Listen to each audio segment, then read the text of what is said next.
From distant lands we gather, hearts of fire all along. Oh, big Nick calls we follow, through the storm and through the fight. For Valhalla we will borrow strength and might under moonlight.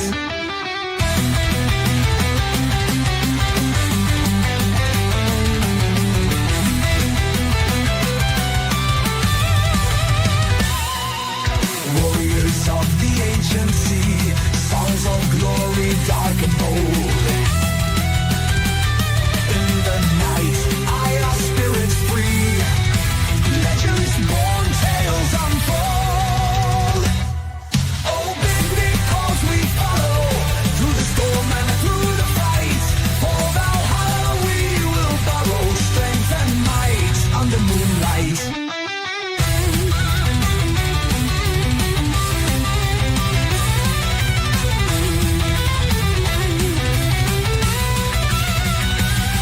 From horizons wild we roam, with thunder in our soul. Every battle brings us home to the stories ages told. Oh, big Nick calls we follow, through the storm and through the fight. For Valhalla we will borrow strength and might under moonlight. Yo, folks. It is Monday, and we are back on Verdict Watch. It is State v. McIntyre. And Mr. McIntyre, also known as TayK-47, is charged with and accused of capital murder. And it has been an interesting trial where the entirety of the state's case rests on the shoulders of cocaine stripper girl, who has, in my opinion, every incentive to point the finger elsewhere. In my opinion, nothing happened in that car that wasn't originated with her. But the state chose to give her a deal, and here we are. And now Judge Boyd's court, of course, doesn't rest. It's so she will have an ordinary docket day, I believe, morning docket. And as of now, the jury are deliberating, continuing from Friday. And I assume that once they have a verdict, she will tell us. So let's not wait any further, and let's listen in to her morning docket. In the prosecutor's office, she and I worked together back and forth on this discovery order. I filed it a while back. I just haven't presented it to the court until now. Mr. Mishler set Thursday. Ms. Crespo, I talked to her again this morning, told her I'd be coming in. She said, great. Okay. And I give it. And is your we're set Thursday. all right, you're set Thursday, Yes. and this would be a first setting. Yes, And you have contact with your client? I do. And Sure. we'll be here Thursday. Oh, okay. But I wanted to get ahead of this, Judge, because there's a lot of information. It's complicated. Sure. It's not typical. All right. Well, let me sign yours, and I'll sign this one as well, so you have it. Thank you, Judge. You're welcome. And I know Ms. Crespo's tied up, but she said it's a 2-week jury trial, and I just didn't want to have to tap dance with the court with the full courtroom on Thursday. But Mr. Mishler will be here, and I'll be here Thursday as well. Okay, awesome. There you are. Thank you, Judge. You're welcome. Okay. Do you need me to take that back to the clerk's Oh, office? I'll give it to Jenna. Thank you. All right, have a good one. See you Thursday, Judge. All right, bye-bye. Oh, say hello to Knie. Is he still on a high? Oh, is he really? Oh, yes, I bet he is. Mhm. Gator Chomp. Yes, he is. I'm going to fetch I just got home. I'm going to fetch myself some Cookies too. coffee. I'll be All right. right back. Yeah.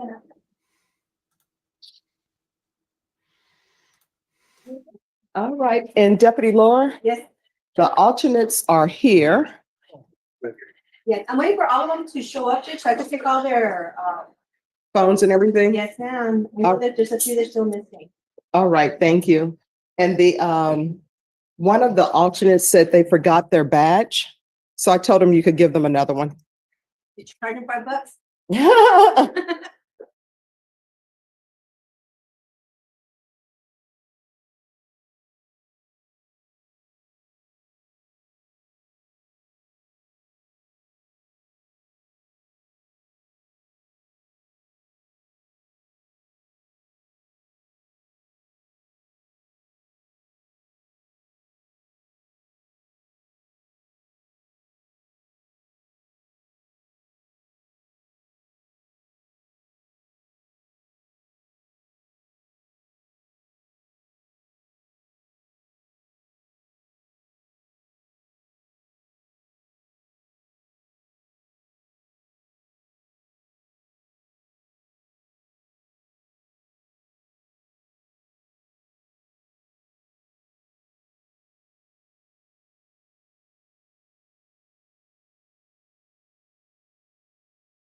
Oh,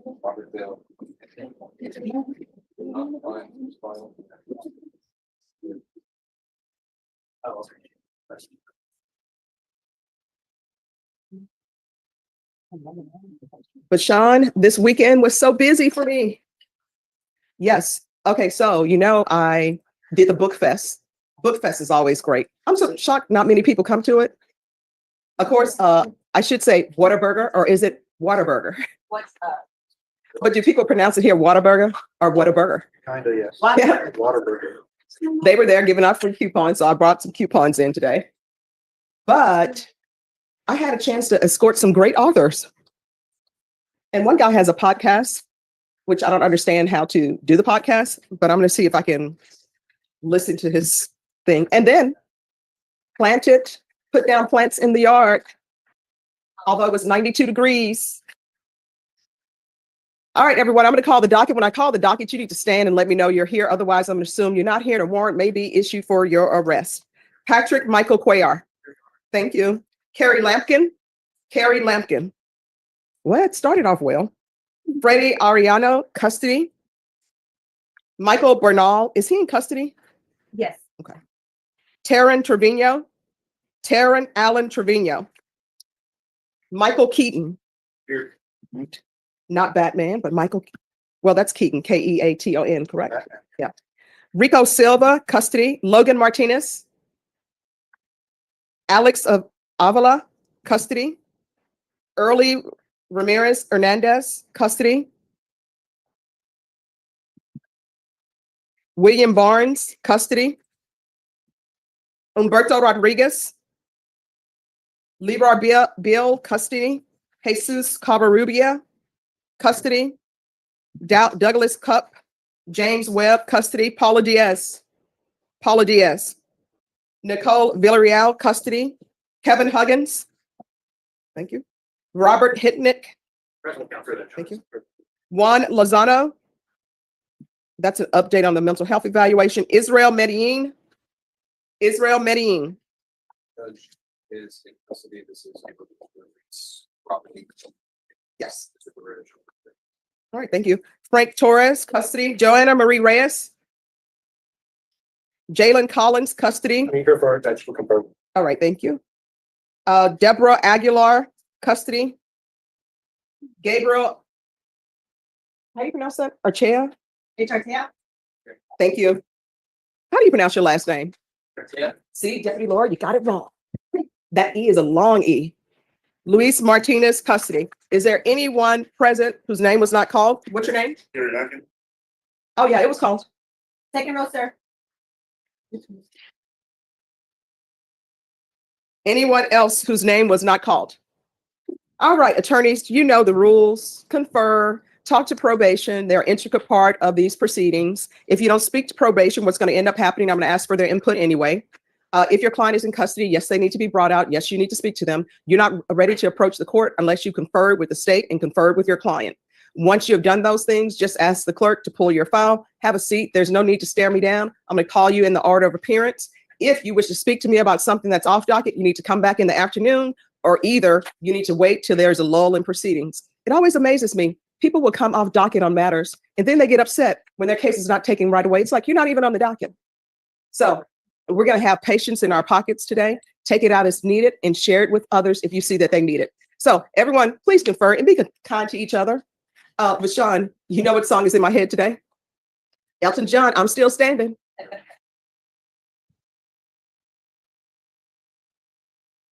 Roberto Rodriguez.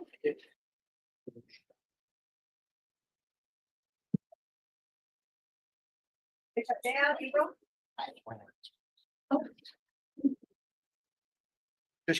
Yes. William I have Fox. Joanna Reyes with me, but she's pregnant. All right. Thank you. Logan Martinez. Douglas Cox.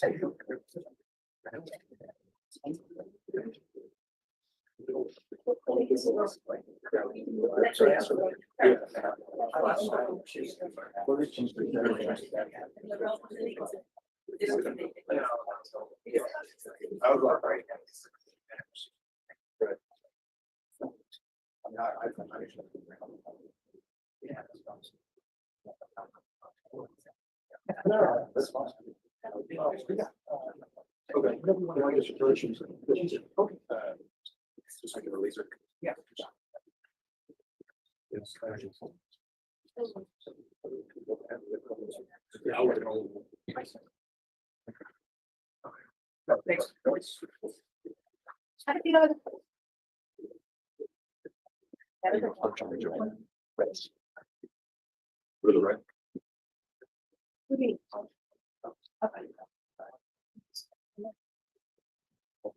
Yeah, we have to read it. That's what I do. No. Avila.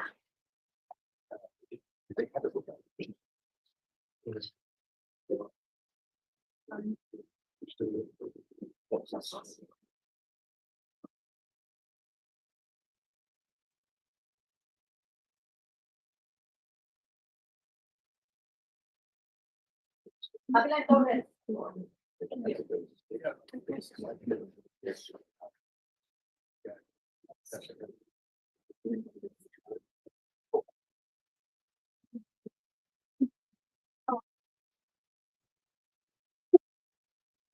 Joanna Reyes.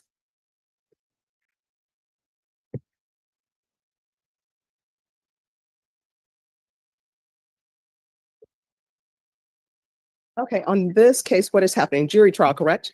She's entered into the and she needs to be reset until after the verdict. Oh, I'm so sorry. Now I remember. All right, so this is what we're going to do.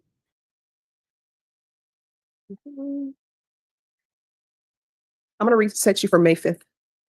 All right, once you sign the reset form, you're excused. Thank you. You're welcome.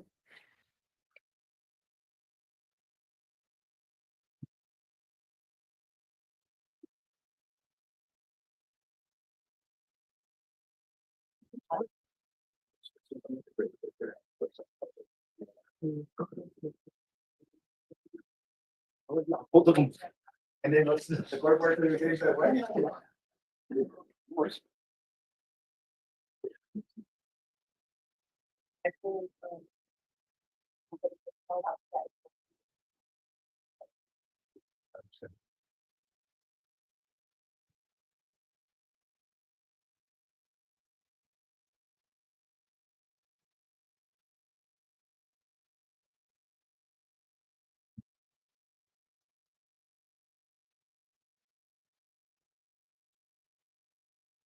Yes. Yes, ma'am. Okay, You signed everything else. all righty. Oh, Oh, no problem. thank you. You're welcome. That's- yeah. He's not here yet? Not yet.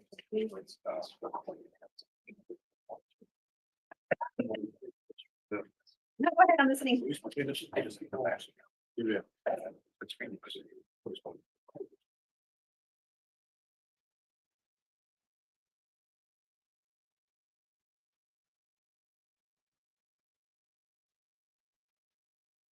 I like that person.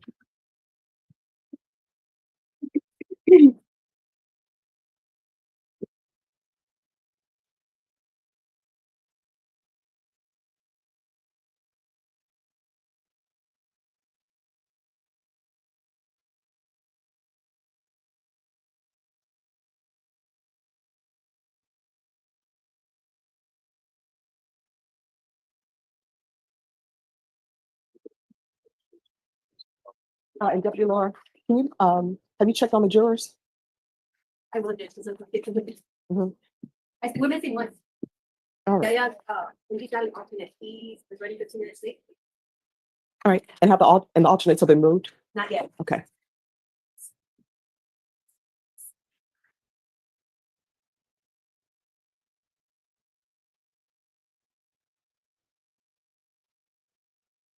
And the exhibits haven't been sent to them yet, have they? No, I have him right here. All right, thank you.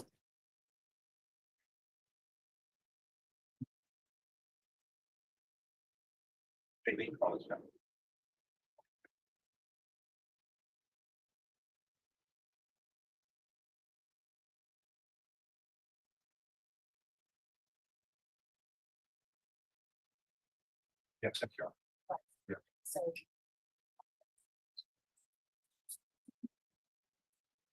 No, that was. Oh, okay.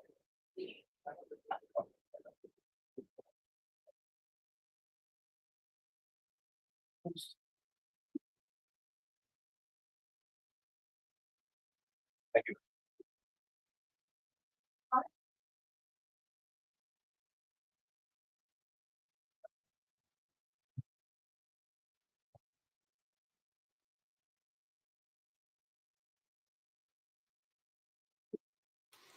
All right, now I have my coffee.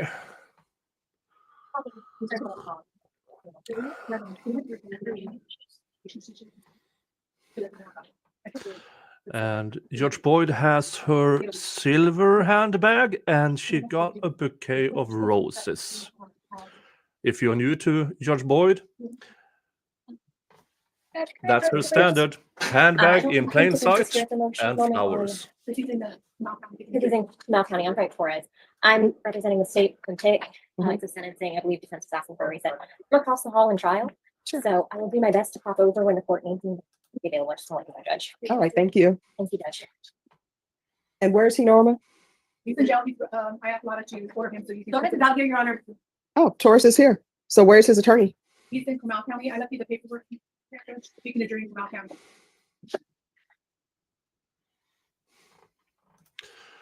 No concern. So this case is most likely just an will you stay longer type of case, enclosure for victim families, or will the sentence be set to run concurrent? I assume not if found guilty. If found guilty, he will receive life without parole, Sorry. since he's already have a Frank Torres? conviction. I'll come down. But since all of this happened while he was a minor, he cannot, according to Texas, So what are they statute, trying in this other county? get the death penalty. I don't know, I'm in Wales, I mean, it's further down, but. Yes, ma'am. All right, so I'm gonna send an email to your attorney to see when he's gonna be finished with your trial so we can get you sentenced, okay? Today? It's not gonna happen. Well, let me see. I don't know if your attorney has witnesses. Sometimes when attorneys are in trials in other cases, they really don't want to focus on, this case because they're trying to focus 100% on their other client. Okay. But I'm going to send your attorney an email and I'm going to find out when he believes he will be available. And then I will get you your setting date, okay? Yes, ma'am. All right, thank you. We'll try to do it as soon as possible. Because I know, yeah, because today he was just, I was waiting for my PSI and I was told it was already today, right? I'm I sorry. was waiting for a PSI, I did the PSI and it's just gonna be the early, this was the, Oh, well, I will tell you, probation, the PSI has been completed. Oh, the PSI has been completed. So your attorney when they meet with you. More likely than not, they'll go over the PSI with you. And then if he has witnesses or anything he wants to present to court, he'll do it at that time. Yes, ma'am. So if you just have him wait in the box, I'm going to see what's a great time for recall. All right, State, you may be excused. Thank you, Judge. You're welcome. It would be so funny if one of these defendants whose lawyer is currently missing says, "Well, I'll just wait outside."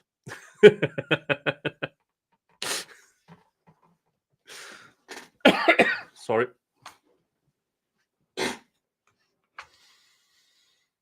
Yeah.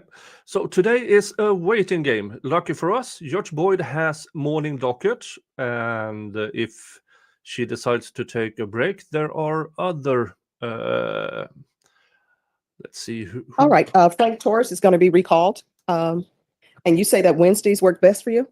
I anticipate Wednesday mornings would be best for the state, Your Honor, with the trial schedule, because Judge Runhill usually does docket mornings. All right, Ms. Ferguson, this is going to be recalled for April 23rd. Yes.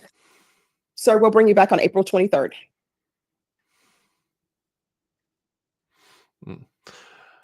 Well, if Judge Boyd takes a break, You're welcome. Judge Gaither has court as well in the 53rd Circuit Court. He's currently live, and I assume that Judge Simpson will come alive sooner or later. All right, thank you.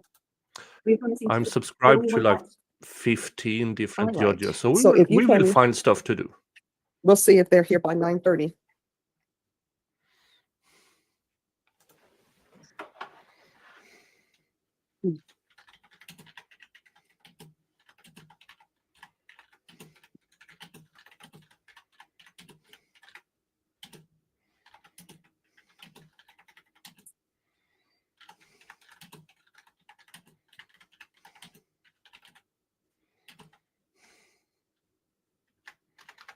But Sean Torres is for April 23rd. Thank you, Judge.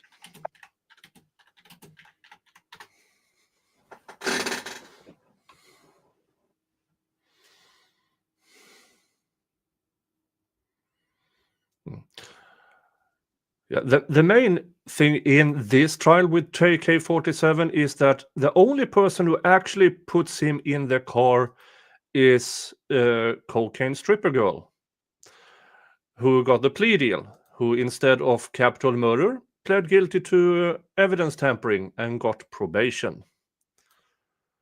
And in my opinion, she's not very believable.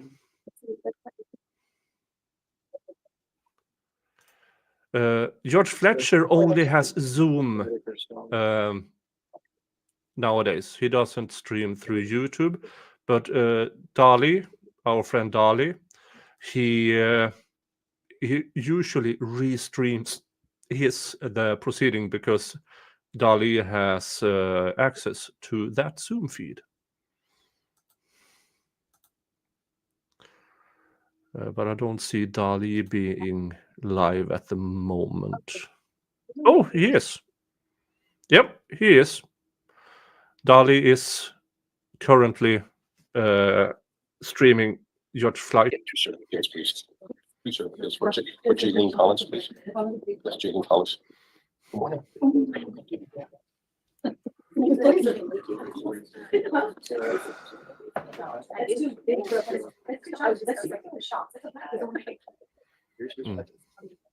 Yeah, and since Dali is restreaming George Fletcher, I will look into other judges as Judge Boyd and Judge Simpson to do.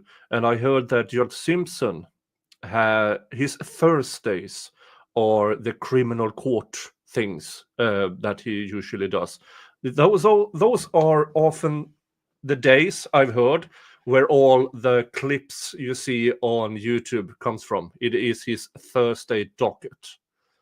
So on Thursday, I will, unless the jury haven't made up their mind, I will stream Judge Simpson's Thursday docket on Thursday. Tomorrow, me and Dave and Andrew Branca will go through a new trial that starts sometime in May, and it is the Michigan versus Christopher Schur. White cop shoots black suspect, and was it self-defense or not? So that is in the near future on this channel will not. Everybody and their aunt is doing the Karen Reed case. I won't. So if you want to see anything, but if you just are bored, sick of the Karen Reed case, then my channel is where Nothing's you go. cooperating on. It's Monday morning. But if something especially funny or outrageous happens in the Karen Reed trial, of course I will cover it in some way, shape, or form.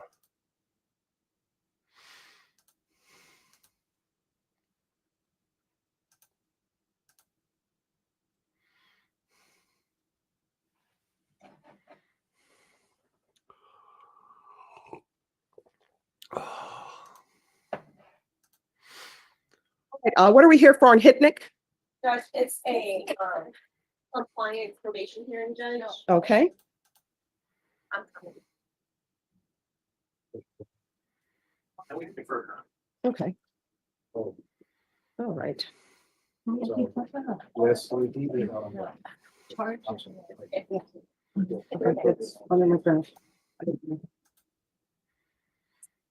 That's All right. the choice So in they're, time. and counsel, you're on this side. Oh. So they're asking for an extension for the payment of fees, correct? That is correct, Judge. Mr. Hicknick has finished all of his conditions of probation.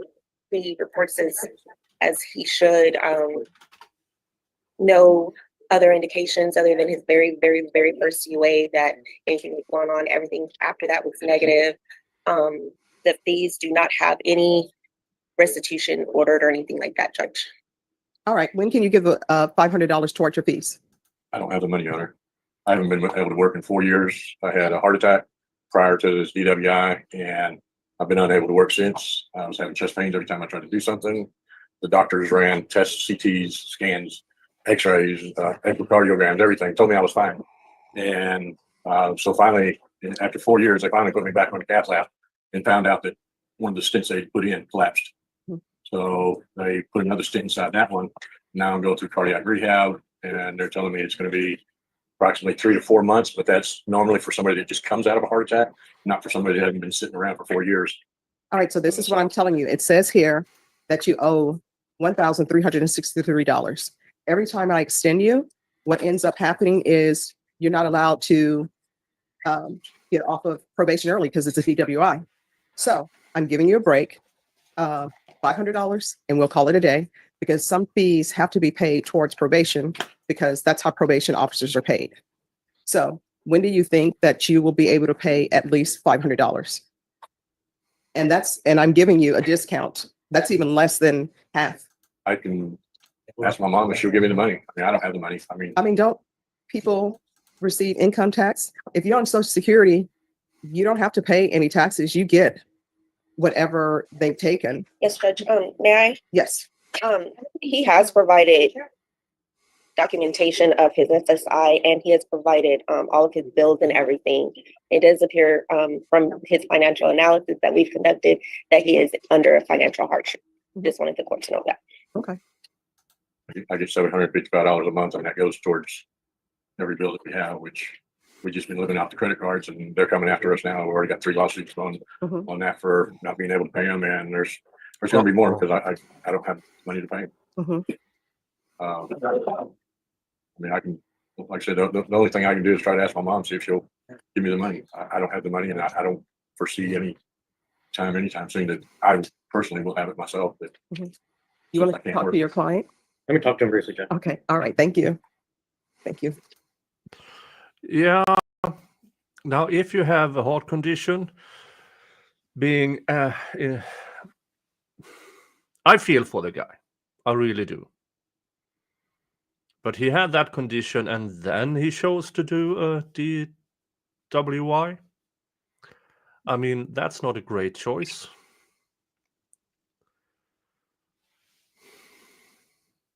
I hope he will. I hope. I feel for the guy, as I said. I hope things work out for him. But the DWI, yeah, you kind of put yourself in this situation. Maybe you can sell that tie. I don't know.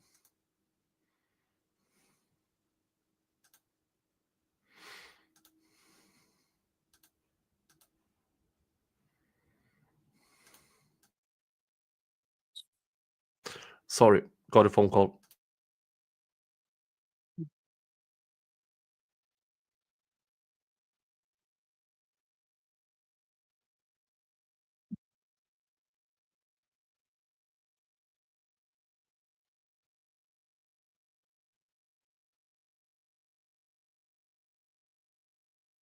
You can reapproach whenever the court's ready. Oh, I'm ready. Mr. Hendrick believes that if the court gives him a 30-day extension, he's confident he can come up with $500. Okay.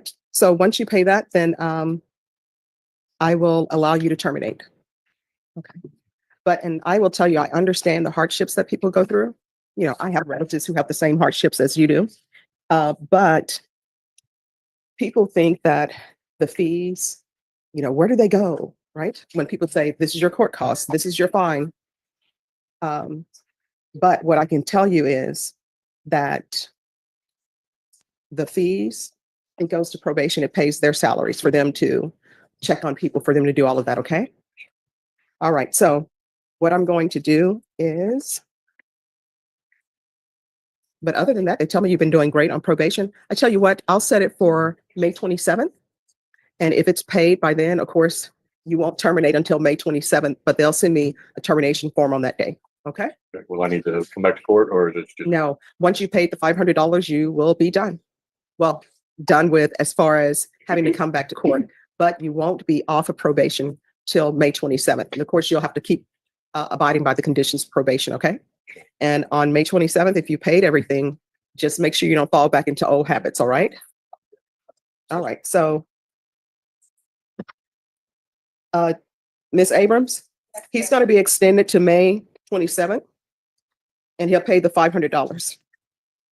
All right, thank you. Thank you. And thank you. You always dress appropriate for court. I appreciate it. I tried to put my jacket on, but it's too small for me. I couldn't get my arms like Let me this. just So tell you, you're dressed appropriately. Thank you so much. thank you, Gunn. Thank All you. right.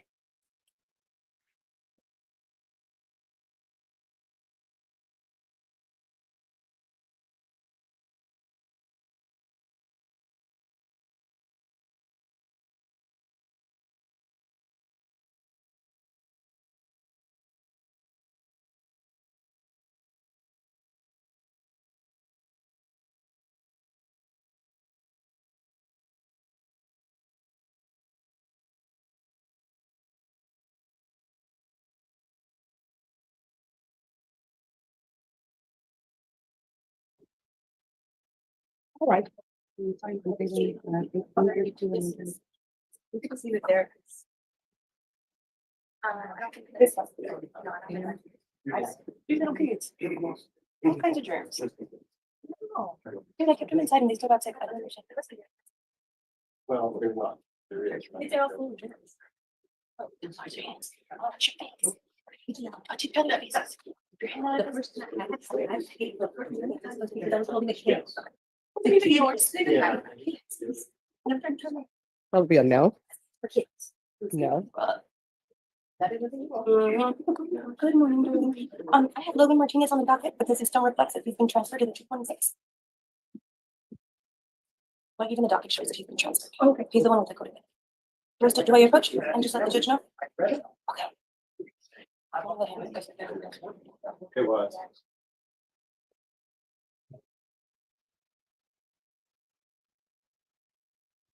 All right, Deputy Lori, if you can make sure that Mr. McIntyre is brought out. Yes. Oh, That's what Mama said. or probably just to check in on them, but I haven't heard anything about a verdict yet. No, dude, she doesn't really care. I've seen her literally since like.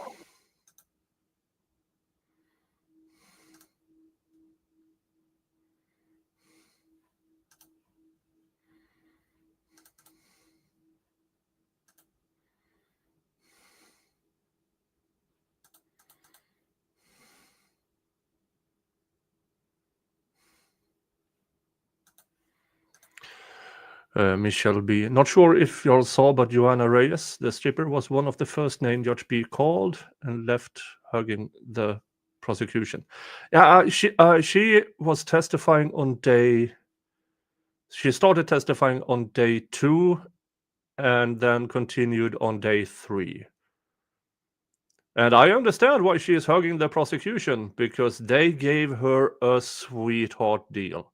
She was on trial for capital murder, and for her testimony, they let her plead out on evidence tampering with probation. Maybe that will come back and haunt them, because that deal is too good in my opinion. Because in my opinion, nothing happened to the victim that she did not instigate. Now, did she expect the end result? No, but she got him there into the car through coercion of sorts, promises of lewd pictures and stuff, maybe even more. Yeah. Maybe she got too good of a sweetheart deal. I mean, a jury might think she did all that and she gets away with probation. You never know what a jury might think. You never know.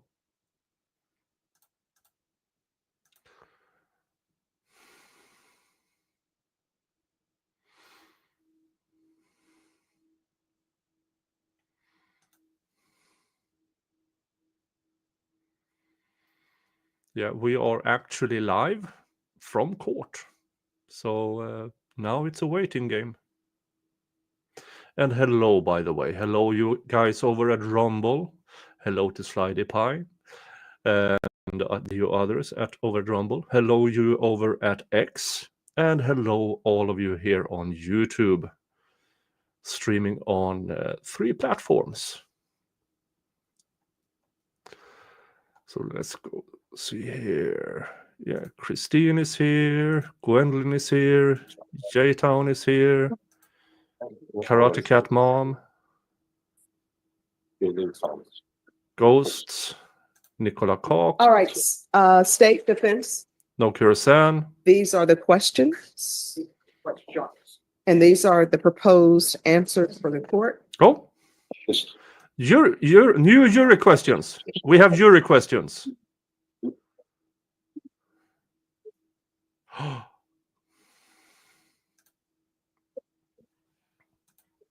thought I was hearing his name a bit. Did you grab your read?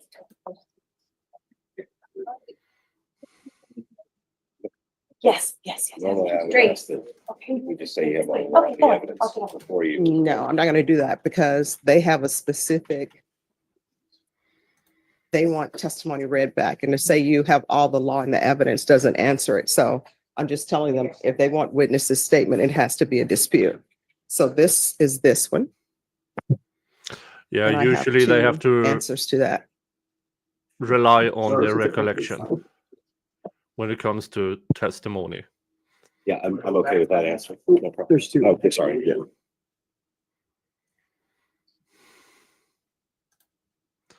Yes, it's a Karen Reed free It's channel. generic.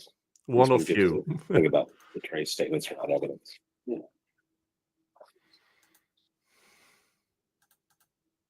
And what I can tell both parties. Yes, And she pauses. She does this when discussing with the attorneys. It's a kind of sidebar, but should we count this as a sidebar? I don't. It's a jury question, so it's not a proper sidebar. We are already up to, in the trial itself, 38 sidebars and 19 motions for mistrial in this one.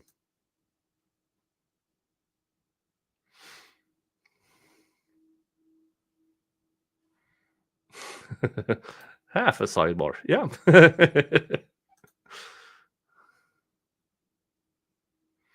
Yes, we have a sidebar counter.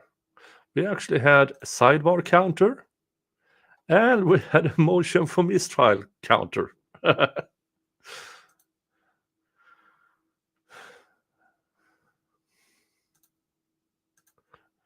Yeah, it will be hard to beat the YSL sidebar counter. It will be real. But considering it was only 9 trial days, so on average, this had more sidebars and more motions for mistrial.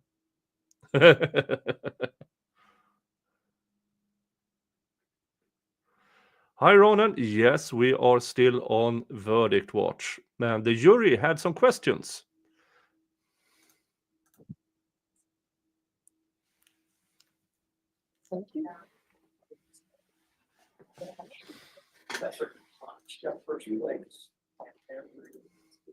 All right, Patrick Michael Cuellar. Good questions. Well, they asked if they could have testimony read back to them, but Judge Boyd and the attorney said they have to rely on memory.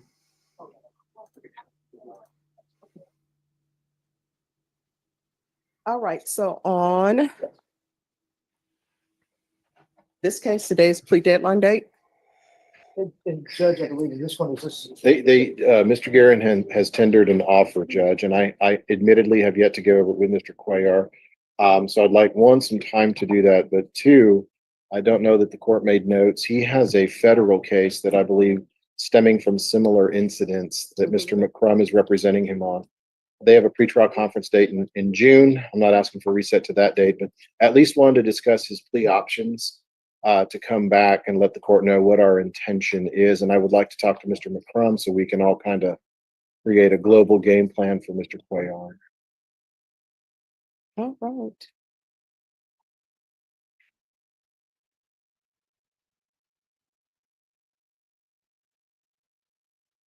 All right, Norma, recall this for April 24th. That's your final plea deadline date. 24th? Yes. No further extensions. Don't have to be. All right, thank you.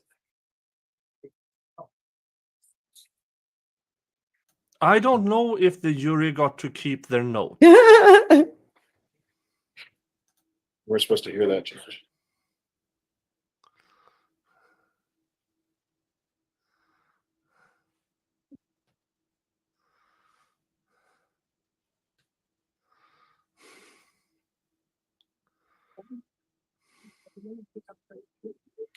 Yeah, I said this. I said so earlier. It would be so funny if one of the defendants who goes up there and earlier they had one. His attorney wasn't there. His attorney was at trial. It would be so funny if at least one of them said, All right, I can Logan wait Martinez. outside." Hello.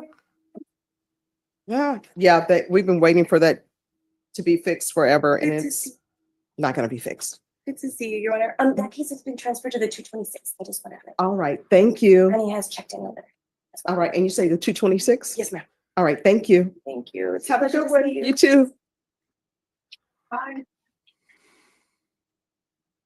One of these things that makes I really like watching Judge Boyd because she has a very friendly court. Mainly because they know if they screw up, she will rain hell on them. She pulls no punches if necessary. She has trained Who's her who on court for early? years. Ramirez Hernandez. All right, come down, please. Come down. Who is Hernandez?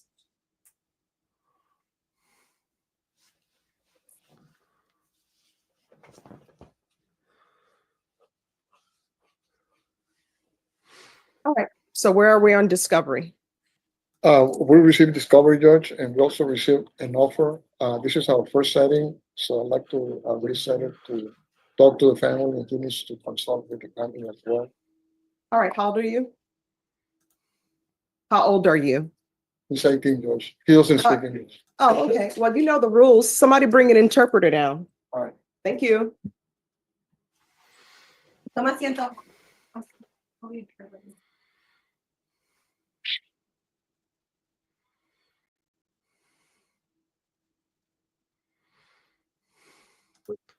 No curious and strange if they're not allowed to keep Who's those here and don't make on- them.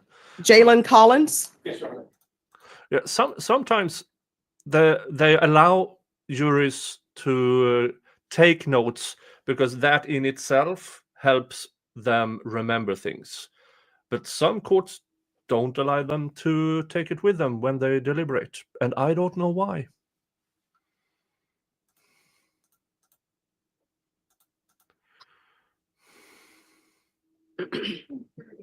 Good morning, Judge. Good morning. How are you doing? Doing well. How are you? Oh, I'm doing okay, other than allergies, but that's to be expected. Yes.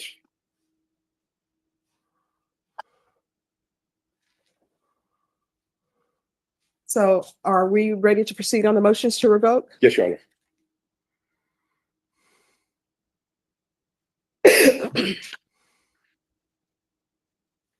All right, court is calling 2018 CR 5502 and 2022 CR 5998. State versus Jalen Collins. Can I have parties announced for the record? State. Andrew here, Salem. Judge, I'm here, Memorial. For Mr. Collins, it's 5993, I believe. Oh, I'm sorry, 2022 CR 5993. Yes, Your Honor. All right, and are you Mr. Collins? All right, you'll need to make sure you speak up so that the court reporter can hear. Did you review the documents entitled Motion to Revoke Community Supervision and First Amendment Motion to Revoke Community Supervision with your attorney? Did you understand them? Yes, ma'am. Are you the same Jalen Michael Collins who was placed on community supervision in 2018 CR 5502 for the offense of deadly conduct discharging a firearm on April 19, 2023 for a term of 8 years? Is that you? Yes, ma'am. Are you not sure? Does he know what's going on? Yes, Your Honor. I just remember that was this was handled in June. June, September 20th. All right, so it's saying here that you were placed on probation on April 19, 2023 for 8 years. Do you remember being placed on probation?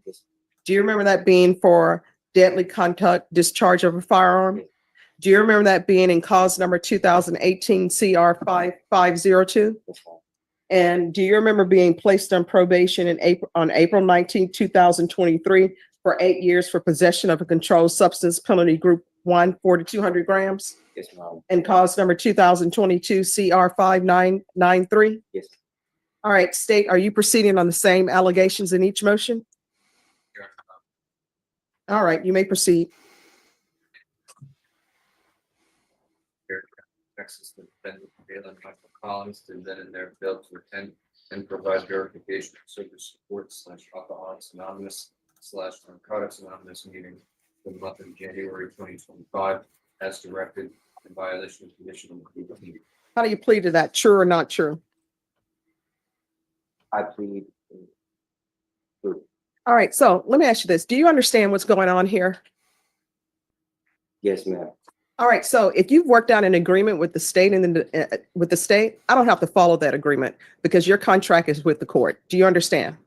So you're pleading of true, I can send you to prison. Do you understand?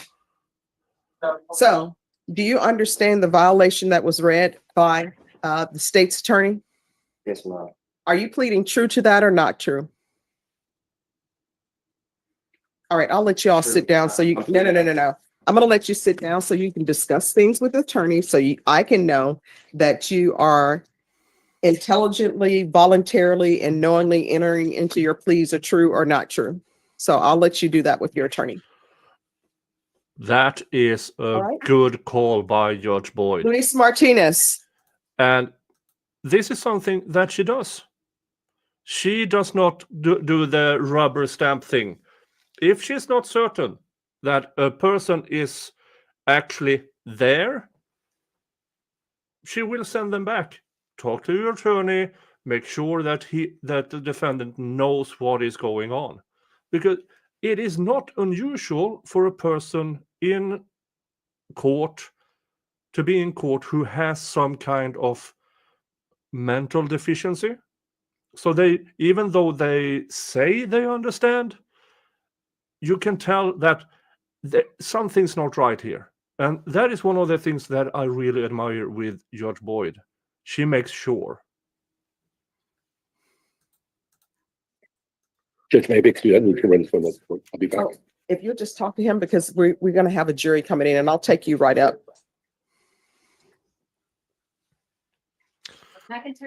Yeah, it seems like I'm he sorry? was not there at all. I'm sorry, can I just give me 2 minutes to put this on the record? He looks like Bridge Guy. Everybody looks like Bridge Guy. All right, we're going to go on the record in 2019 CR 12495, State versus Taymor McIntyre. Can I have parties announced for the state?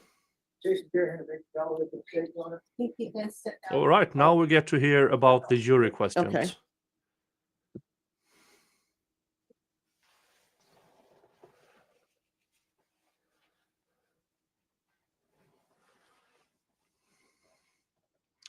And now we get to hear. And for the defense? John Hunter for Mr. McIntyre. Mr. McIntyre, come down.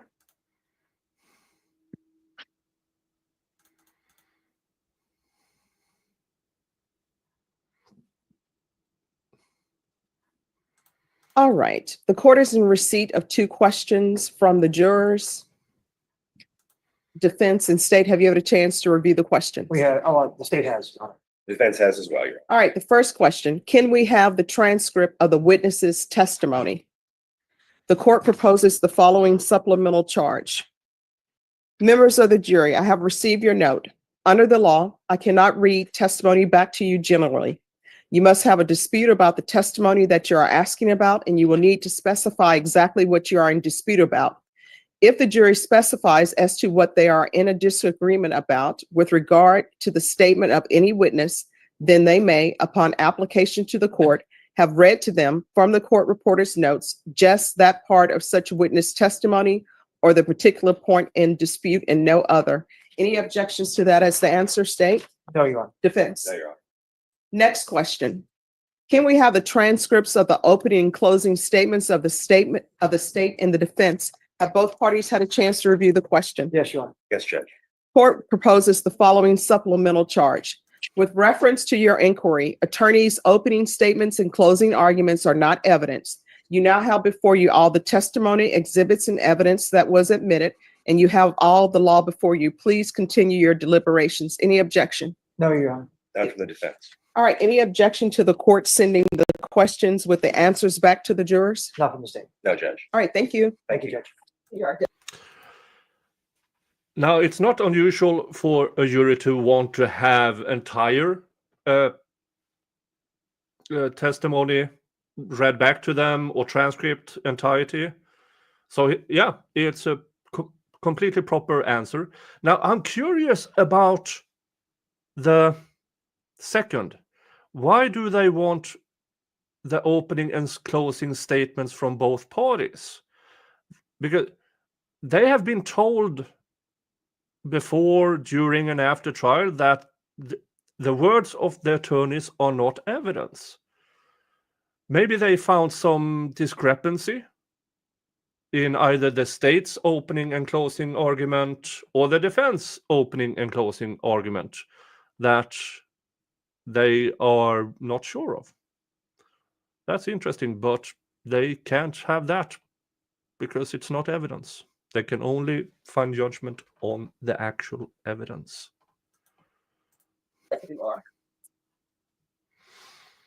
All right. And Luis Martinez?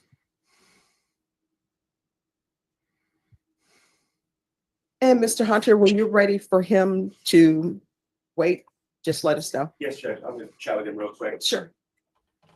And Your Honor, Mr. Martinez, Okay. And was there a plea on only one case or two? All right. Okay. All right. All right, court is calling 2024 CR 4764 and 2024 CR 4765, State versus Luis Martinez. Could I have parties announced for the record for the state? Ashley Jones. Blood written there for the defense. And are you Mr. Martinez? Yes, Your Honor. Okay. In each cause number, you entered a plea. And cause number 2024 CR 4764 to the offense of aggravated sexual assault of a child, you entered a plea of no contest. And cause number 2024 CR 4765, you entered a plea of no contest. PSI was ordered. Have both parties reviewed the PSI? Yes, We have, and I've reviewed with Mr. Martinez. Any objections to the PSI from either side? not from the state, Your Honor. No objections, Your All Honor. right. And cause number 2024 CR 4764, according to your agreement, punishment is to be assessed at a cap of 15 years in the prison.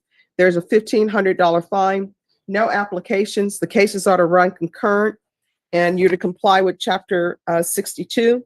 And cause number 2024 CR 4765, according to your plea, punishment is to be assessed at 2 years in the prison.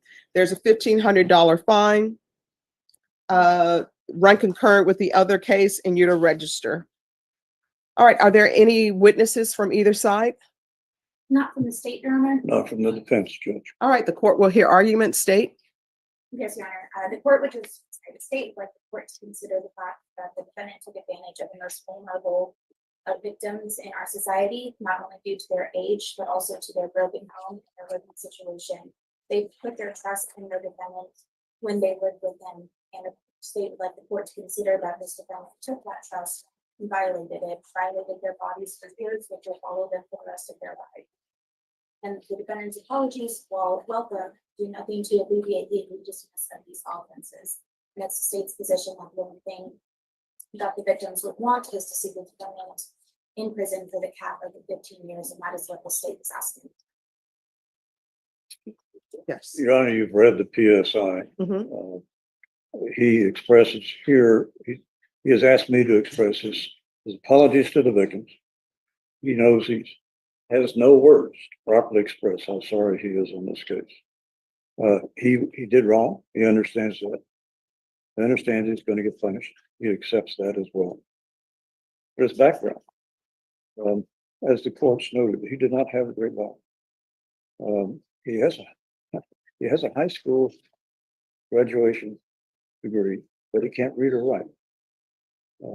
That obviously is never fixed.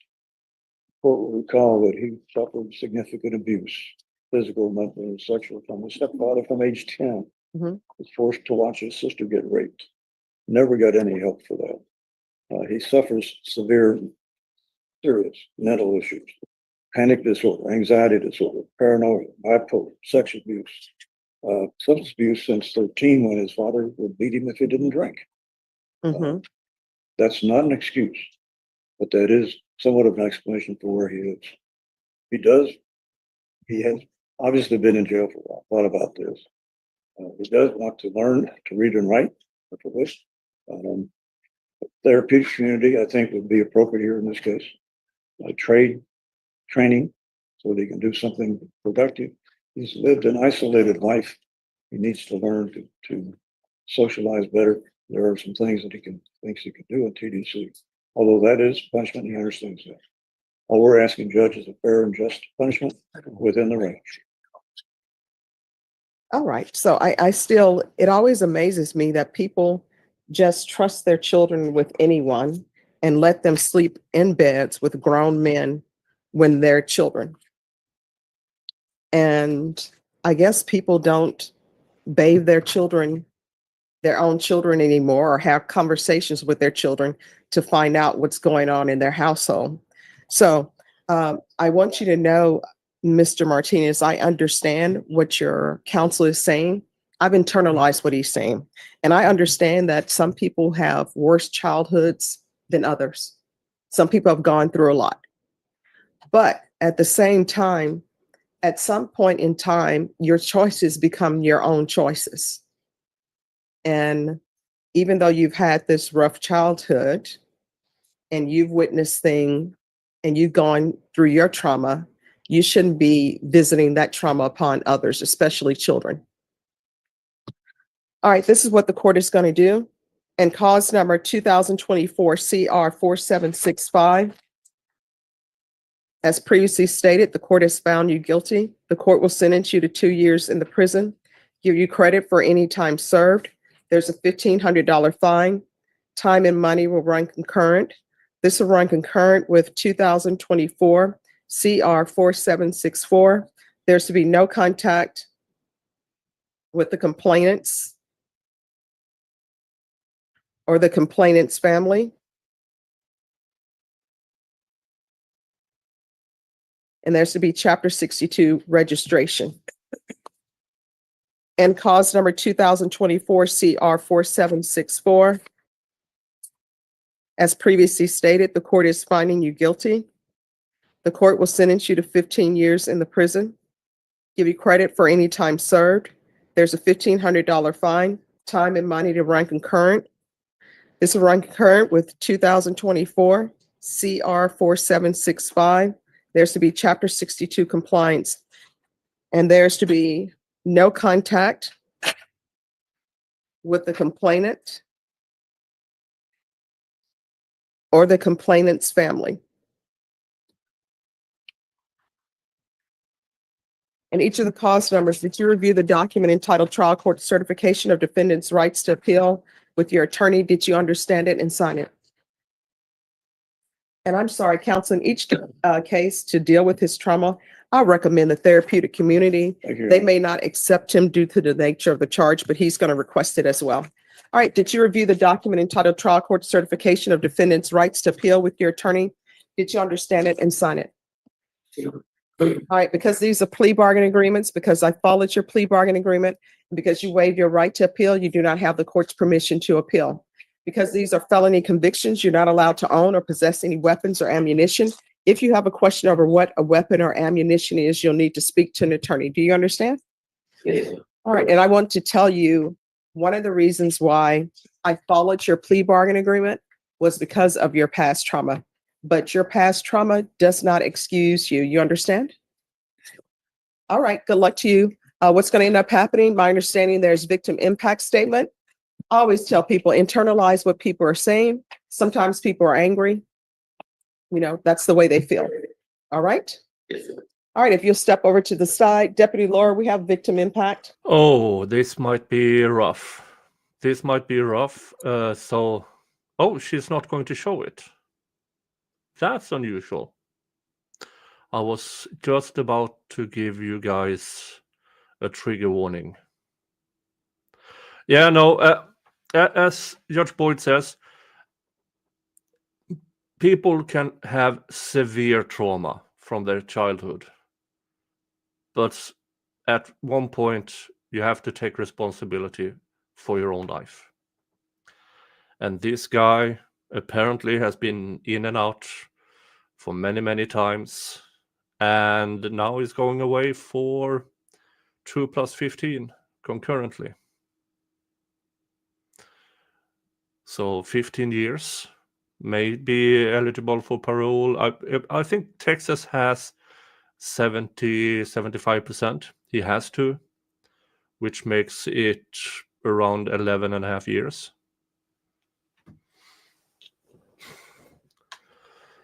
So yeah, Aaron, yeah. The victim's impact statements in these cases are incredibly rough. And if these are from the minors, yeah, then, yeah. if let's say that this was streamed with victim impact statement from a minor, I don't think I could have restreamed that. Yeah, as the world's end say, they have to protect the identity of the victim. So yeah, I'm glad it's not being shown at all. All right, Mr. Mamori, Yes, Your Honor. are you all ready to proceed? Yes, Your Honor. McIntyre. Okay. Just want to let you know, he will plead true, but with an explanation. That's, All right, we're back on the record in 2022 CR 5993 and 2018 CR 5502 State versus Jalen Collins. And State, I believe you were reading the violations in cause number 2018 CR 5502. If you could read the violation, please. In Bear County, Texas, the defendant Jalen Michael Palm did then and there failed to attend and provide verification of social support / alcoholics anonymous / narcotics anonymous meetings for the month of January 2025 as directed in violation of condition number 18. How do you plead to that? True or not true? True. State waives the remaining violation allegation no objection. and. shall I Just one proceed? second.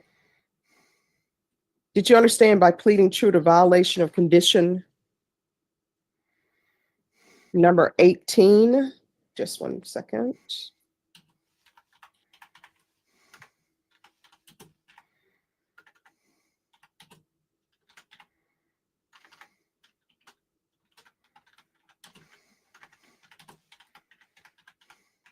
All right, let's go off the record. Was he previously revoked? Judge. Because I show that he's on deferred.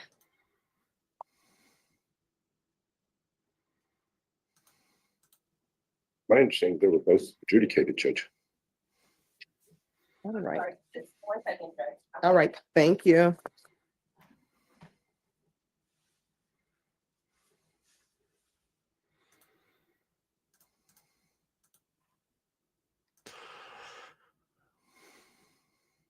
Yeah, I've read about cases where child abusers get probation Now I see, and very lenient.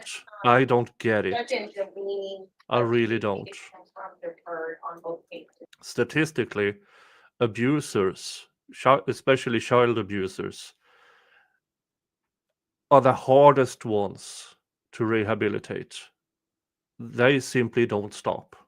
So I'm all for permanent incarceration in a mental asylum because they can't help themselves and the society needs to be protected from them.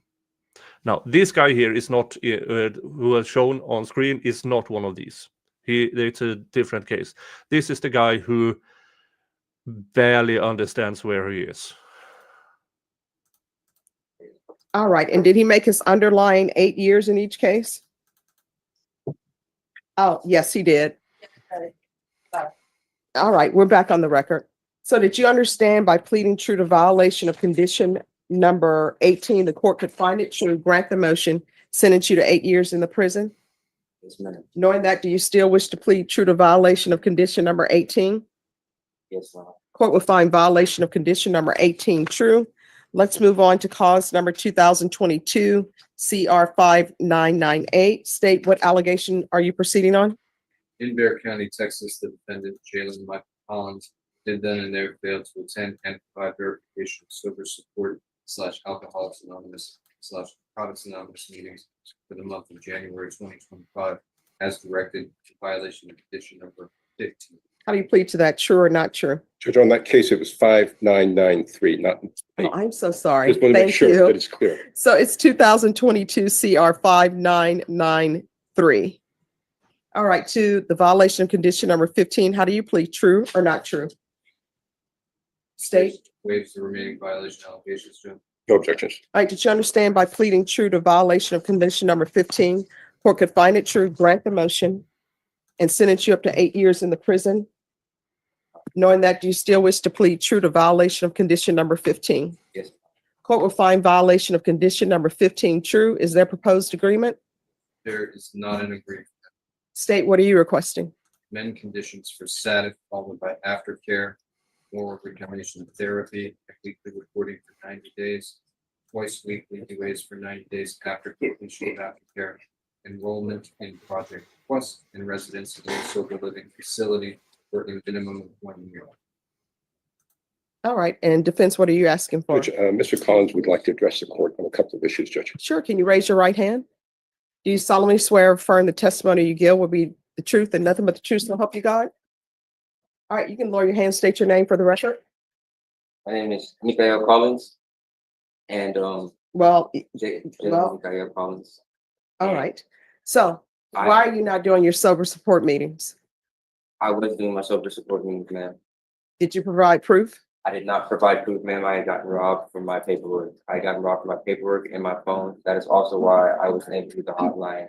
I was homeless at the time of these all this was happening when I first got out. And Well, no, I mean, you've been on probation and I gave you deferred. And then there's a motion to revoke your probation.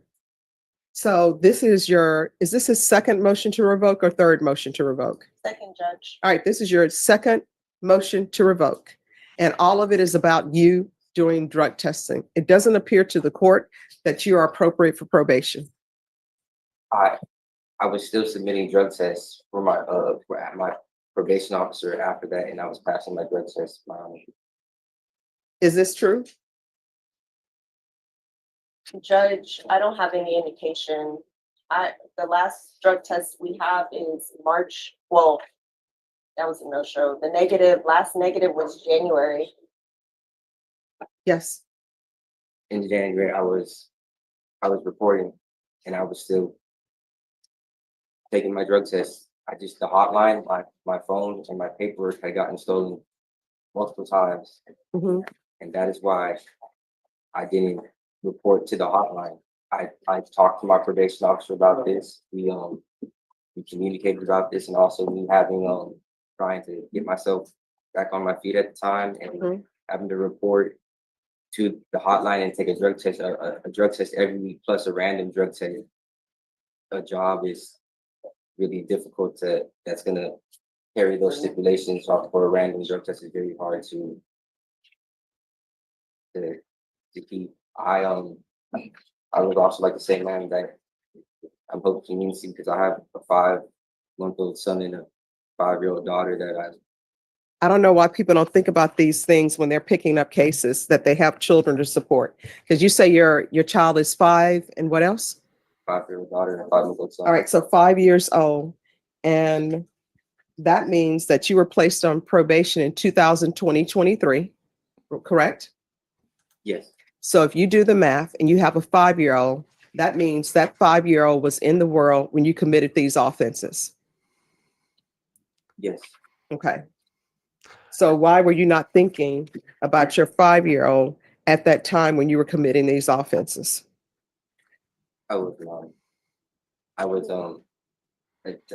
That's what people do. People tend to come in and want to use their children as sympathy points when they were in the real world.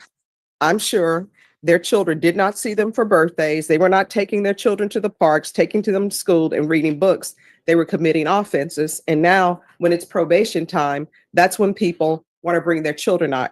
It's similar to when people have done nothing to support their child through their school years, but the next time when their child walks across stage, they want to tell everybody and their mother, that's my baby.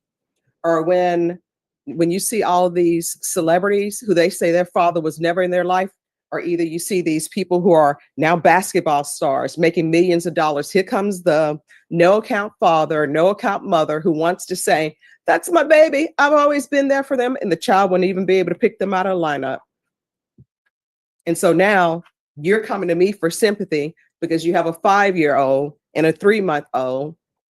And I don't even 3-month-old. That means that in your situation where you're struggling, you decided to bring another child in this world that you cannot financially support and you don't have your life together. You did that. And are these children have the same mother? Yeah. All right. So she knew what she was doing. I don't understand it, but that's where we are. Yeah, Judge Boyd. I don't think you're appropriate for probation. I'm not going to continue on probation. So does any, You all have been here when she believes that a person deserves a second chance. And you also are here when she.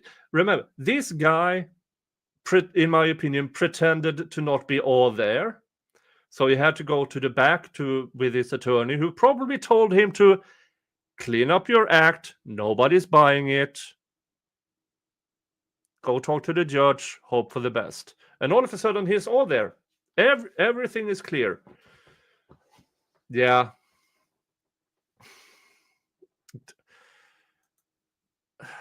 And ladies, choose better, please. Choose better. anybody want to speak to sentence? I'm going to revoke him in each cause number. Judge, we would ask the court to minimize the prison time. All right, this is what the court will do. In each cause number, the court is going to revoke. State, what are you asking for time? 8 years, Judge. You go from 8 years to wanting him to be continued on probation?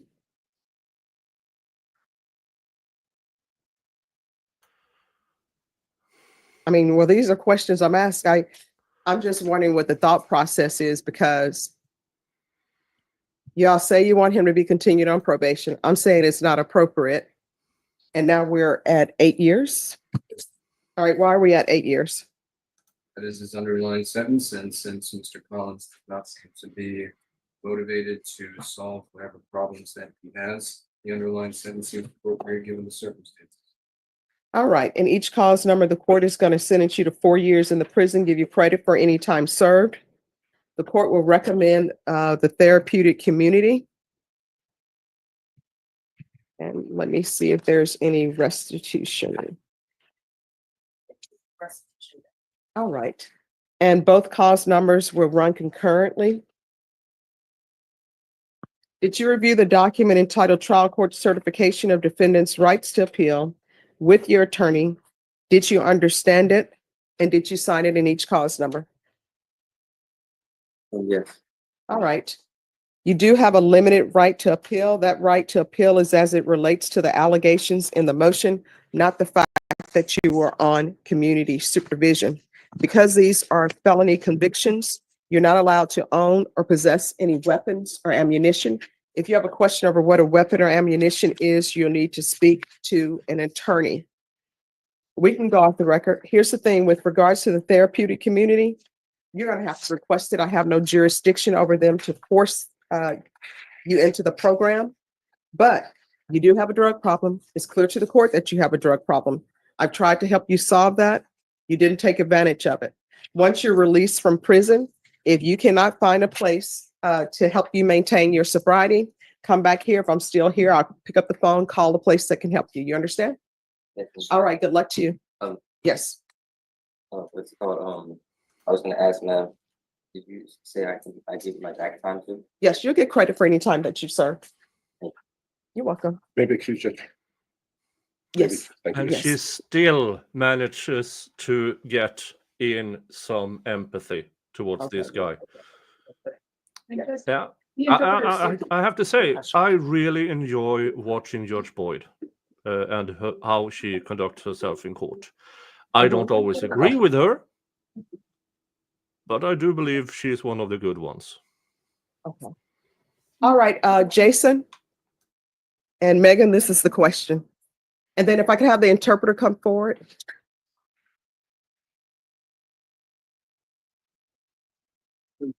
Good morning. How's it going? Good evening. Early, come up. Oh, I cannot complain. It's a beautiful day. I know.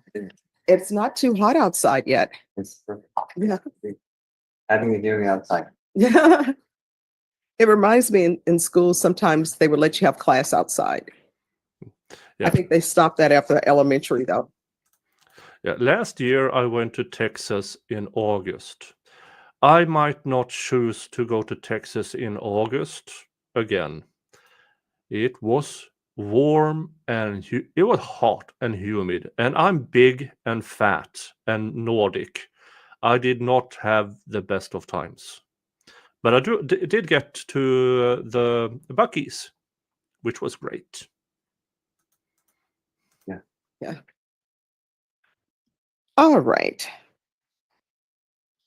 So counsel, is your client a citizen? No, ma'am. Are you going to need an immigration attorney? Yeet. Perhaps, yes.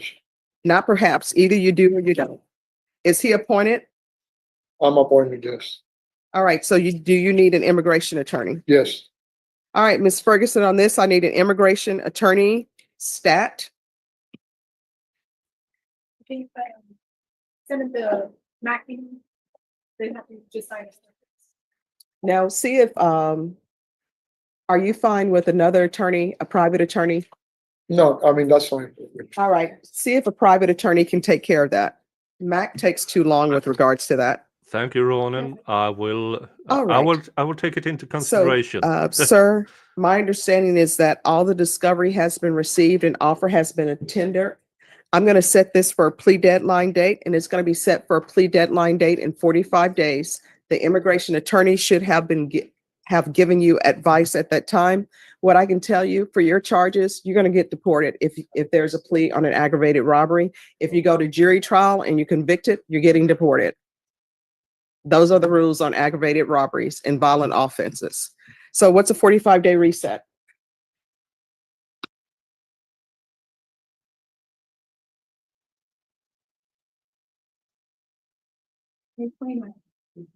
All right, we're going to come back on May 29th. All right, thank you. Continue. You too. And counsel, the attorney for that.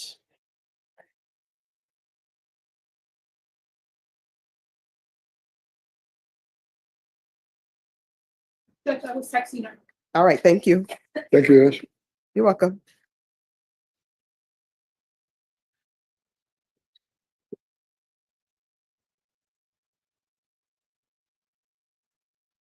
All right, and if you all can figure out with Mr. Hunter. All right, thank you. Freddie Ariano? Yes.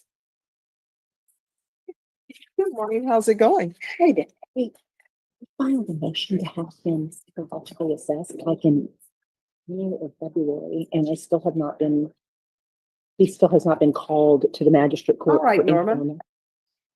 Can you send an email that this person has not been called to the magistrate court for a psychological evaluation? And it's already been filed. All right, May I be so excused? is he out here? No, he's not. All right, if you have them bring him out, so you'll know what's going on. Okay. All right, thank you, and then we'll reset it. Okay. You're welcome.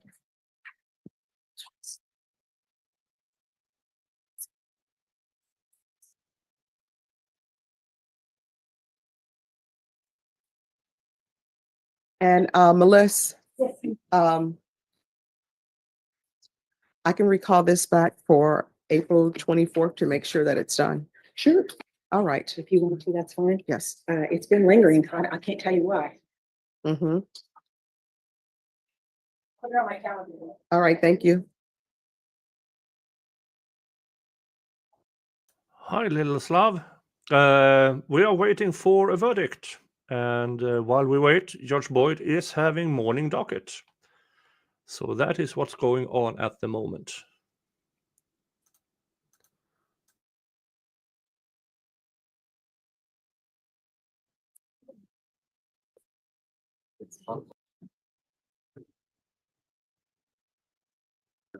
He's very impatient about relocation. Just come off our napkin, you can just put up.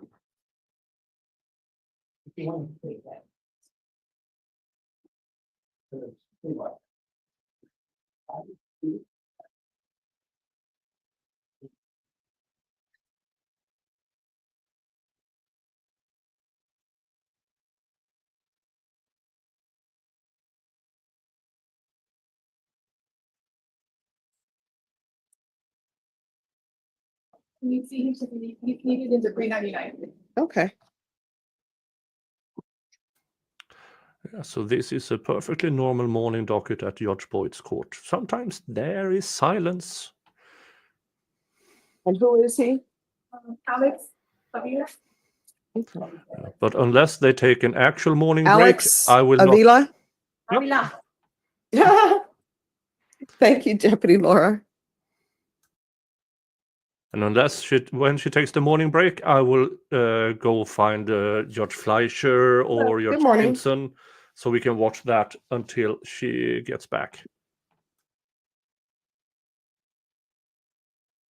Hello. So where are we on discovery? We're picking up the final discovery on a hard drive today, Your Honor. We also got tendered an offer. Mr. Avila is also a non-citizen, so we'll be working with the PDO office to get a Padilla advisal as well.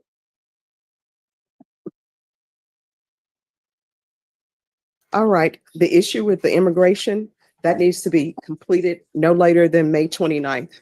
What I can tell you, your charge of aggravated robbery, if you plead to an aggravated robbery, you're getting deported. If you go to jury trial and you're found guilty of aggravated robbery, you're getting deported. But an immigration attorney will advise you. So your plea deadline date is going to be May 29th. All right, thank you. Thank you, and it's nice to meet you. First Oh, time in you your court. too. Hi. So how's it going? It's good. All right. Just trying to Welcome. learn the layout. Okay, come Thank you, down Jen. anytime. Appreciate it. You're welcome.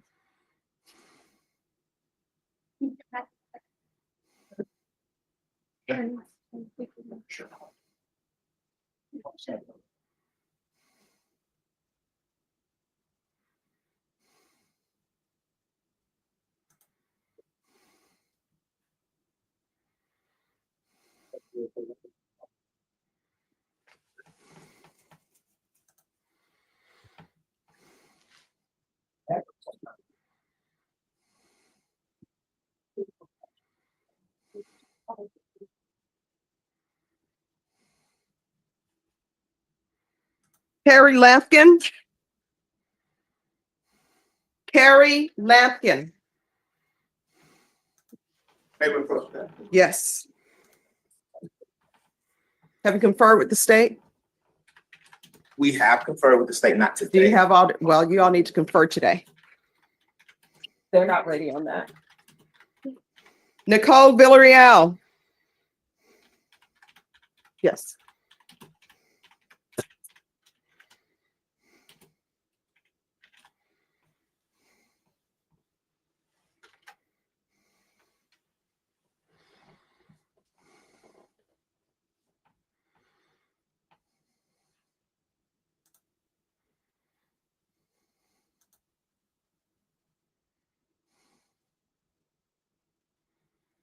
Hello.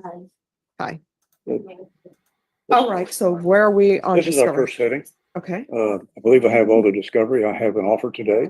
I need time to discuss. This is an old case, but she was only recently arrested. I need time to sit down and talk with her about all. all right. How old are you? I'm 38. 38? All right, we're gonna bring you back on April 25th.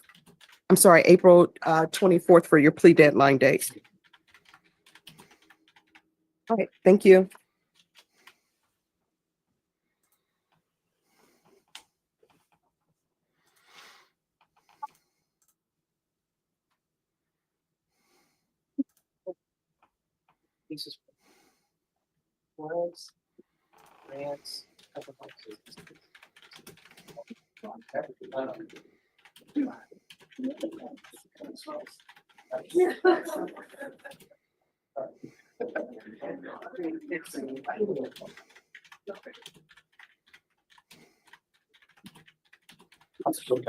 I'm just covering.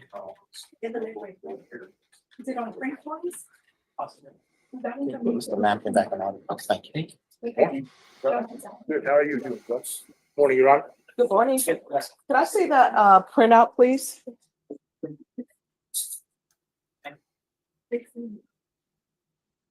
Judge, were you looking for Hunter?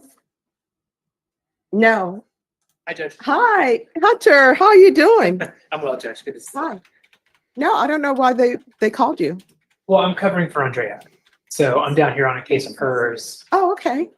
If anybody's needed, if I'm needed, or if anybody in my division's needed, I'm here, Judge. You're always present. I appreciate that. Both. All right. Anything Ms. Norman has been over. All right, thank you. Have a good one. Jason.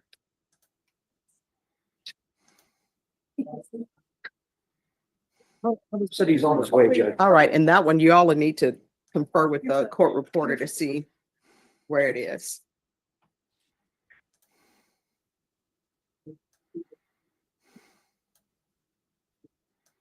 Michael Keaton, President, Your Honor, with counsel, good morning. Good morning. Mr. Keaton, come forward. Oh, I'm sorry, Your Honor, he's in the restroom. My apologies. I'll wait. I'm sorry. I thought he was back. That's okay. They're not ready on that one. Harry Lampkin. Are you all ready? Yes. No, sir, can you get back to the next lieutenant?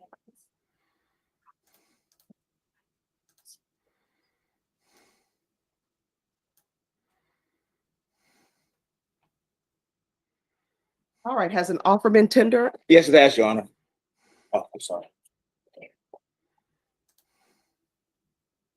All right, your plea deadline date is May 5th. After that date, the court will not accept any plea bargain agreements without good cause. Otherwise, you have to plea open to the court. Counsel, you need to make sure you sign an acknowledgement of discovery before leaving. Thank you. All right, thank you.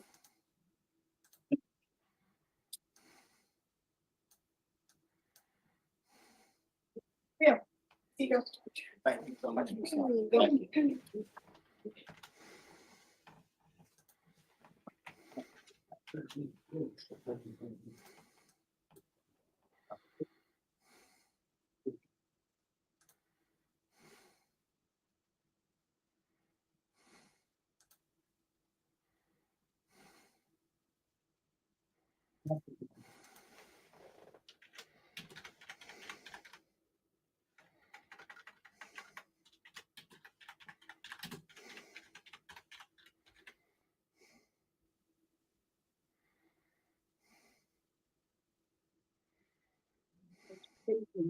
Seditious. I can Zoom with Mr. Ariano and let him know what our dates are. Okay. I feel like y'all are getting ready to start back up. Oh, we're not. Oh, okay. They're just more questions. Oh, okay. All right. All right. Do you want me to have him brought up? Yes. Or okay. They're bringing him out.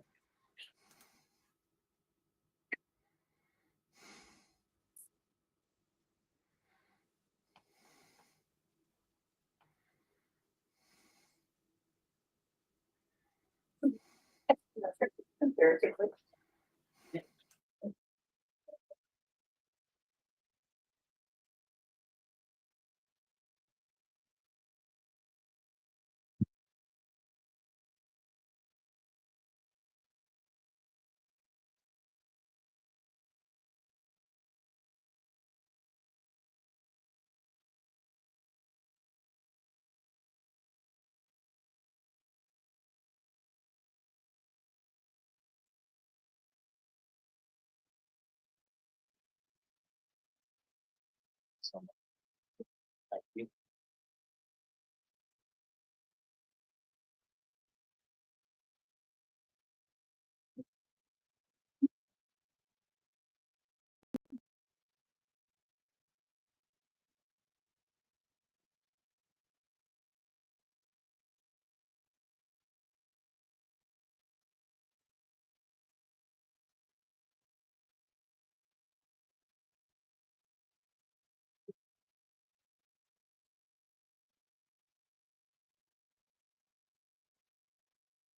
Logan Martinez? Yeah. Deputy law. But they were gonna bring him out for the. Oh, we made it on, sorry.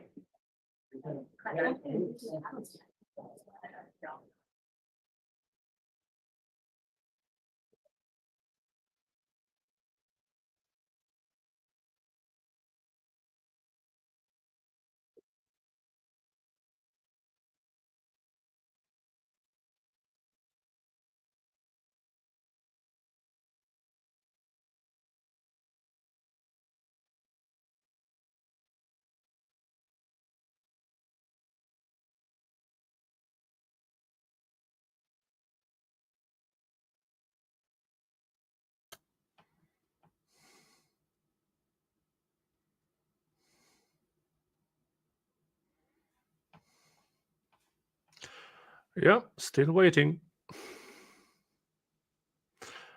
Derek, hi. They the normal morning docket, and we are all waiting for the jury to come back with a verdict.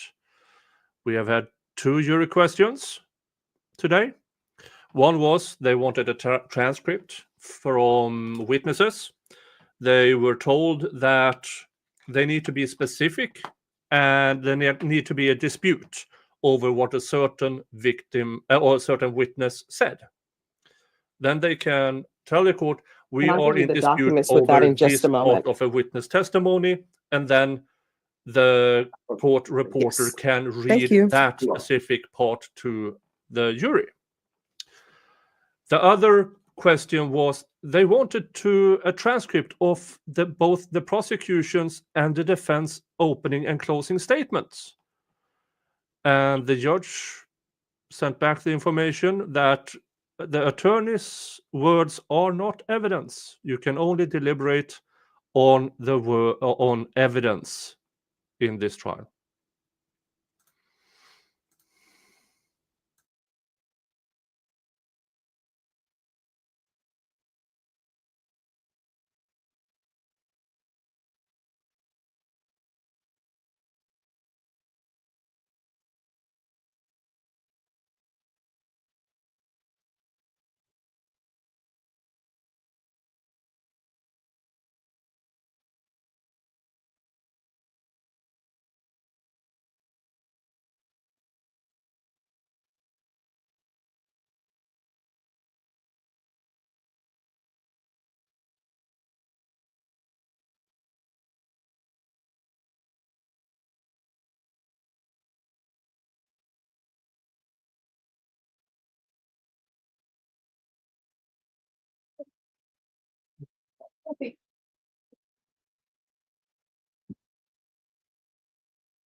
The court reporter to see if you can find the location for that testimony.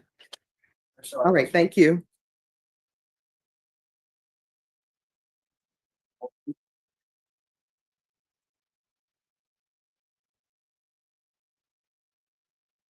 Mr. Adriana's here, Judge. All right, just give me 2 seconds.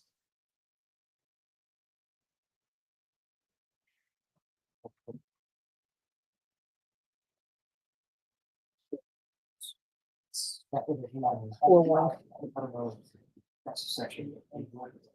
Okay, let me pull it up.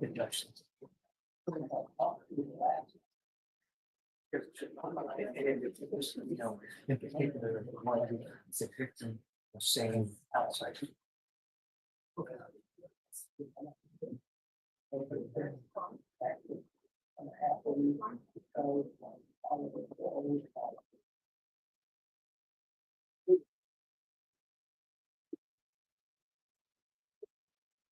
All right, and who is the person who's out here?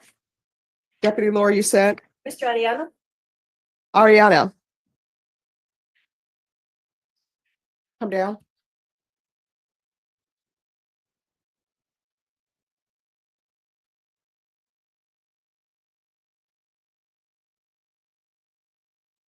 All right, sir, on your case, has a doctor seen you? Yeah. On the 7th floor, isn't it? No, has a mental health doctor seen you? A psychologist or a psychiatrist? It's on the web. On the computer? Yes, did anybody come and evaluate you for competency? Yeah. Do you know when? I'm not sure, like, I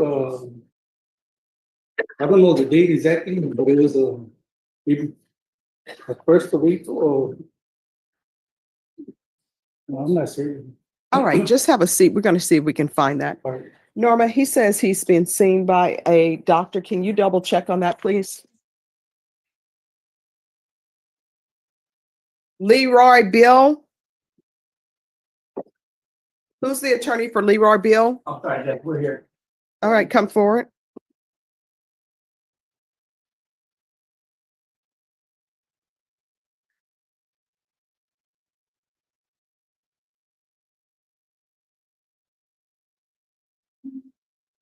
Hello, Mr. Bill. How you doing? I'm doing okay. How are you doing this morning? All right. All right. So counsel, what is going on with this case? Judge, since the last time I talked to him, his mental condition in my mind has deteriorated. And he agrees with me that he feels that he should talk to a psychiatrist. Don't know what that determination would be, but I feel that he's getting some dementia, which could influence any decision that you might make in his future. We'd ask that we'd be allowed to file that motion today.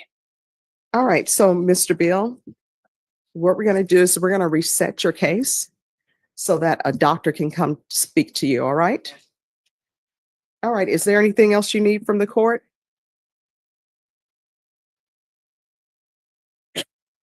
Ever since I got shot in the head, Mm-hmm. I had suicidal thoughts. Okay. And I haven't done nothing to nobody. And I feel like crying now. Okay. I was working for Allied Universal for 19 years at the Alamo Dome Mm-hmm. doing security. And the gun that I had was a family-owned gun. My oldest brother, he just passed away. Okay. All right. So let me explain something. So Mr. Bill, I don't want you to talk about your case. All right. So we're not going to talk about the facts of your case, but what I am going to do is I'm going to make sure a doctor comes to see you so you can talk to that doctor and we can see what we can do. All right. And so what I'm going to do is I'm going to try to get you seen as quickly as possible. So Norma, Yes, sir. I want to rush, put on this case, send it to magistrate's court, and I'm going to recall you back here May 8th to make sure that you get seen, okay? Oh. All right, thank you. My big excuse, Your That guy is not They well. haven't filed the motion. That needs to be done Gonna file today. it today, Judge. All right. And can you email it to me directly? Give you a copy. Yes. I'll email you a copy or e-file. You email me a copy. You can email it. Oh, okay, sure. It won't have a stamp on it. Email it. Okay, sure. Take care of yourself. Judge, and on the other one, they're just waiting for the report, and it's gonna take about 60 days. When you work it out. Okay. All right, thank you. Yes, ma'am. Deborah Aguilar. She's got an NTR. Yeah, for the record, the jury deliberated 3 hours on Friday, and they are moving in on their third hour Oh, today. you need to see what the court reporter is finding for that answer to that question.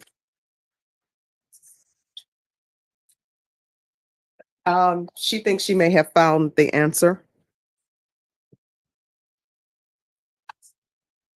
The gun being pointed.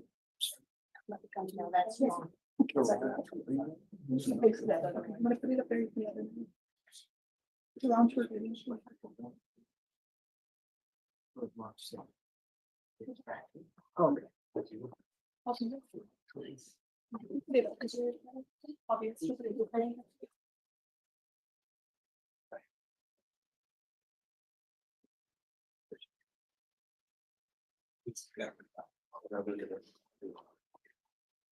Yeah.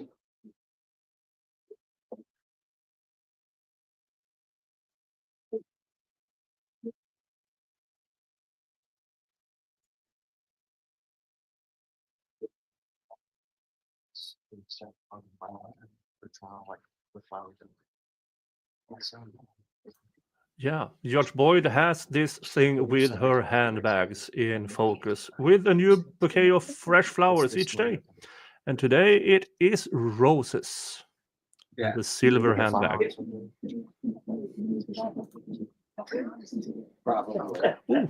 That's cool. I haven't yet. You know, the Thank you spray for that has reminding me, been Walter. sprayed, it smells like laundry day. It does. You're the one that we sprayed it in last month. Okay,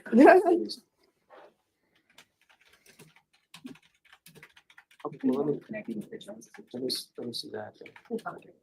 Just recall it. Thanks. Judge, while they're doing that. Mhm. I have something set on Wednesday. Okay, so I'm busy with the docket. Sorry. No problem.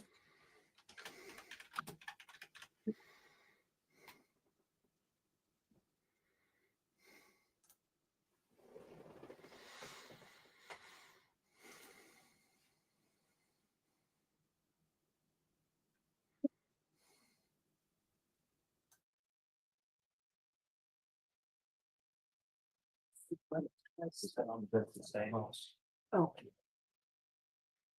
Yeah, the meetings.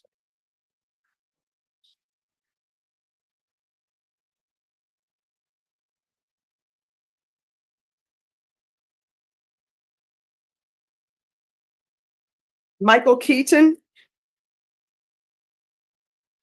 Who's here for Michael Keaton? Batman? James Charles Webb? Taryn Trevino?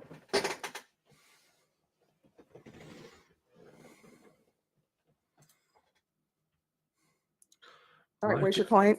Yeah, Michael Keaton. Yeah. All right. Going Just, downhill. Is he on PR bond? He's on bond. I'm not sure if it's due. Let me check.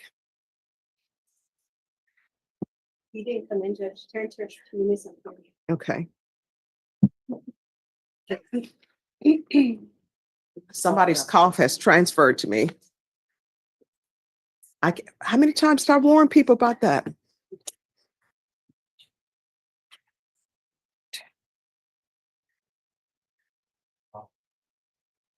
Have you all hit the like button yet? If you haven't, please do so. And if you haven't subscribed yet, please do. All right, counsel. I can issue a judge's warrant. It appears your client hasn't shown. Deputy Laura, you made the announcement? Mr. All right, so counsel, if you want, you can wait because the court reporter right now is looking for an answer to a jury question. You can wait for that. We can go on the record or we cannot be on the record and I'm going to issue a judge's jury warrant. question. I don't need it on the record. I'm sorry? I don't need it on the record, Judge. All right. So then the court is going to issue a judge's warrant and the court will remand your client without bond. If your client makes an appearance, the court will reconsider. Thank you, Judge. All right. Thank you. All right. I did hear her correctly, right? About a new jury question.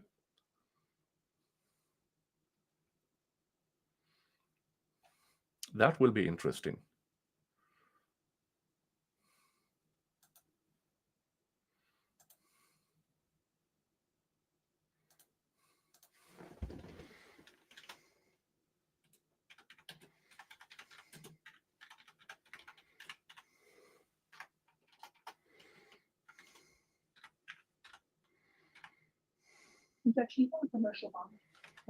Oh, no, I'm just going to issue a judge's warrant.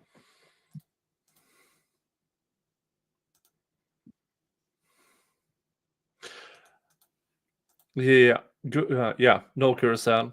I think they wrote the question to specify what part of testimony they wondered about. Yeah, that could be it.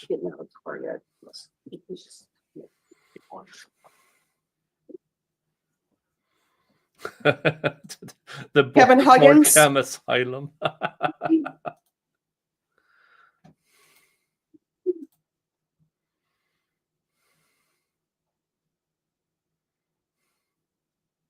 Hello. Oh, it's happening to everybody. Okay. This is I couldn't hear what you rare. said. She's lost her voice. She said there's an agreement on the bond modifications. This is very rare. An attorney who has to be quiet.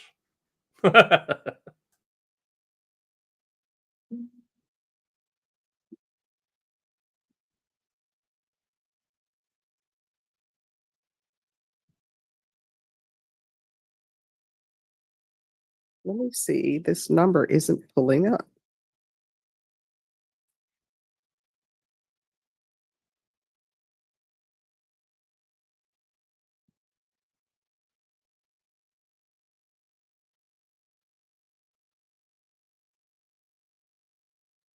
All right, is this on the docket today? Okay. And you still have your setting for April 22nd, so you're just here for the bond? All right. And so state you're in agreement to tracking only? Yes, ma'am. All right, thank you. Thank you for dressing appropriate for court.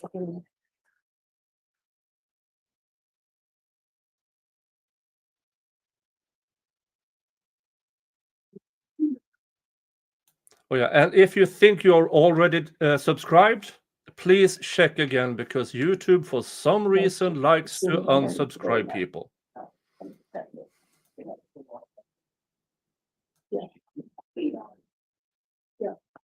Whenever you're ready.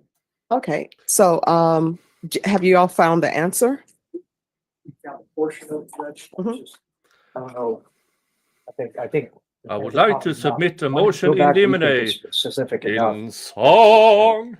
that it should be going back. All right, could I see the question again? Okay. All right, let's see what the jury question is. Let me do this.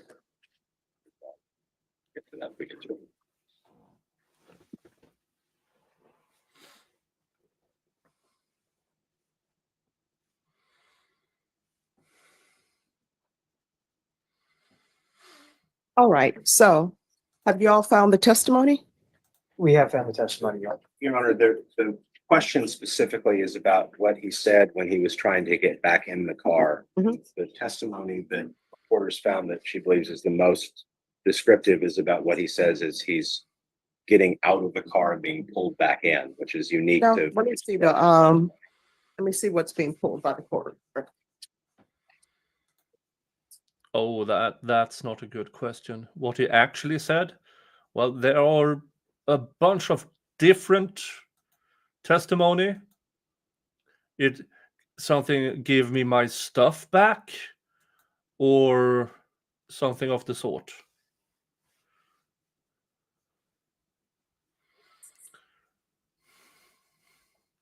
Your Honor, my objection will come in the medium of interpretive dance.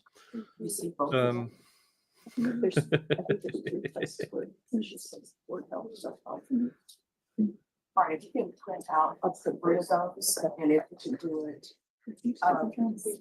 Court is gonna make a decision on something, something after that. Do y'all gonna, are you all going to want the answer to that? Or you want the jury for that? States are favorite. I'm okay with it being sent back. Okay, and so then what will happen, I'm gonna have her print out all three for me. Then the three that she print out. If you could go on the back.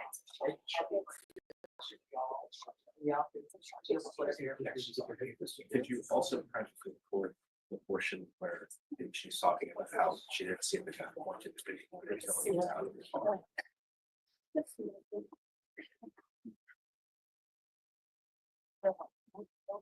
And Cindy, and while you're doing that, don't worry about this docket because the cases I'm going to be calling are the cases that we don't need a record for. Okay. Paul Diaz. All right, look who's 16. Look at, oh my gosh, time is flying. I remember she's a little baby. Now that was such a beautiful photo, and the smile, enjoying her face is just so infectious. It was fun. It was a good event. Yeah. Judge, Mr. Diaz was wearing shorts and his wife brought him some and he ran downstairs real quick to Okay. throw them on. All right, so He's putting pants on. okay. All right, let me know when you're ready. James Webb. Michael Keaton. All right, they're not ready on those. Do you need Mr. Webb? He's in custody, Judge. Oh, yes. Where's his attorney, though? Not here. All right. So we'll wait for the attorney. Deborah Aguilar. Who's here for Deborah Aguilar? Schaefer judge, and it looks like we tried to step out, right? All right, and Gabriel, Tia, that's something that needs to be on the record, correct? Yes, it does. All right, so just give us a moment. She's pulling something and we'll take it up. You still need it, Mr. Ariano up here, Judge? Ariana, let me see you, sir, if you could come down. Your Honor, Judge Boyd, can we have a musical episode where everybody sings? So, Mr. Ariana, so they're telling me it's going to take 45 days for the report to be done. I think that's too long. So we're still going to bring you back on the 24th to see about having your report present, okay? All right. All right, they're going to take you back. Thank you. Yeah.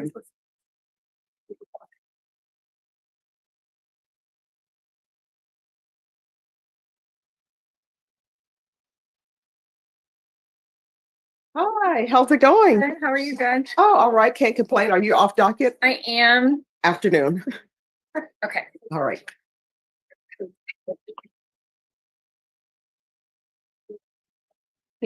I'm not here this afternoon and it's pressing. Can I just-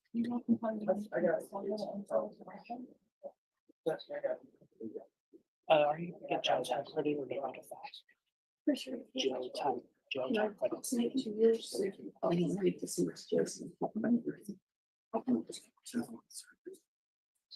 Twenty 2025 CR 001-052.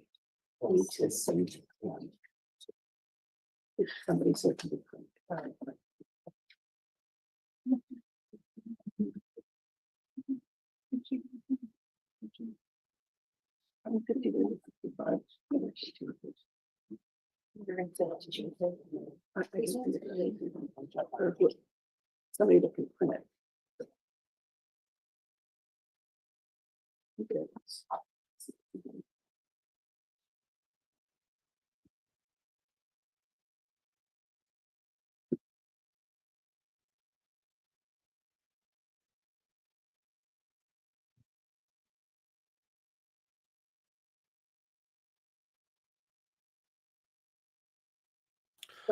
For you who just joined, we have a specified jury question, and it is regarding testimony about what the victim said when he was either dragged back into the car or jumped back into the car. And the prosecution and the defense attorneys are identifying which testimony reflects this best.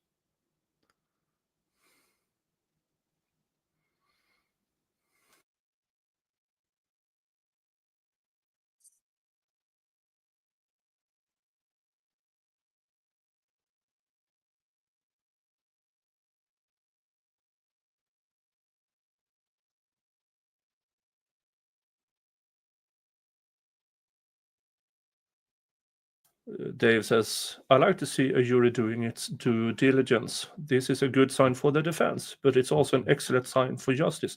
Yeah, an active jury who asks questions is better than a jury who just shows up after 20 minutes with either a guilty or not guilty verdict. I'm not so sure why they are asking for this particular. It might be if they are considering capital murder or a lesser included. Was there an actual robbery going on? Which is not good for the defense.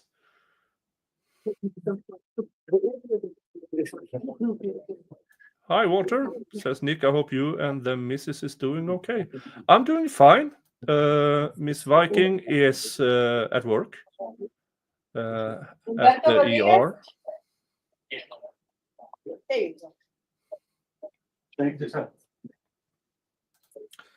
Lou, what did they ask? They are asking for the testimony regarding what the victim said when he was either dragged back into the car or jumped back into the car or tried to get back into the car.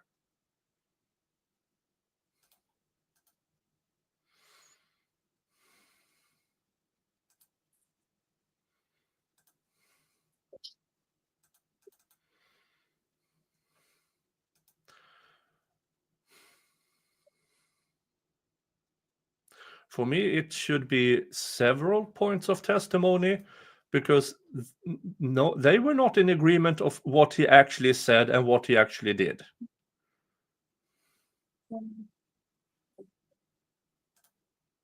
Yeah, I think they are referring to what took place at the red light when he either jumped out of the car or were thrown out of the car and then tried to get back in again.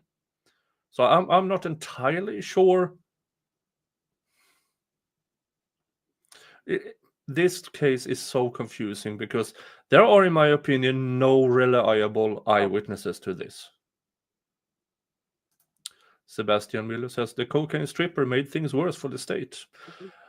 Yeah, and the entirety of the case rests on her testimony because without her, there is zero evidence that actually puts Mr. McIntyre in that car.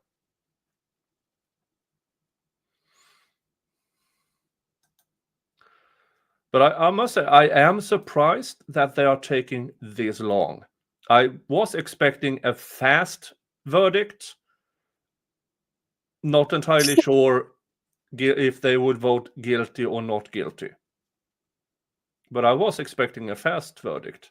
Now, 6 hours deliberation is not that long on a murder trial, a 9-day murder trial. But comparably, it's long. Yeah, they are taking their time.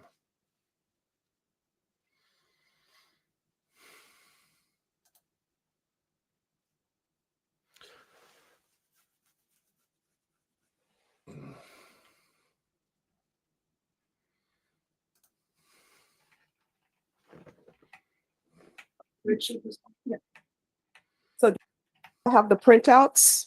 Yes. Okay.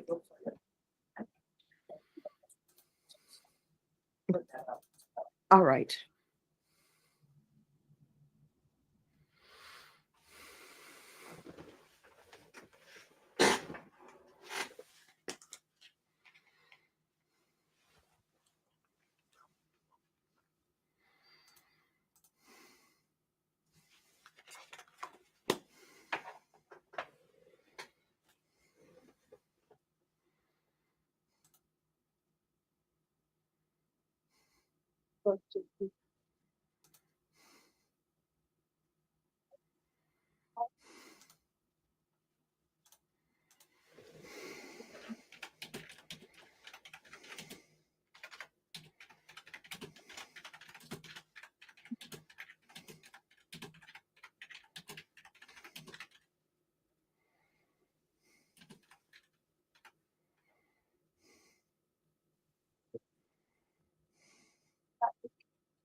Excuse me.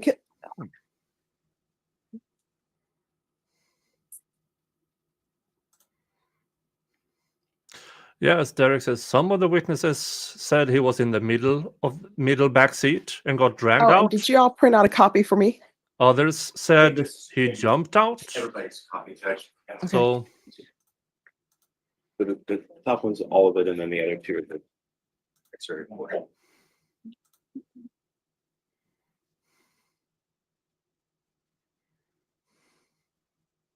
So do y'all have your own copies? He does. Okay. That's your copy. That was- Oh, these are my copies. Well, I think he gave it to me as my copy. I'm giving it to you. Oh, Jim, I'm sorry. Did you want a copy? Oh, maybe. You had yours. No. Give her an out. All right, thank you. Yeah. Counsel, so you'll have yours and we can discuss it. Justin says, I respect any ruling. Yeah, I mean, I wouldn't be I wouldn't be surprised over a guilty verdict. I've seen worse cases get a guilty verdict. And the defense alluded to Mr. McIntyre being in the car on several occasions, which I believe was a bad call from the defense. Because if you are alluding to your client being in the car, you have to add on, according to your statement or allegedly, but they asked questions as if he was actually in the car.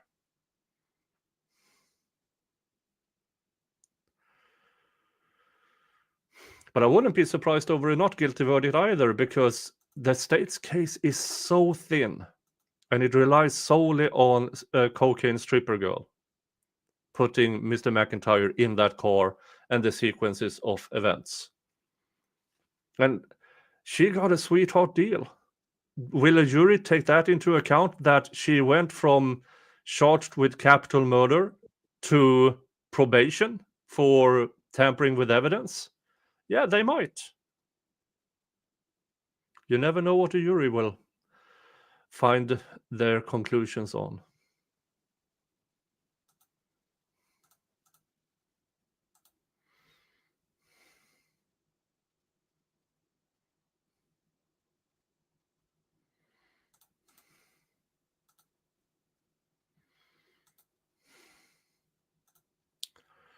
Yeah, I mean, she claimed she was. Sorry, I ran out of staplers. Oh, no problem. The first one's 1 page, the second one's 4 page, and the last one, I believe, is the full testimony. All right. That second print. Thank you. Yeah, cocaine stripper girl claimed that she was at a gathering with a bunch of people at 4:20, but she decided to be sober that day. Oh, sure. Sure.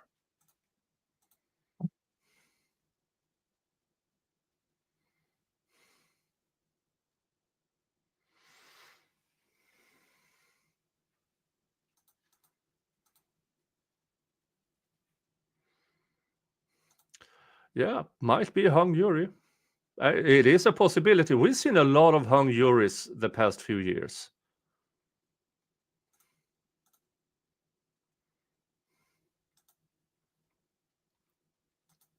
All right, I'm going to fill up my coffee. I'll be right back.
I forgot we're over 2 hours into this verdict watch, and I brewed that coffee at the beginning. So I'm having some lemonade instead.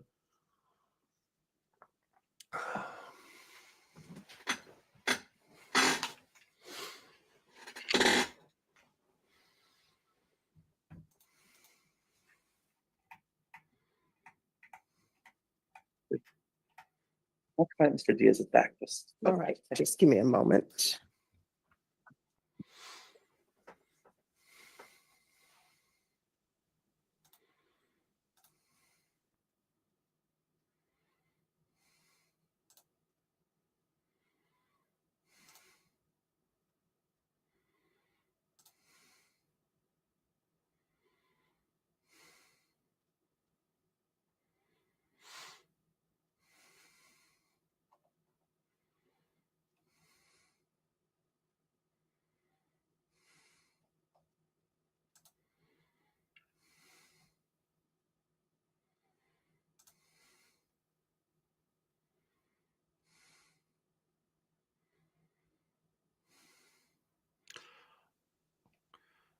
Oh, I'm looking over at Valhalla Awaits, and they are having goat baby delivery. Or at least they are waiting for it or expecting to have it anytime now. So when they go to lunch here, I will show that to you. And yeah, Dottie, the latest addition to Valhalla Awaits goats. She's so sweet. She's so sweet. She really took a liking to Valhalla.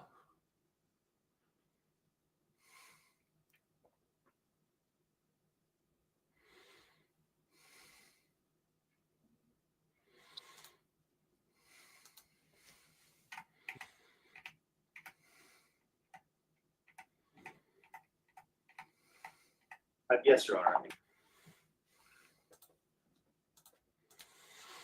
Yes, Your Honor, I think we're ready. All right, so what I can tell you all, and we'll go on the record, but from my memory, I know what the jury's asking, and this is not the witness who gave that information. But what I can tell both parties, this whole transcript is not the answer to this question. So the whole transcript is not going to be going back. The only thing that comes close to being the answer, and I don't even think it's the answer, is from page 154. And it's this answer A.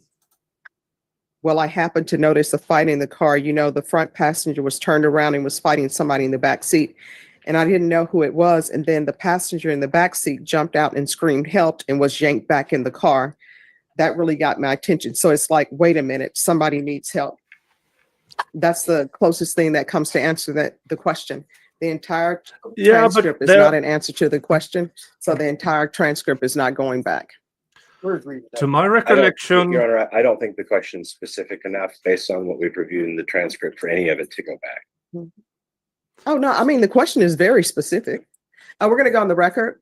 Court is calling 2019 CR 12495 State versus Taymor McIntyre. Both counsels are here. The defendant is present. The jurors say, and I'm going to take the questions in the order in which they were given. Jurors' first question. We are in disagreement of what the woman who was homeless at the time heard Mark say when trying to get back in the car. So can we have the testimony to the above? That's a specific question. She wants to know, the jury wants to know what the homeless woman at the time heard Mark say when trying to get back in the car. What the court reporter has pulled is question. Okay, and then after that, can you tell me more about the second car and why that car caught your attention? Answer. Well, I happened to notice a fight in the car. You know, the front passenger was turned around and was fighting somebody in the back seat, and I didn't know who it was. And then that passenger in the back seat jumped out and screamed, helped, and was yanked back in the car. That really got my attention. So it's like, wait a minute, somebody needs help here. That's the answer to that question. But again, the entirety of this transcript is not the answer to that question. I understand that people want context, but the court's job when a question is asked about a specific disagreement, it's not for the court to give context. It's just for the court to answer that question through the court reporter's transcript. Yes, Your Honor, but as you yourself observed, it doesn't appear that the question that the reporter found for this witness is what they're actually disputing about, that they appear mistaken about.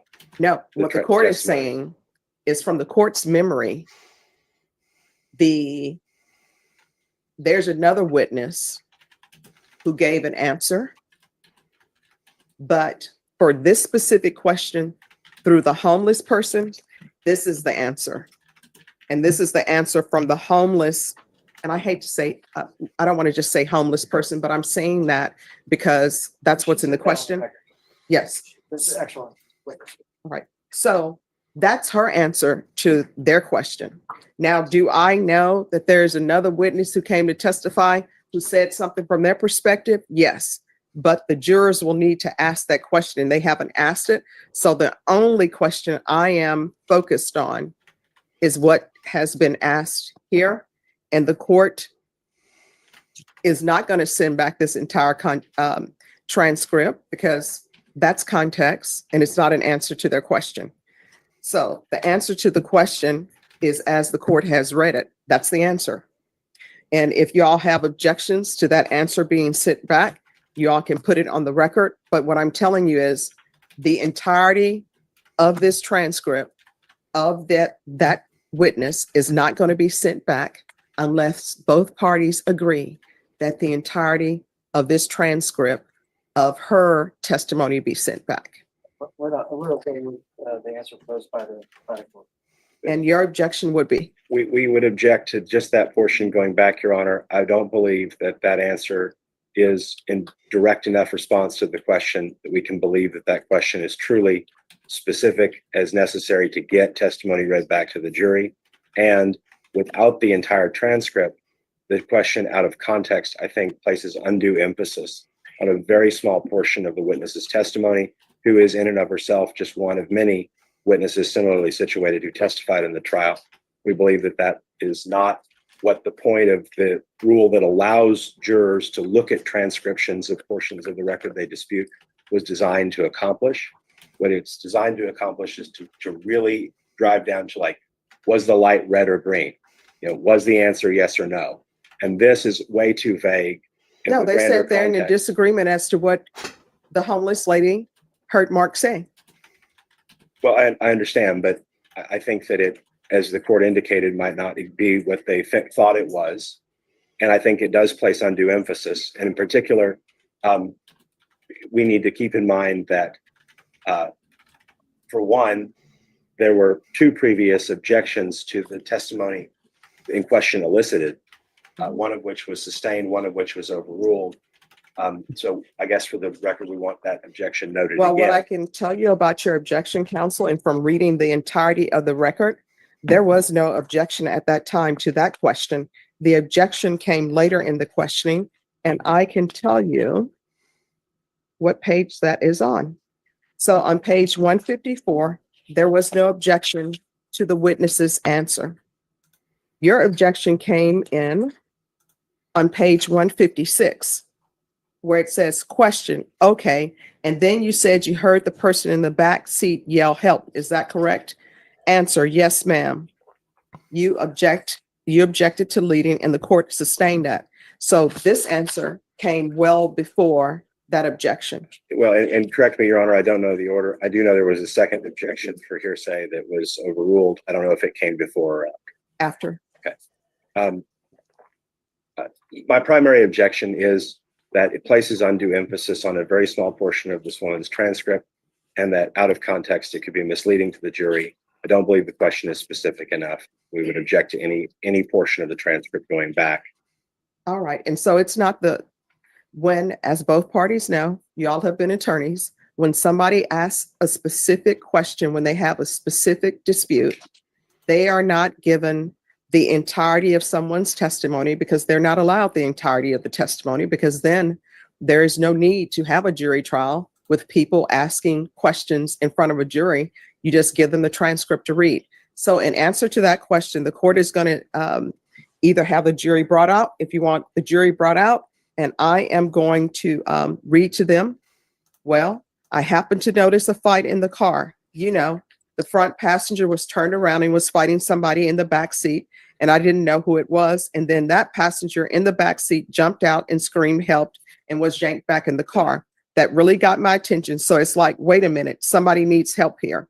That's the answer to the question. So I note your objection. Your objection is overruled. The only question now is, do you all want the court reporter to print out that specific section and send it back to the jurors? Or do you want the jurors brought out and have the court read the answer?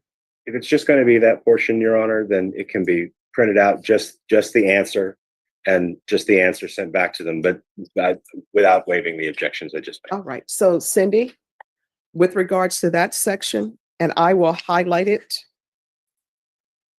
that's going to need to be sent back to the jurors. Could you all hand that to her? The next question that came after that, since we can't agree on whether there was a robbery or not, what is the next step in the process if we can't agree on the main charge, capital murder? Both parties had a chance to review the questions. Yes, Judge. The court proposes the following supplemental charge with reference to your inquiry. You have all the law before you. Please continue your deliberations. Any objection? Your Honor, I think that while that language would be valid, I would suggest that, well, let me begin by saying the language of the question in its totality seems to convey that they are unable to agree as to that charge. And so we would preliminarily move for mistrial. All right, that's going to be denied. And then secondarily, as to the response back to the jurors, I think that we would ask that if we could say, if you cannot agree, if you are not unanimous as to every element of capital murder, you must continue to deliberate about capital murder, because the question seems to be confused about how the charge works. And all right, so that's our worry. All right, so that's going to be denied. And what the court and both of you all aware that the jury charge specifically states, you first decide on if you can come to a decision, guilty or not guilty on the capital murder. If the answer is not guilty, then you move to the lesser included offenses. Is that what everyone else interpreted the jury charge? Yes, Judge, but our concern is that because capital murder because the capital murder portion of the charge does not have the self-defense language in it, I worry that there's confusion about how they're to consider portions of the charge that relate to self-defense as it relates to capital murder. And so by explaining to them that they have to be unanimous as to every element of capital murder before they can move to the other portions of the charge, I feel like that answers their question. It doesn't expand anything that hasn't been previously instructed. And it may clarify that issue, right? Because it does seem like they are, at the moment, deadlocked as to the first indicted theory of the case. I have no idea if they're deadlocked or not, but closing arguments, that's when you all explain that. You're allowed to explain that. Of course, the court gives the jurors the law. And if you all go afield in your explanation and closing argument on what the law is, that's when I step in. So the court is, for that question, I note your objection. The court is going to send the answer with reference to your inquiry. You have all the law before you. Please continue your deliberations. And I previously stated what the answer will be for the first question as well. Yes, sir. All right, we can go off the record, and Cindy, if you can print that section out for me, and both state and defense, if you all look at that and make sure that's the answer we agreed upon. Yes, sir. Oh, and both parties, I'm assuming no objection to just sending the questions and the answers back to the jurors? No, Judge. All right. Yes, and Chick-fil-A.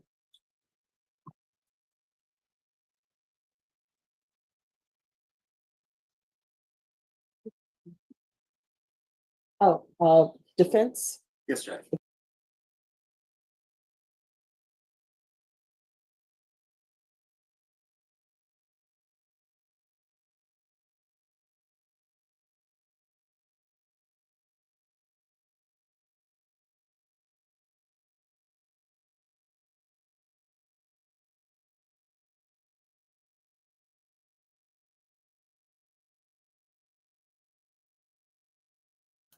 All right. It seems as if the jury will get the portion of the transcript that best reflects the question, and with an instruction, if they can't reach a verdict on the main charge, the capital murder, that they move on to the lesser included, which is normal murder.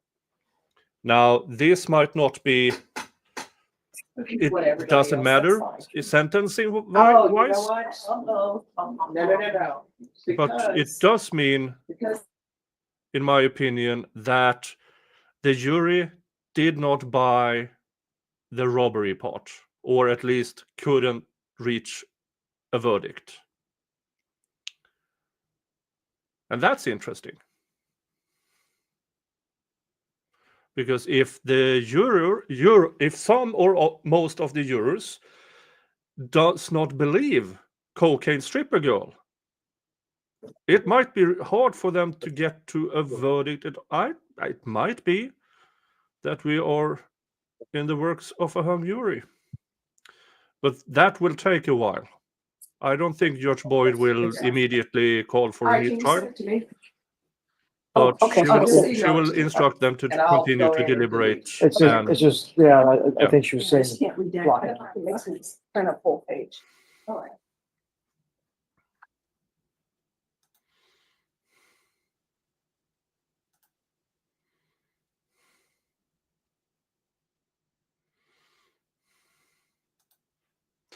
Oh yeah, before I forget, motion for mistrial. 20. And it was denied. All right.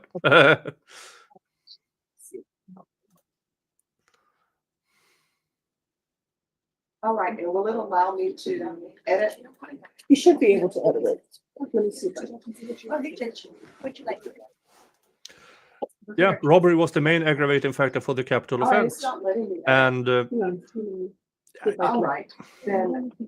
Jason, it is a very thin case that solely relies on the testimony of cocaine stripper girl.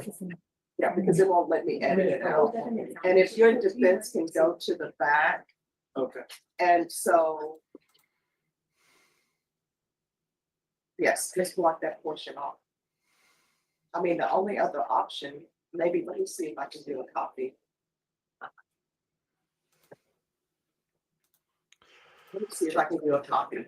Which seat in the car was Tay-K seated in? According to cocaine stripper girl and a few of the eyewitnesses, places him Here we go. at the front passenger seat. Did you want me to go? It's letting me do. But other eyewitnesses says it was a Hispanic man in the front passenger seat. Others said that they were all black in the car, and others apparently said they were all Hispanic. So it is very, very. It's nobody seems to agree who was actually in the car, except cocaine stripper girl who has pled guilty and says she was the driver.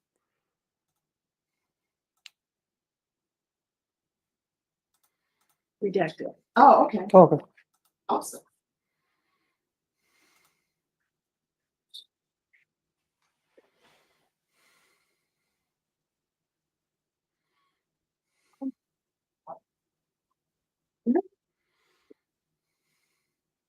Waterburger down.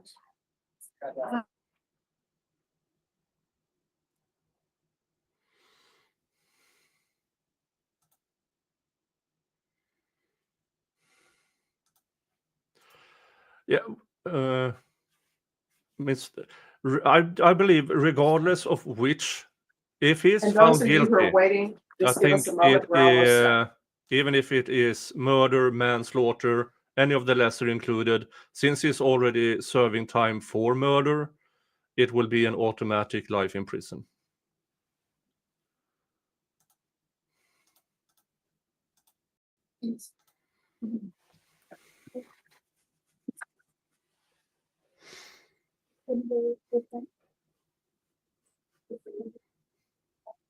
Your biggest Yeah, as Justin says, depends. Yeah, everything depends. And this is Judge Boyd's court, and she decides.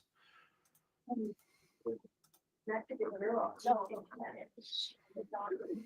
don't know if it's all highlighted, the boxes, everything above and below, but I'm not sure how it's gonna actually print. Okay. I'll send it to you. All right, thank you. It does.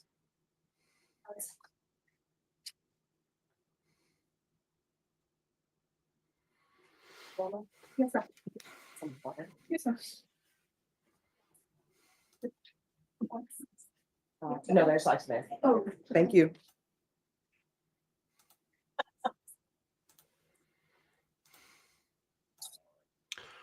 Shannon Ray, are they taking into account that he was 16? The fact that he's 16 is why the prosecution isn't seeking the death penalty. So that is off the table when a person is a juvenile.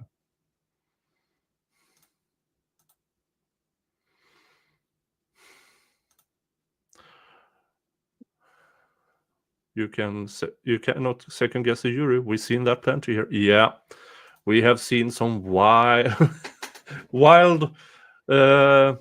convictions and acquittals on this channel.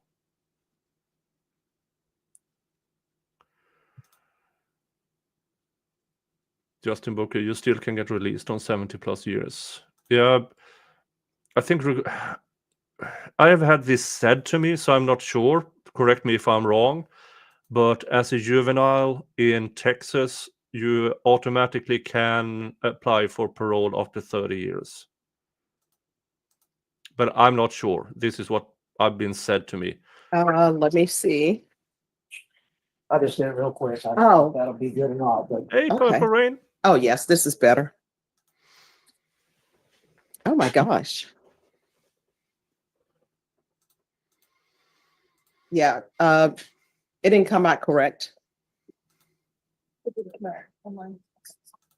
No, I mean, it printed the whole thing.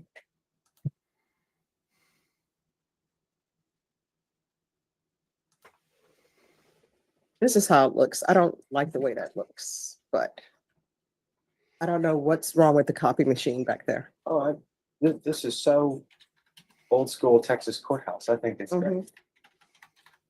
Oh, you're fine with it? Yeah. Like that? It looks Okay. almost more legal. Okay.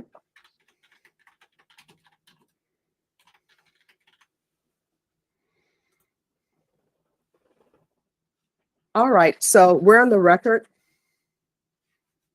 In 2019 CR 12495. Are both parties in agreement to the way this looks? Yes, Judge. I have no problem with the way it looks, Judge. Okay. All right, then we'll send it back to the jurors. Thank you, Judge. Just to be clear, I still have all those objections. I just Yes. don't have a problem with the physical look of it. All right, thank you. All right, who's here on Michael Keaton? I am, Your Honor, Mr. Keaton, President Judge. All right, come All forward. right, Thank you, time Judge. to listen. Sure. Time to see what How are you today? Batman Oh, has I'm done. doing great. How are you doing? Good, Judge. All right, today is your plea deadline date. He We doesn't confirm with the look like state, Your Honor. Batman. We'd ask for an additional looks 2 like a weeks, Your Honor. casual There's cop. been a development. They want to clarify it. All right, that development is going to be clarified on April 22nd. Thank you, Your Honor. All right, Ms. Ferguson, Yes, sir. recall this for jury April 22nd. Yes, sir. All right, thank you so much for dressing appropriate for for court. Once you sign the reset form, you are excused. Thank you. Thank you, Your Honor. You're Appreciate the welcome. court's consideration. All right, thank you. Okay, Batman is going to trial. And if it is Judge Boyd who conducts that trial in a near or far future, well, I'm probably going to cover it. Texas v. Michael Keaton. I can see the thumbnail in front of me now. Thank you. And it may or may not have Batman Diaz, on it.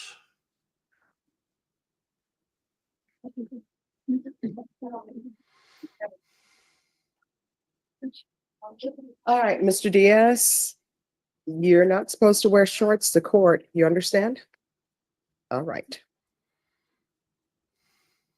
So on this case, today is your plea deadline date. Your Honor, the prosecution just tendered a plea today. And I was going to discuss with my client. I'm still working to make contact with the complaining witness that has been, we think is in the halfway house.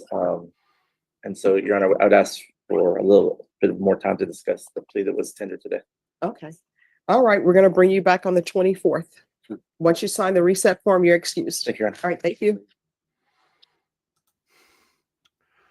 Yeah, so prosecution, yeah, on the day of the deadline, that's not nice.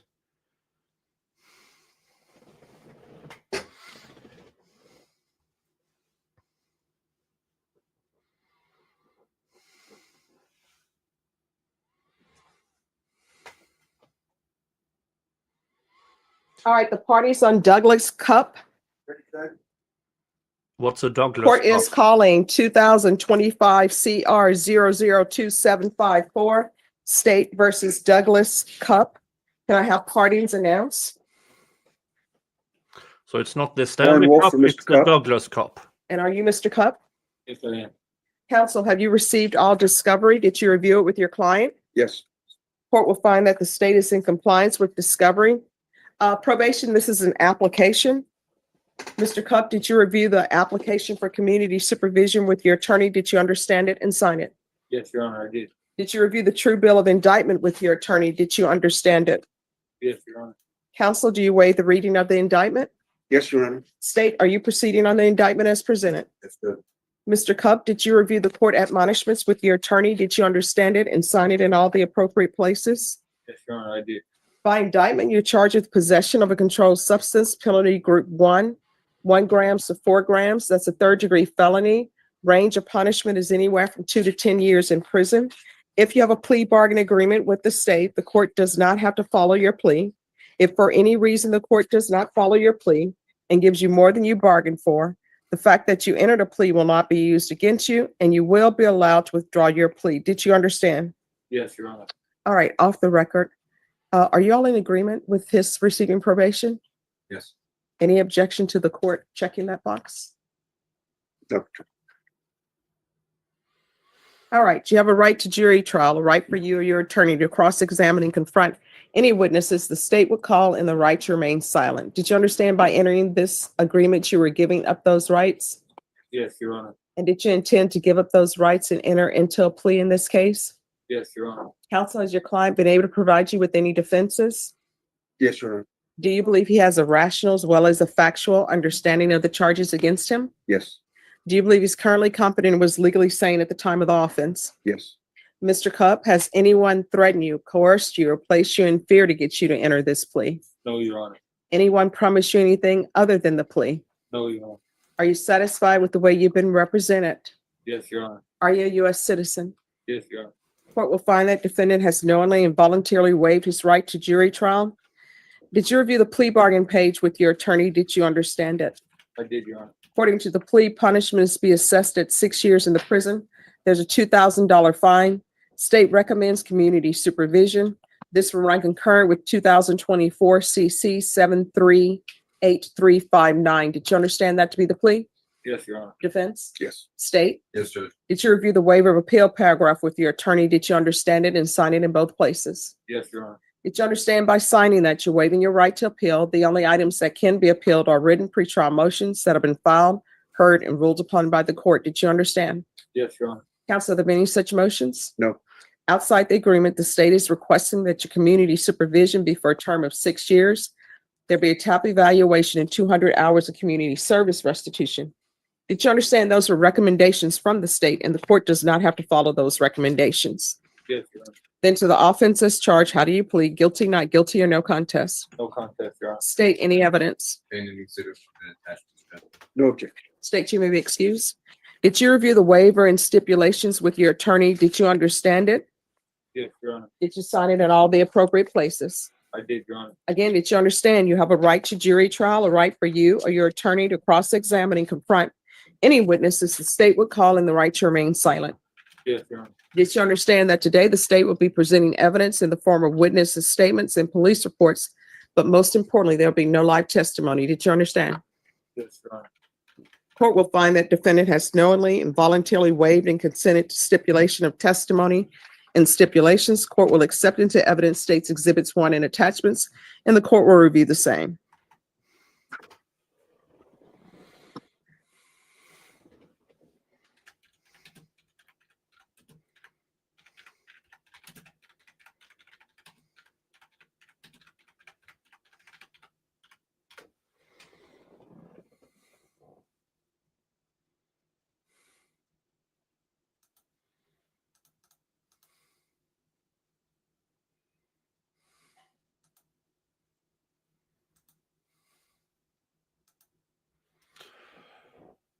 So, Sweetie asks, did the other people in the court testify? No, they did not. The state chose to not call the other two people in the car. So if you think that cocaine stripper girl's testimony was After weak, reviewing states exhibits I 1 and assume- attachments, the court will find there is sufficient evidence to find you guilty, and the court will find you guilty. All right, so what's happening with all of the other things that were found in the vehicle, the body armor and the gun? The gun is part of the plea bargain, Judge, and we need to go down to County 11 after we're finished here as part of the plea. All right, and also the body armor? Okay, all right, thank you. All right, so do you have any children? I do. What are their ages? 18, 17, 15, 12, 1. I guess. And do you have your contact mother. with them? I do. Do they live with you? Yes, their grandparents right now. All right, so that means that you're not taking care of them. It's the grandparents. Are they the paternal or maternal grandparents? Mother or father? Father. Okay. So basically, you continue to have children and they're taking care of them. Is Child Protective Services involved in your life? Where's the mother of the children? She's not in the picture. She has a 1-year-old and she's not in the picture. It's not the same. All right, so that mother, where is she? She's actually incarcerated. All right, so the mother of the 1-year-old is in prison or in jail? No, she's here. All right, in jail. No, she's not. Not the 1-year-old. I have 4 with one with the previous. Okay. And 1 with my new spouse. Oh, and so she's here today? Where? Oh, where's the 1-year-old? She's with family. All right, so basically the mother's raising children. Yeah. All right, so I never understand. And who is this young person here in the courtroom? That's my son. All right, how old are you? 17. All right, what are you doing with your life? Are you in school or not in school? Graduate? What are you doing? All right, why are people bringing children down here to see somebody who is in jail for drugs like this is somebody that people should be looking up to when he should be in school? Is school out? Is this an excuse day for him to come down and see this person be sentenced? Is he excused from class? Is he missing math? Is he missing science? Is he missing English literature? Why is he here? Why would you bring your child down here to see him be sentenced for committing a crime that your son should not even be around because he's committed a crime? And according to the police report, he's a gang member. Jeez. This is somebody that you think is the great person to put in your children's life. I don't understand that. He should be at school. He's missing class. Why are people just staring at me like I'm saying something that is unheard of? Do children not go to school anymore? He's getting behind because he's here in court to watch this person get sentenced. And he should be at school studying. What are his grades? Is he doing well in school? Is he doing any extracurricular activities? Did he tell his teacher that he was going to be out because he's here to watch him get sentenced? Is this his biological father? Yeah. So why is he in school? And you should have told him, don't come down here. You need to be in school. I don't understand that. And then what ends up happening? People drop out of school and then they come in and you know what they come to court and tell me? Well, you know, my father's been to prison. My father did drugs. My father's a gang member. And all these mothers are out here holding these men up as paragons of society for their children to look up to. And then having children with them that are one. Knowing their history, I do not understand that. But he's too young to be in court. And if people want to visit him, I know they don't do person-to-person jail visits anymore. You can only do it on phone. That's where he needs to see him. And when you're out of custody, spend time with your children instead of just having them show up and want to be in their life when you're in court and you need them for sympathy. So he can step out of the courtroom. Thank you. So they have you listed as a gang member in here. What's this about? Ooh. For a small period of time, I was in a motorcycle club. No, it says Bandito's gang member. It's a Oh, crap. club, Your Honor.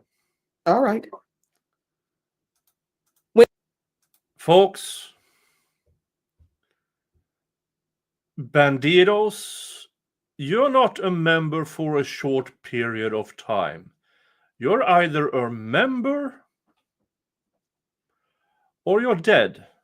Now, there are members of Bandidos that can leave in good standing. But that is more or less for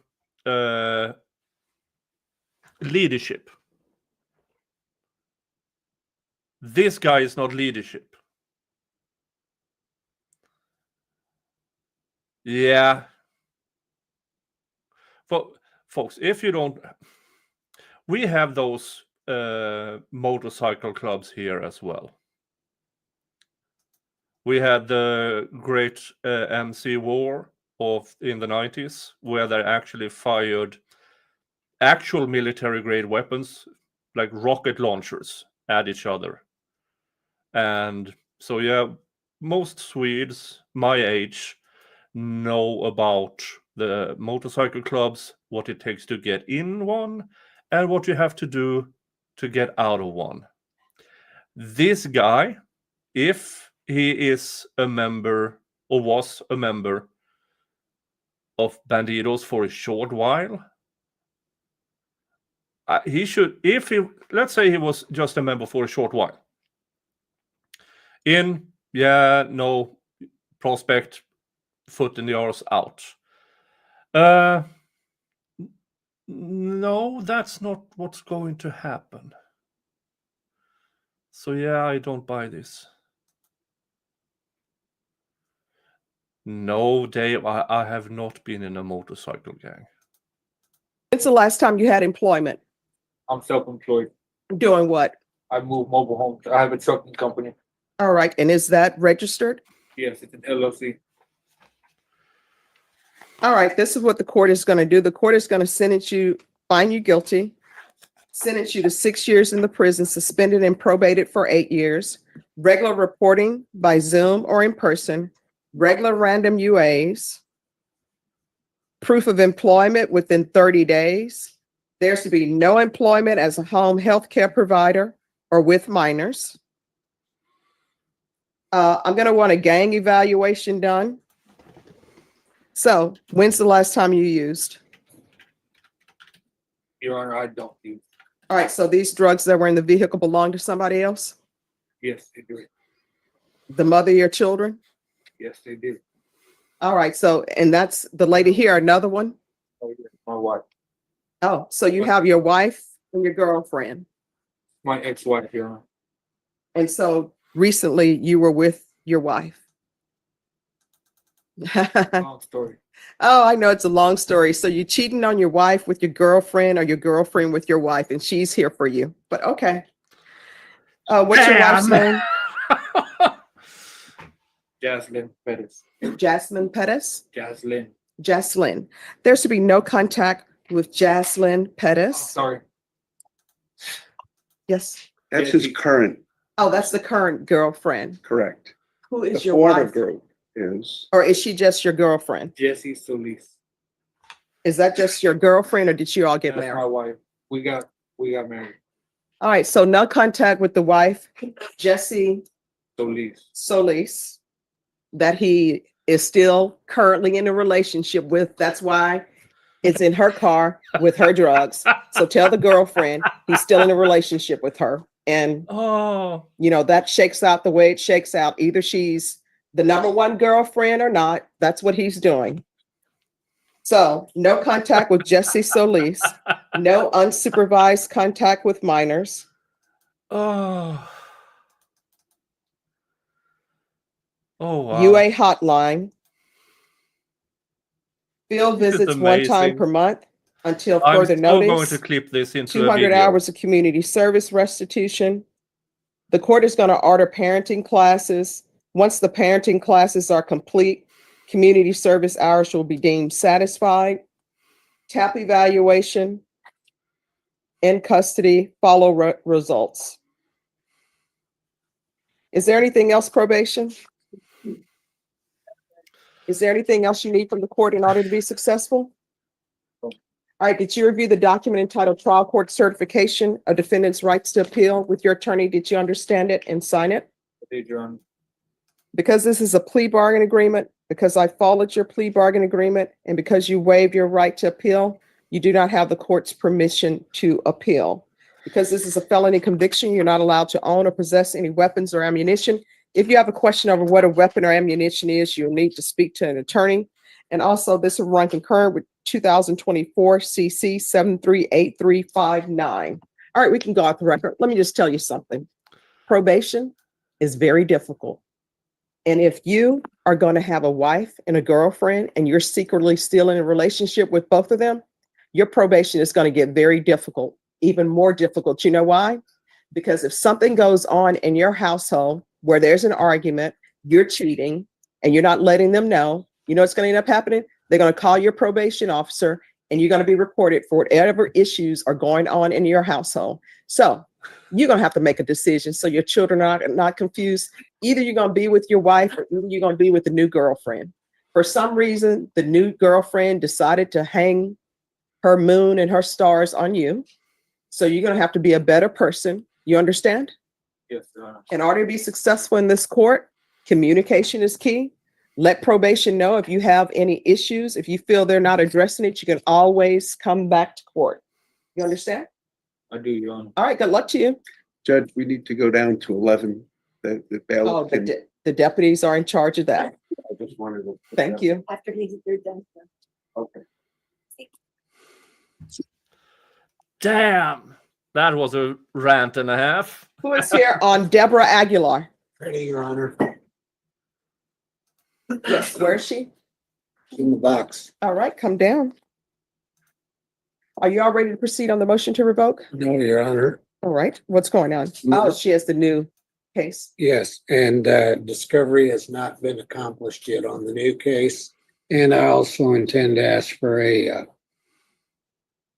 Section 46 mental health evaluation. All right, so this is what we're going to do. If you'll file the motion for that, I'll sign it.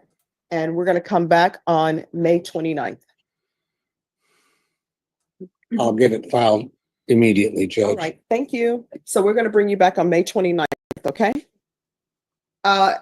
Gabriel H. Ortia, Thank you. you're welcome. Judge, I cannot be here Wednesday morning. I'm going to Ernie Karam's funeral. Okay. And I have a case on you. Oh, just send the email to Norma and I'll take care of it. Okay. You're welcome. Are y'all ready to proceed on the motion to revoke? We are, Your Honor. Yes. Court is calling 2024 CR 1497 State versus Gabriel Paul Echatia. Echatia. Sorry. It's okay. Could I have parties announced for the record? Jason Garrett, State Yard. Jesse Sepulveda for Gabriel Echartea. And are you Gabriel Echatia? Yes, ma'am. Did you review the document entitled Motion to Enter Adjudication of Guilt and Revoke Community Supervision with your attorney? Did you understand it? Are you the same Gabriel Paul Echatia who was placed on deferred adjudication in 2024 CR 1497 for the offense of evading arrest or detention with a vehicle on June 17, 2024 for a period of 2 years? All right, state. Yes, Your Honor, violated condition number 1 on or about the 13th day of February 2025, in Bear County, Texas, the defendant Gabriel Paul Echatia Close enough. committed the offense of reckless driving and violation of condition number 1. How do you plead to that, true or not true? And we'll waive the remaining violations. Any objection? What do I think about the lesser charge, since that seems to be what they are on now? It's hard to tell, because if there is a handful of jurors that does not buy cocaine stripper girl's story at all, we might end up with a hung jury. I do believe that there will be some kind of, they will reach an agreement between the jurors. Okay, you didn't want capital murder, we wanted it. You want to here, you want to throw this out, we don't. Can we agree on manslaughter? Something of the sort, I believe, might be the result of this. But I've been surprised before. No objection, Your Honor. Did you understand by pleading true to violation of condition number one, the court could find it true, grant the motion, find you guilty, sentence you up to 10 years in prison and up to $10,000 fine? Knowing that, do you still wish to plead true to violation of condition number one? Court will find violation of condition number one true. Is there a proposed agreement?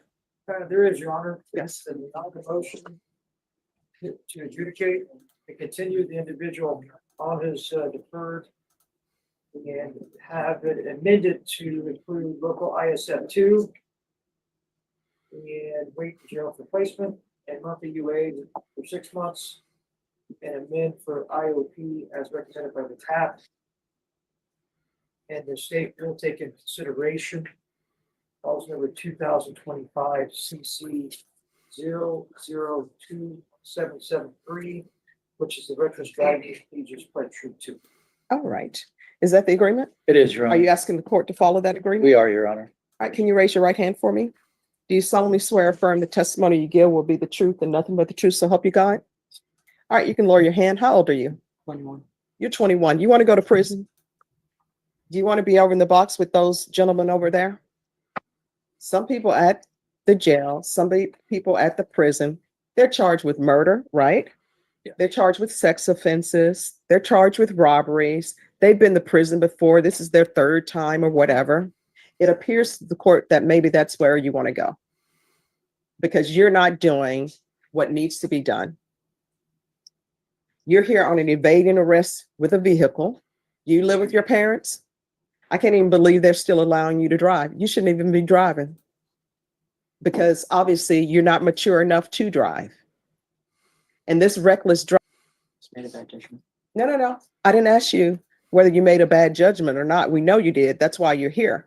What is it about? How were you driving recklessly? Were you going beyond the speed limit? Were you out here like I see these children do, shutting down in the street, doing, roundabouts? What were you doing? I was going over the speed. By how much? Not too sure. It didn't say on the report. You should know.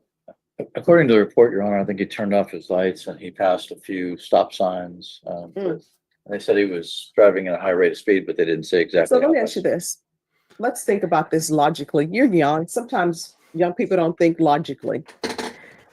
You turn off your lights. I'm assuming then this was nighttime. Was.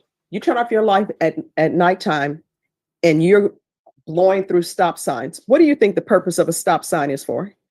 You stop the vehicle. But why? Why do we have stop signs? Why do we even have red lights? In case of pedestrians coming through or cross traffic. And why, when it's nighttime, why do you have to have your lights on? So another vehicle or a person can see the vehicle. So if you turn off your lights, what does that mean? Will people be able to see you? All right. And then somebody is walking past that stop sign because they don't see a vehicle. What's going to end up happening? Collide with the person. And what's going to happen with that person? They either die or get seriously Yeah. injured. And let me just tell you what would have happened if you would have hit someone. You would have ended up hitting that person, and you know what you would have done? You would have left the scene. They would have ultimately found you, and then you would have been in the box, and you would have been before me crying, asking for tea and sympathy. So what I can tell you is this. The only reason why you're not going to prison right now is because your age, and I guess you're not thinking. So I'm going to try to help you think and make better decisions. So I'm going to deny the motion. I'm going to alter him in conditions. He will be taken into custody today. He's going to local ISF. And since your family won't do it, I'm going to have to do it. You are not allowed to drive. Wherever you need to go, either you're going to have to get an Uber, you're going to have to learn to do the VIA. You're not going to be driving for the rest of your probation. Don't come back to me saying I have to go to school in another county. You're going to have to figure it out. Do you understand? And I will take in consideration 2025 CC 002773, and we'll do a referral to felony drug court.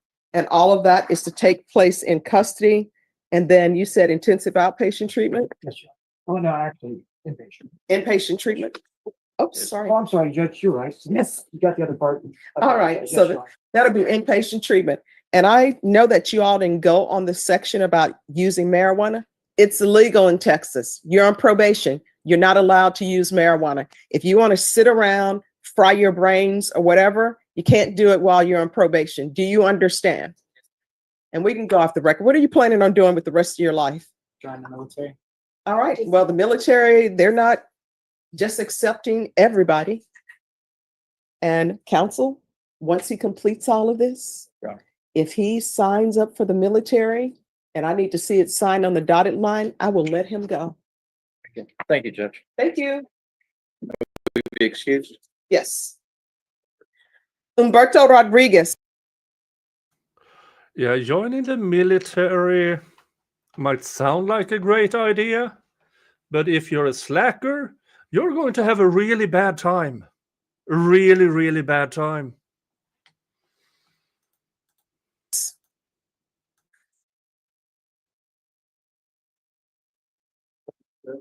Judge Boyd is on a roll today. Hello, Mr. Rodriguez. Hi. Thank you for dressing appropriately for court. Oh, no, the thing is.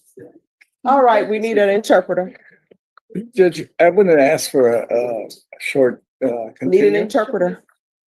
Thank you. All right, have a seat. Judge. Yes. Okay. For the last one. Texas used to allow guys to Yes, choose I the did. military instead of jail time.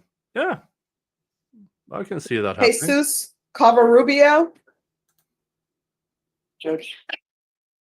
Sorry to interrupt you here today. I'm not here to reach a verdict. but Yes. would you like me to reach out to Heather? I don't- Yes, please. All right, on this case, where are we on discovery? I think I have everything, but he wants time to hire a lawyer. This is his first setting. Okay. He's got a tax refund coming in. Yes, we're waiting on our income tax, me and my wife. And, Miss Honorable Boyd, Mhm. I do not have any trust and faith, and I will not seek the council. No, here's the thing. I don't allow people to speak ill of people. You've already said you want to hire an attorney. Yes, You need to have an attorney back here on April 24th. Thank you. All right. Did I hear right that they have a verdict? Yes. Can I see the file on Michael Bernal? Michael Noah's case has been dismissed. I'm sorry, who's that? Michael Bernal. He only has one case, correct? Yes, sir. Right, he's waiting a bed treatment on the other. Okay. This one. Rico Silva Is that who it is? and Deputy Laura. But now, That would be a verdict right before lunch. we dismiss and order accepted. That's a it's been rookie dismissed. mistake. Deputy Laura. Yes, sir. I'm gonna do Jury? Mr. Bernal, and then everyone else Not can go waiting back for until the afternoon. after the free Mr. lunch. Janelle is not up for y'all. I'm sorry, Mr. Silva, and then everyone else can go back for the afternoon. Thank you, Judge. Oh, that's fine. And just a reminder, this is one where he had a different attorney out of county for 5 months. He Yes. never spoke up. We're ready to proceed. Okay. All right. Court is calling 2025 CR 001052, State versus Rico Silva. Can I have parties announced for the record for the state? In Galloway for the state. Joseph Stateson standing in for Monica Guerrero and Mr. Silva. Will you give me permission to do this in place of Ms. Guerrero? Speak louder. Yes, sir. All right, counsel, have you received all discovery? Did you review it with your client? Yes, Your Honor. Court will find that the state is in compliance with discovery. Are there any applications? No, Your Honor. All right, Mr. Silva, did you review the document entitled True Bill of Indictment with your attorney? Did you understand it? Yes, Your Honor. Counsel, do you waive the reading of the indictment? Yes, Your Honor. State, are you proceeding on the indictment as presented? No, Your Honor, the state moves to proceed on the lesser included offense of attempting or unlawful possession of a firearm by a felon, the state jail felony. No objection. All right, did you review the document entitled Court Admonishments with your attorney? Did you understand it and sign it in all the appropriate places? Yes, Your Honor. Did you understand the state is proceeding on the lesser included offense of attempted unlawful possession of a weapon by a felon? As a state jail felony, range of punishment is anywhere from 180 days up to 2 years in the state jail facility and up to a $10,000 fine. Did you understand? Yes, Your Honor. Court does not have to follow your plea. If for any reason the court does not follow your plea and gives you more than you bargained for, the fact that you entered a plea will not be used against you, and you will be allowed to withdraw your plea. Did you understand? Yes, Your Honor. You have a right to jury trial, a right for you or your attorney to cross-examine and confront any witnesses the state would call, and the right to remain silent. Did you understand by entering this plea, you were giving up those rights? And did you intend to give up those rights and enter into a plea in this case? Yes, Your Honor. Counsel, has your client been able to provide you with any defenses? Yes, Your Honor. Do you believe he has a rational as well as a factual understanding of the charges against him? Yes, Your Honor. Do you believe he's currently competent and was legally sane at the time of the offense? Yes, Your Honor. Mr. Rico, has anyone threatened you, forced you, or placed you in fear to get you to enter this plea? No, Your Honor. Anyone promised you anything other than the plea? No, Your Honor. Are you satisfied with the way you've been represented? Yes, Your Honor. Are you a U.S. citizen? Yes, Your Honor. Court will find that defendant has knowingly and voluntarily waived his right to jury trial. Did you review the plea bargain page with your attorney? Did you understand that? Yes, Your Honor. According to the plea, state is proceeding on the lesser included offense of attempted unlawful possession of a firearm by a felon. Punishment is to be assessed under 1244. Is that correct? Yes, Your Honor. Yes. At 1 year in the Bexar County Jail. There's a $1,000 fine and no applications. Did you understand that to be the plea? Yes, Your Honor. Defense is at the plea. Yes, Your Honor. State is at the plea. Yes, Your Honor. Did you review the waiver of appeal paragraph with your attorney? Did you understand it and sign it in both places? Yes, Your Honor. Did you understand by signing that you're waiving your right to appeal? The only items that can be appealed are written pretrial motions that have been filed, heard, and ruled upon by the court. Did you understand? Yes, Your Honor. Counselor, have there been any such motions? No, Your Honor. Then to the lesser included offense, how do you plead? Guilty, not guilty, or no contest? No contest. State any evidence. State offer states one in attachments. No objection, Your Honor. All right, state, you may be excused. Did you review the waiver and stipulations with your attorney? Did you understand it? Did you sign it in all the appropriate places? Yes, Your Honor. Again, did you understand you have a right to jury trial, a right for you or your attorney to cross-examine and confront any witnesses the state would call, and the right to remain silent? Yes, Your Honor. Did you understand that today the state will be presenting evidence in the form of witnesses' statements and police reports, but most importantly, there will be no live testimony? Did you understand? Yes, Your Honor. Court will find that the defendant has knowingly and voluntarily waived and consented to stipulation of testimony and stipulations. Court will accept into evidence states exhibits 1 and attachments. The court has reviewed the same. The court will find there is sufficient evidence to find you guilty, and the court will find you guilty. Are you proceeding with sentencing? Yes, Your Honor. Anything you wish to say on behalf of your client? Judge, we ask that you follow the plea bargain agreements. All right, the court will sentence you to 1 year in the Bexar County Jail under 1244, give you credit for any time served, and there will be a $1,000 fine, time, and money to run concurrently. Did you review the document entitled Trial Court Certification of Defendant's Rights to Appeal with your attorney? Did you understand it, and did you sign it? Yes, Your Honor. Because this is a plea bargain agreement, because I followed your plea bargain agreement, and because you waive your right to appeal, you do not have the court's permission to appeal. Because this is a felony conviction, you're not allowed to own or possess any weapons or ammunition. If you have a question over what a weapon or ammunition is, you'll need to speak to an attorney. Do you understand? Yes, Your Honor. All right, we can go off the record. You're gonna have to make better choices. Otherwise, you're gonna find yourself in prison for the rest of your life. Do you understand? Yes, Your Honor. All right, do better. Good luck to you. Thank you. You're welcome. Thank you, Judge. All right, do we have the interpreter? All right, so once they remove everybody in the box, we will take the verdict. All right, we actually have a verdict. It seems, yeah. Okay. All right, if he does, Mr. Culp, if you don't sign your paperwork, a motion to revoke is gonna be entered. All right, he's signing. Okay, Judge.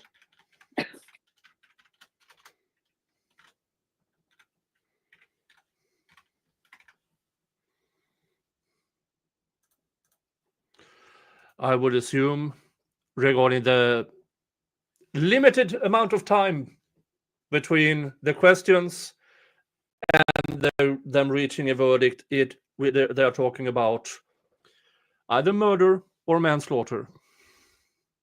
I do not believe they would have reached a not guilty verdict, but you never know. I have been surprised before.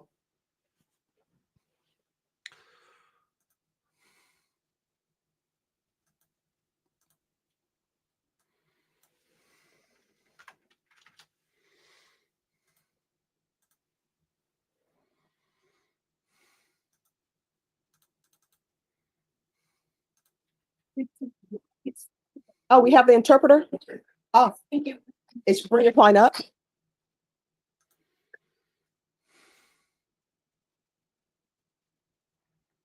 Again, I believe that the state put forward a very, very thin case where everything relied on the testimony of cocaine stripper girl. It seems like okay, she's handling this case first before. Hi, we've kept you very busy. Good to see you again. Yeah, all right. So, have you received all discovery? Yes, Judge. And is your client a citizen? No, he's not. He's a resident. All right. Are you going to handle the immigration consequences? Or That's what I need some time for. We had an offer made today, and I'd like to check with the immigration. I think he has an immigration attorney, and I'm gonna speak to the MAC attorney also. all right. We're going to bring this back. Ms. Ferguson, put this for May 12th. That's your plea deadline date. Thank you. All right. Is there anything else? Nothing else. All right. Thank you. Thank you. Thank you, sir.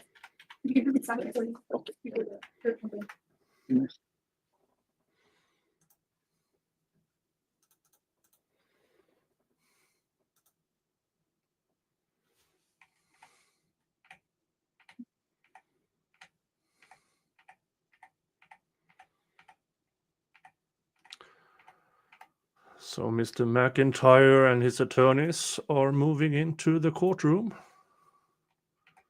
So I'm skipping ahead. We were a few minutes behind, only a few minutes. And now we are actually live.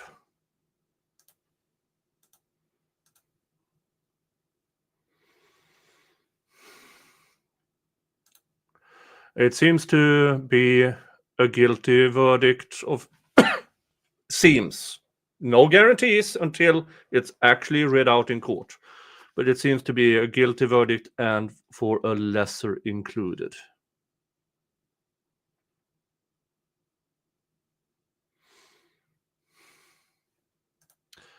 Hi, Rachel. Hi, Nicola.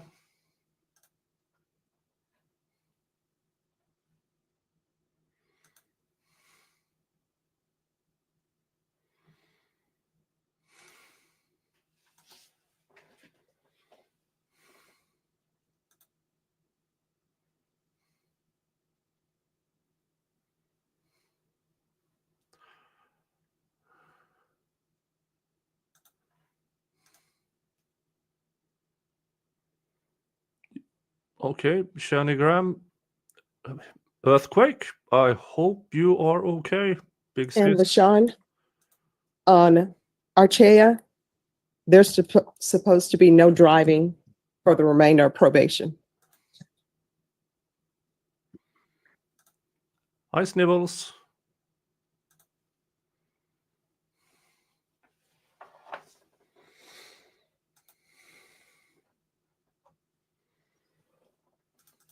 And so we're just waiting for Mr. Hunter, correct?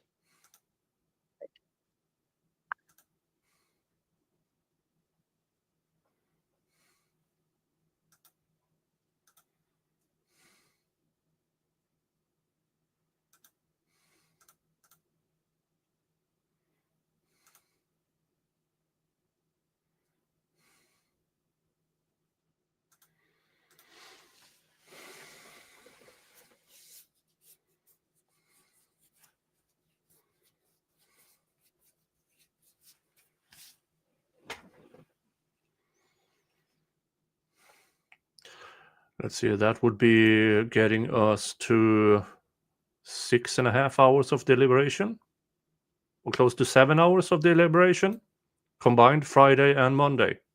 But it's a rookie mistake to get the verdict before lunch. You could have gotten a free lunch out of this as well. Just give me one moment. Hi, Skybell. Now, before they come join in the jury tomorrow, me and Dave will start our coverage of the Michigan All right, we are on the record in Vischer trial. 2019 CR 12495 State versus Taymor McIntyre. Can I have parties announced for the record, please? John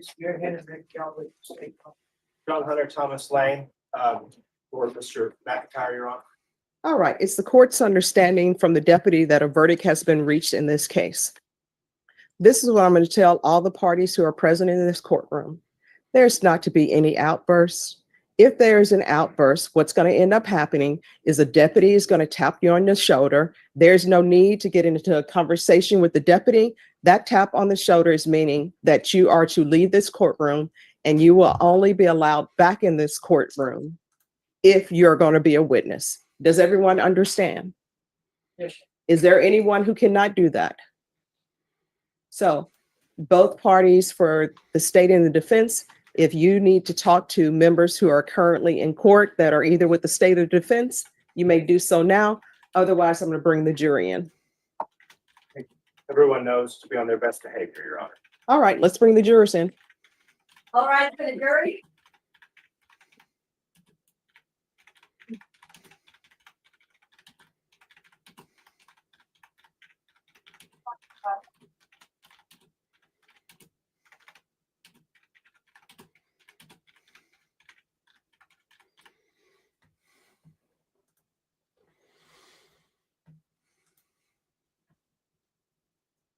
All right, everyone, please be seated.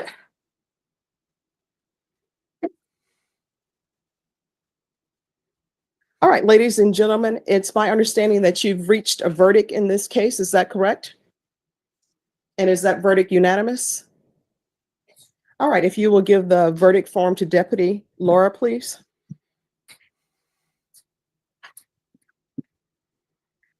Thank you.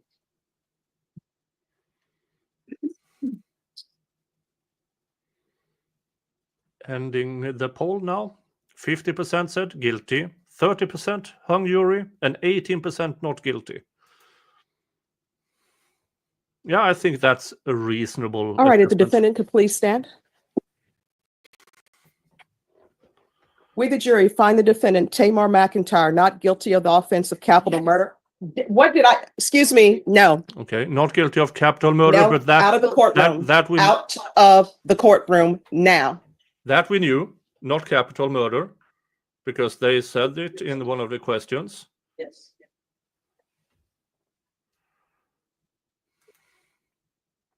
All right, ladies and gentlemen, you don't ignore that. Sometimes, as you can tell, people are invested, correct?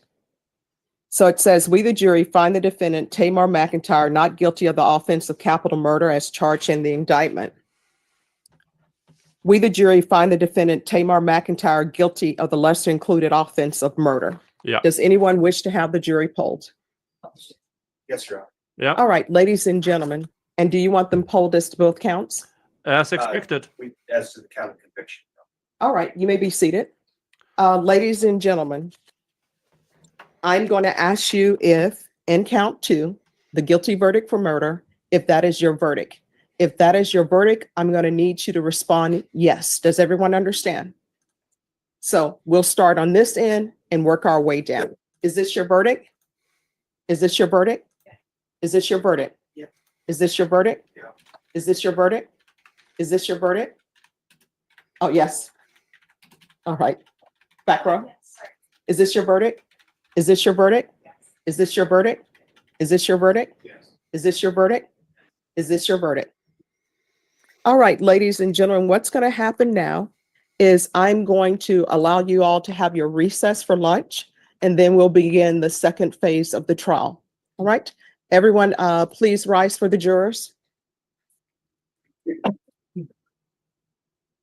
There's a but if conviction of murder and he can't get the death penalty, why is it the second phase? Wait a minute. All right, everyone, please be seated.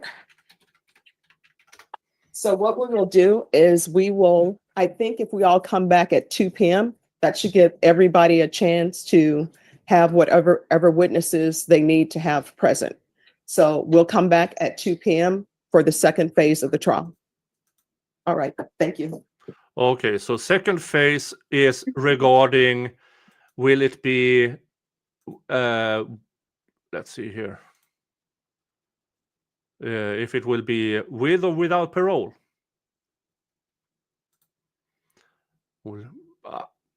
Okay, that was interesting. So if they, because now during this phase, I don't know if they will know about his prior conviction of murder or not. All right, and when Deputy Laura comes back, we'll go over the docket. But you said that, all right, you know what?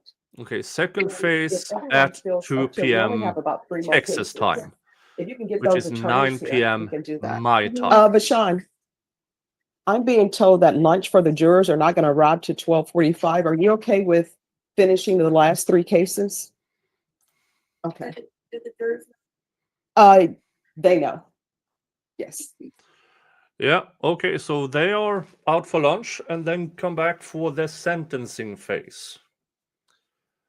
And as Dave says, if you truly did not do it, this is a good lesson on pick your friends wisely. But yeah, not guilty of Yes, capital please. murder, but guilty of just murder. So, all right. That will be interesting. I should brush my teeth.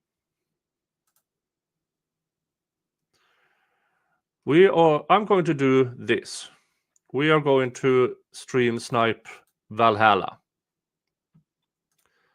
until they come back because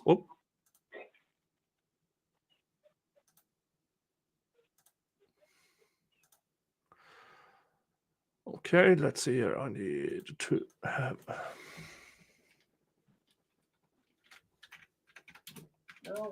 No, not both nipples, not both teeth. Where's this one?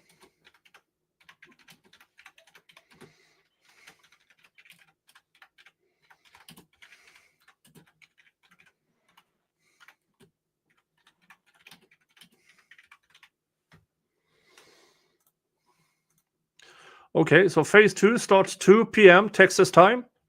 So I will be stream sniping Valhalla, and so we can go grab something to eat. Yeah, he got a new goat. She's making some noise. New goat baby. Al's is making noise. Babs is making noise.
What's up, Nick? How you guys doing? We just had a baby goat born.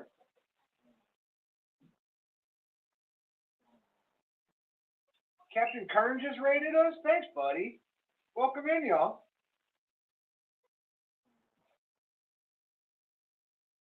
We just had a baby goat born, I don't know, an hour ago maybe. She's just learning how to stand up.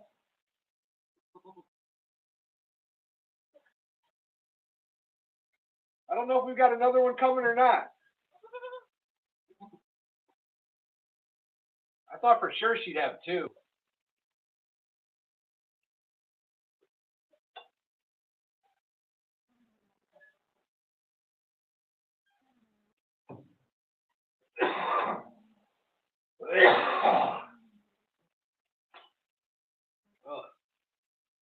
excuse the cough, y'all.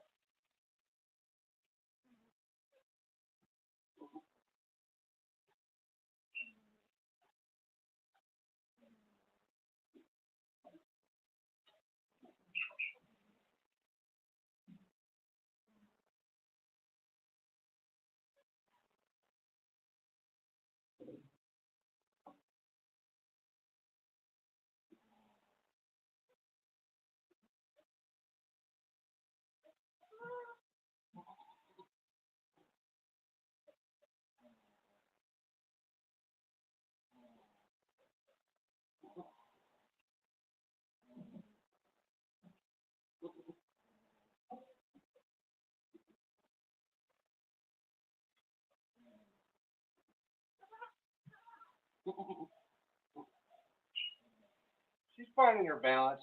She's doing good.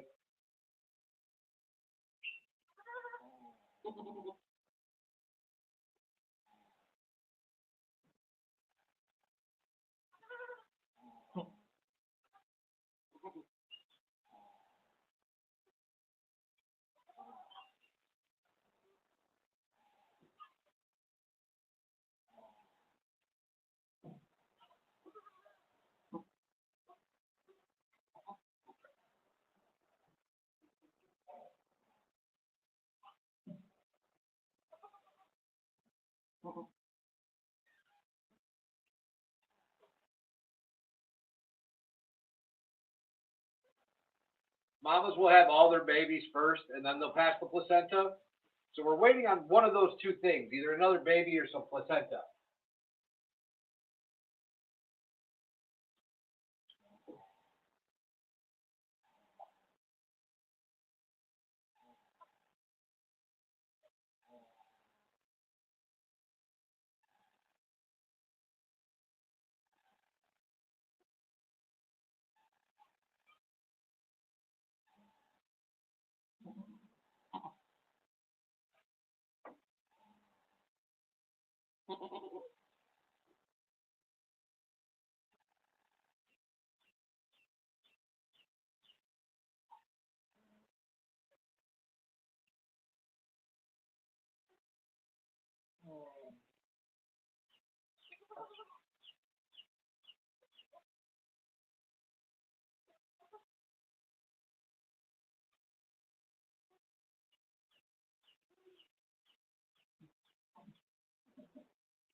Gross, let's go.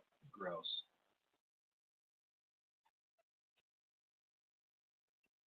We might be getting placenta. I'm not 100%. I would be, I don't know. So typically my goats have one the first time around, I guess, but she was so wide, I thought for sure she had two in her. It's not like this one's huge.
Yeah, it's only about an hour old. A little more. Hour and a half, maybe.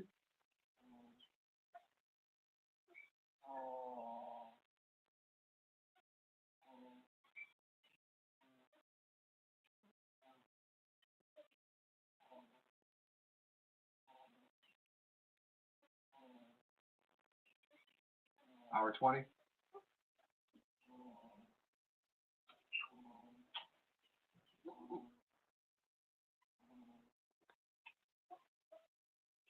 Why do you keep attacking me? I don't like it.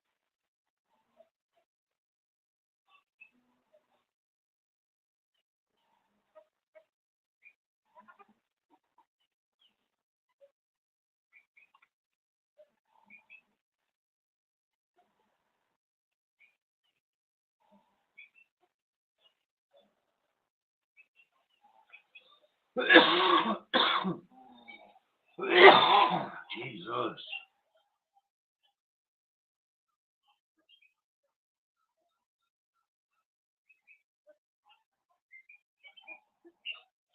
Yeah, this is Pudge. Pudge is the friendliest of the cats.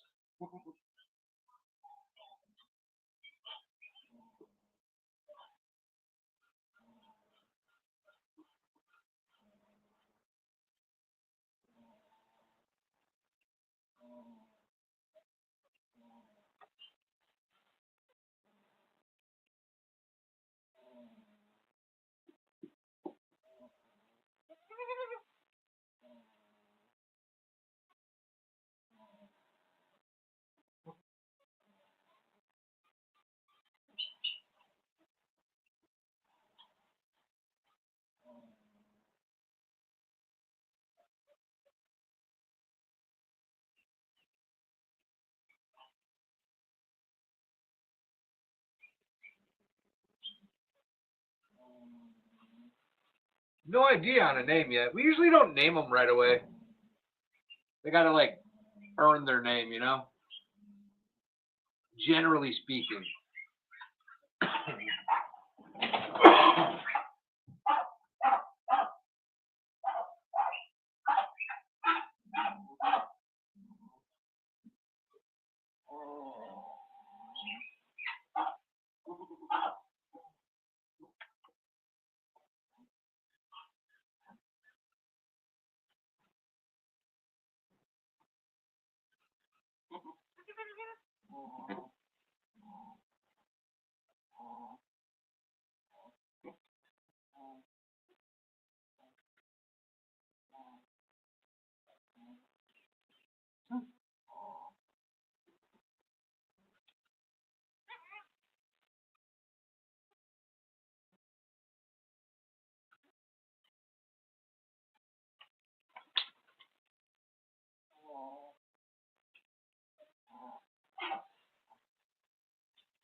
Oh, you gotta let her nurse.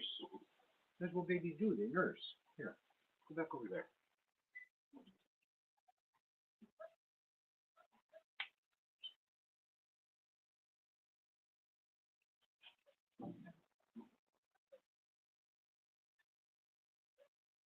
Okay.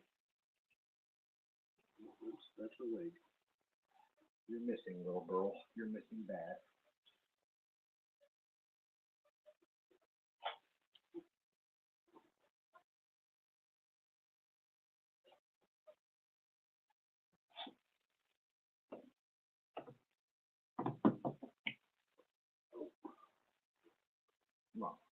No.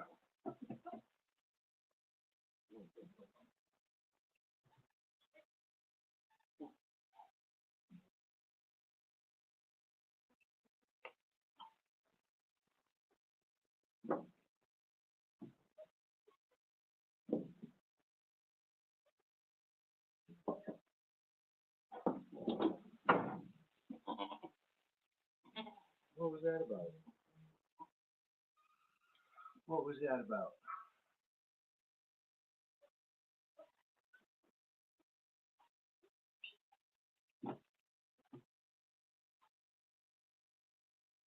Oh yeah, there's another baby in there. That's why. Whew.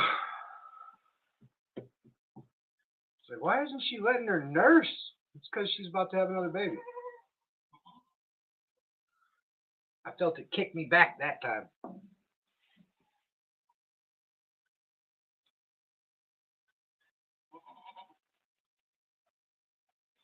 Let's go. Appreciate you, buddy. Let's go says, take good care of little toothpick. If you got to knock Babs out to provide milk access, cut the feed first. Also, Swedish people are oddly cheap.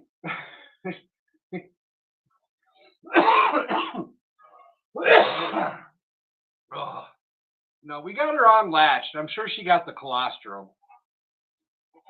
And I'll double check before we're all said and done that she's got milk flow. But usually they don't, in my experience, they don't let them nurse until they're done having the babies. I think we're about to have another baby here pretty soon.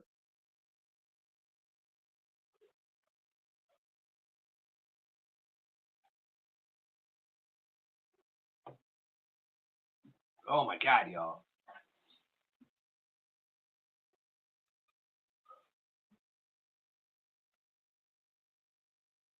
Mm-hmm.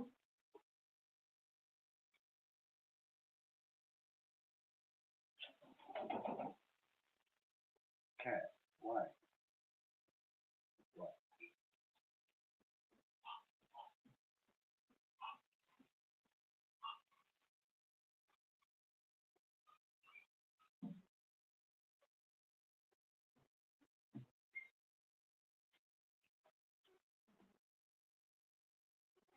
Ow.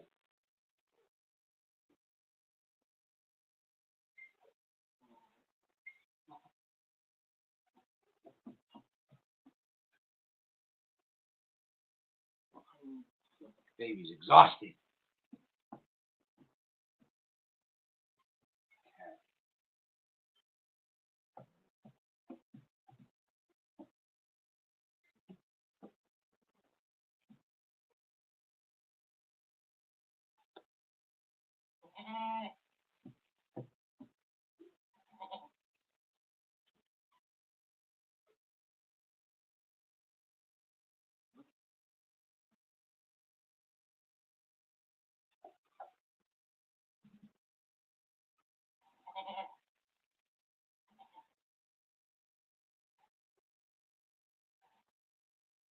Oh, did I miss? My bad.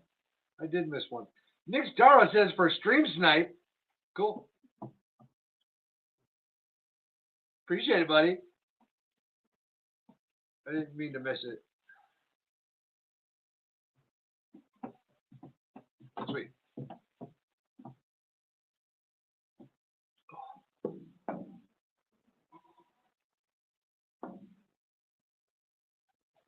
Island's been a member for 8 months. Goats make me happy. Thanks, Val. Appreciate you. I appreciate you. Thank you.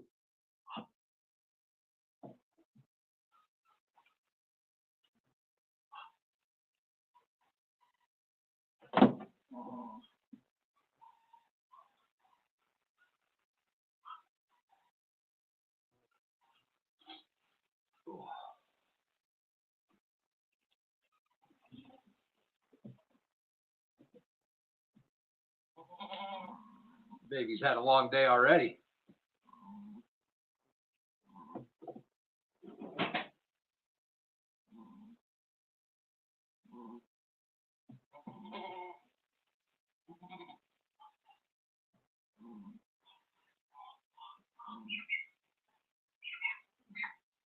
Oh yeah, the cat's bigger.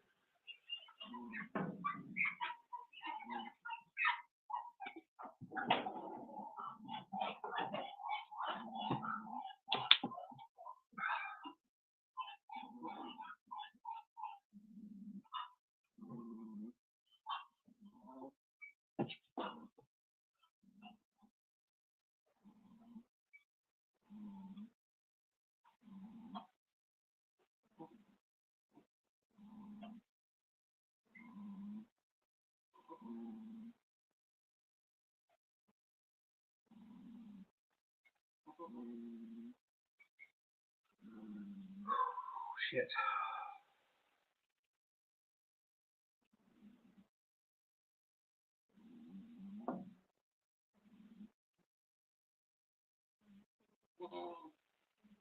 Yeah.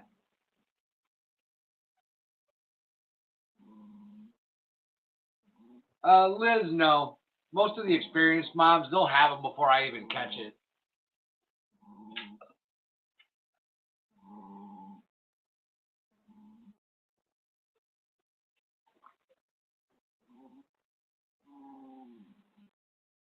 Mama's doing good. Yeah, you are. You're doing good.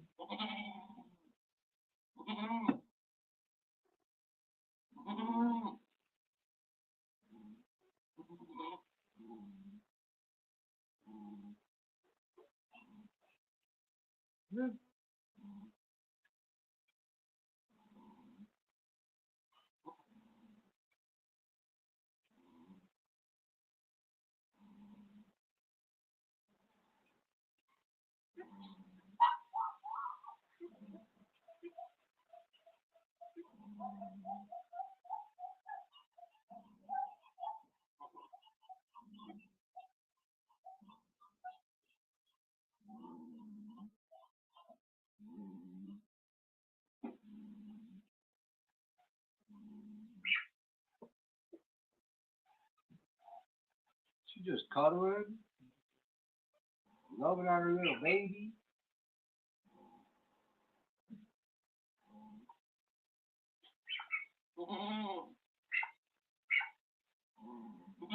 Ow.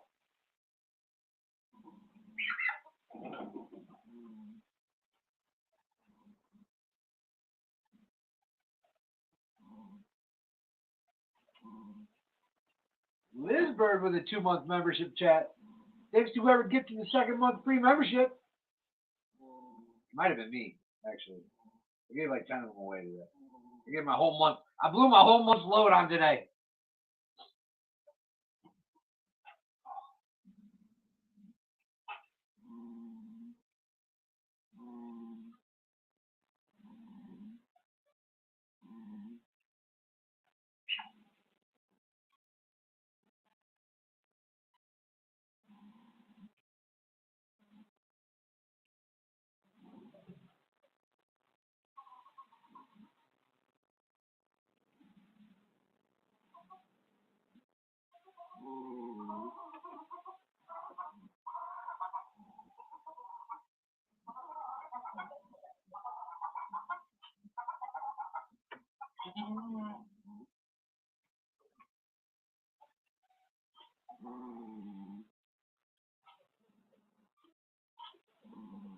Appreciate you, Dark Lotus.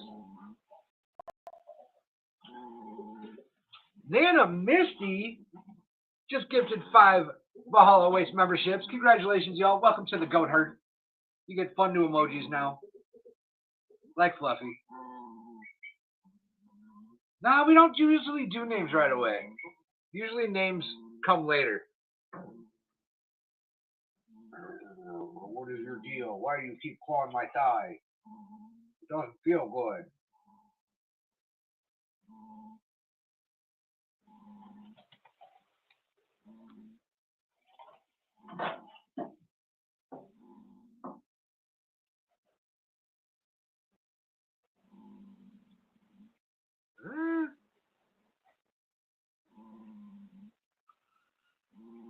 What are we doing here, Mama?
Holy crap, you guys.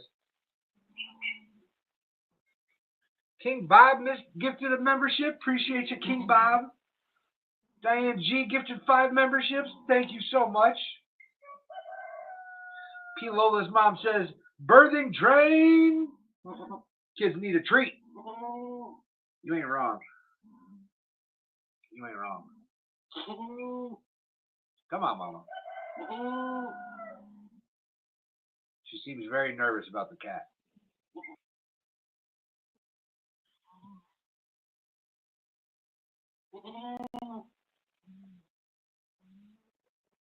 You keep waking her up and then not letting her nurse. Leave her alone until you're done.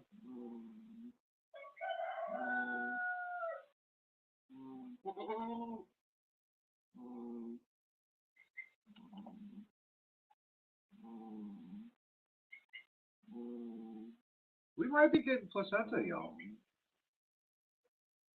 I'm really surprised by that.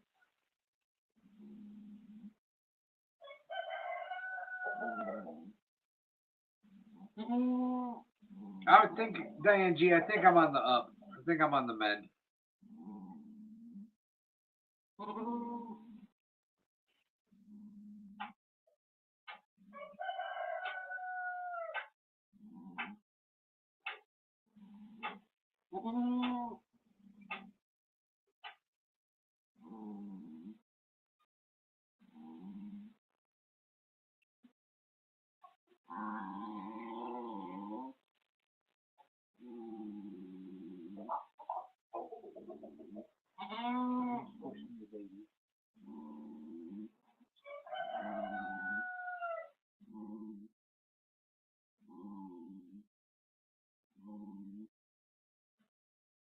Seems like she's starting to breathe a little quicker.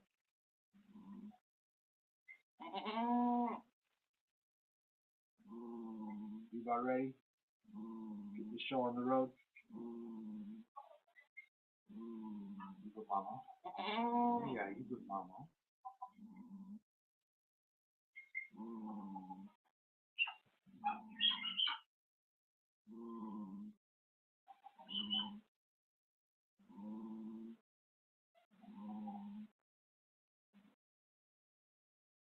I think she's getting ready.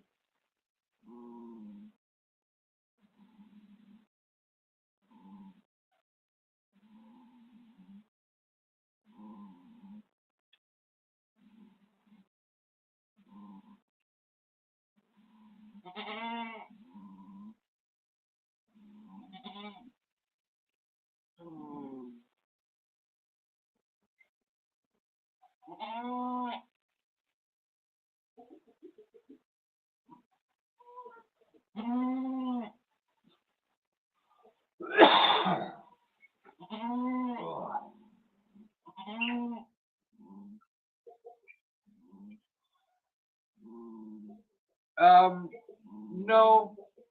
So they'll all be on like one placenta, regardless. And they'll all be, you know, different.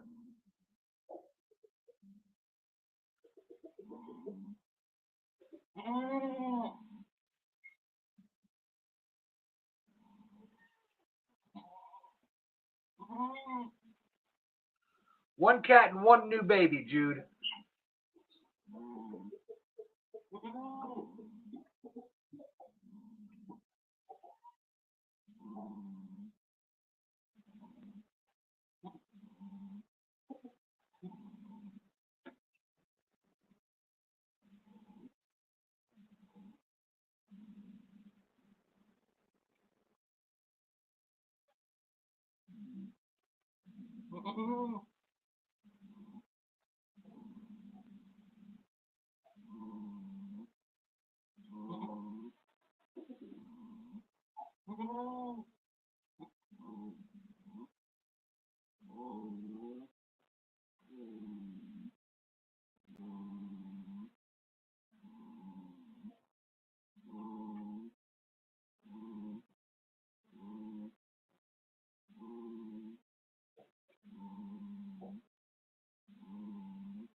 That noise you hear, by the way, is Alice, not Babs. That's Babs.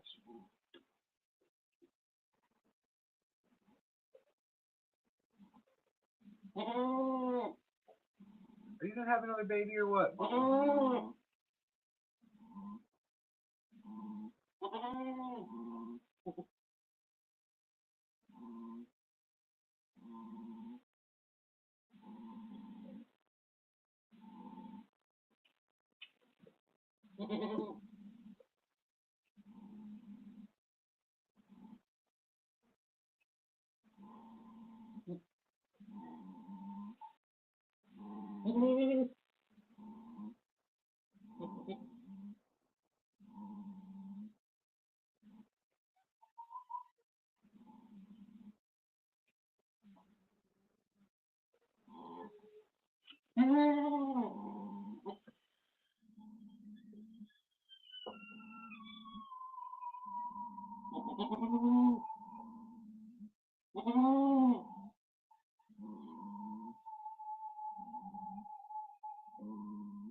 Okay, Mama.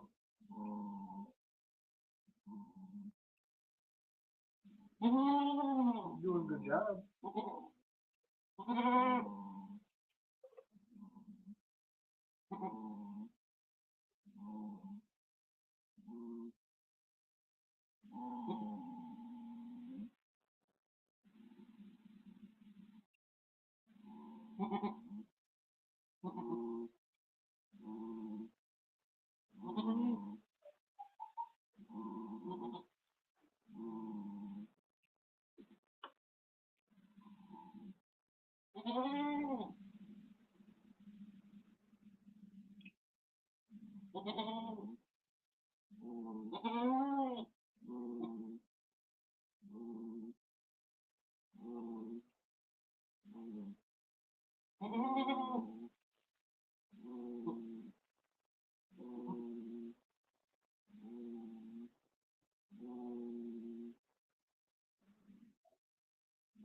I'd be pretty surprised if it wasn't, Nana Misty.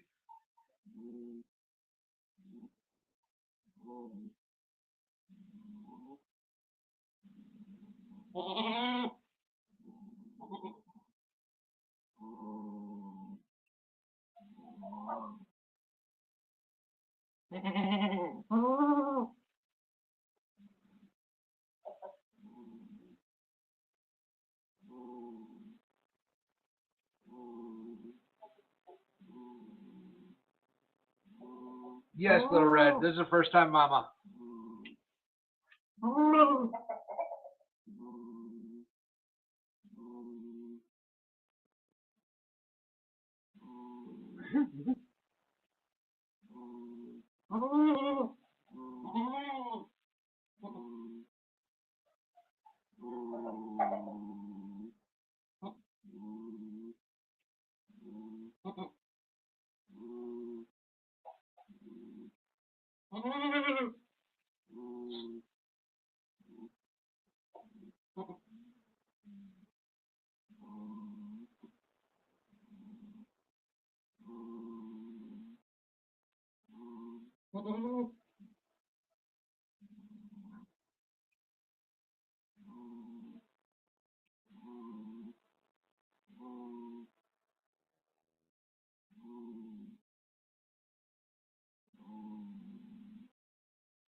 No, Alice is a pro. She's had several babies by now. I don't even know how many. Several seasons though.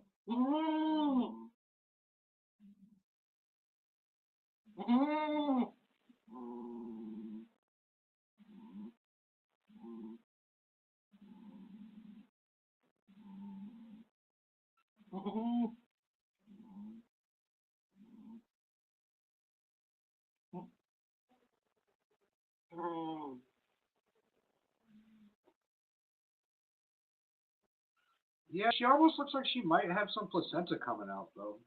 So I don't know.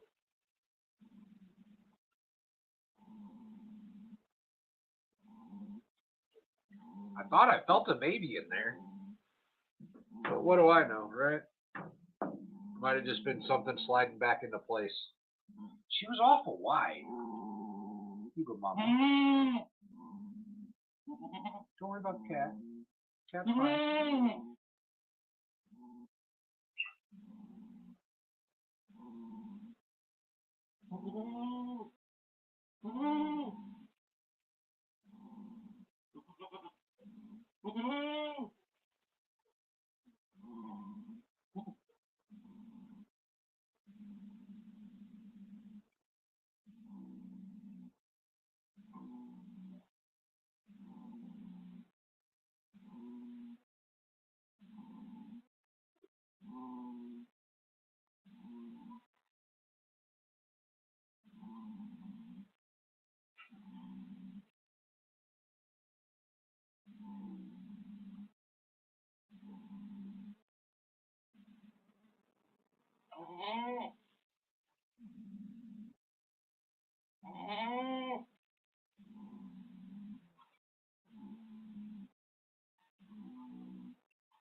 Liz Bird, thank you. She gifted a Valhalla Awaits membership.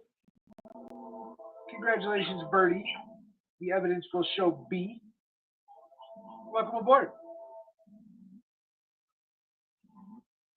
Thank you, Liz Bird. I appreciate you.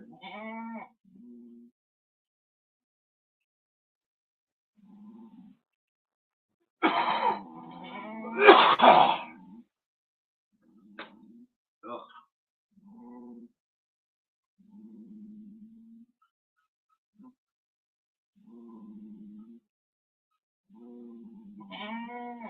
Tammy Fayette gifted a membership. Thank you, Tammy.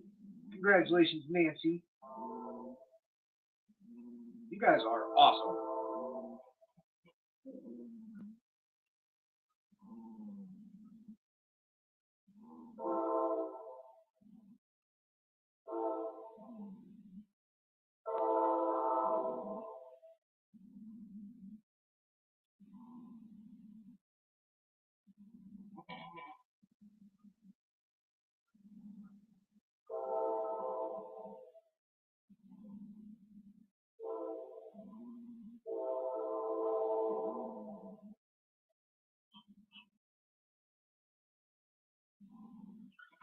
Red gifted 5 Valhalla Awaits memberships. Thank you. You guys all rock.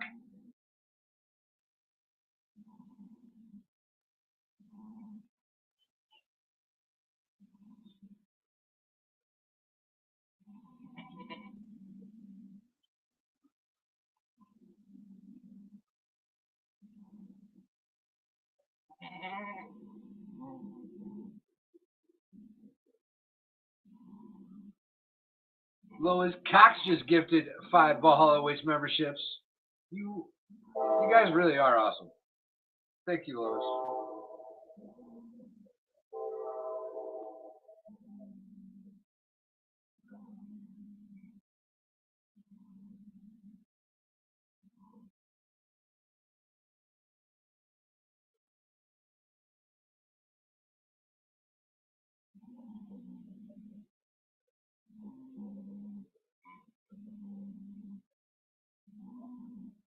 Oh, Ellie, that was like during the first Karen retrial, I think. But thank you. Appreciate it.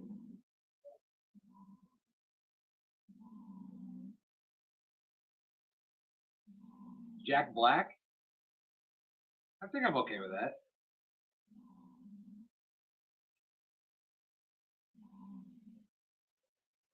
Oh, I don't know about no milestones.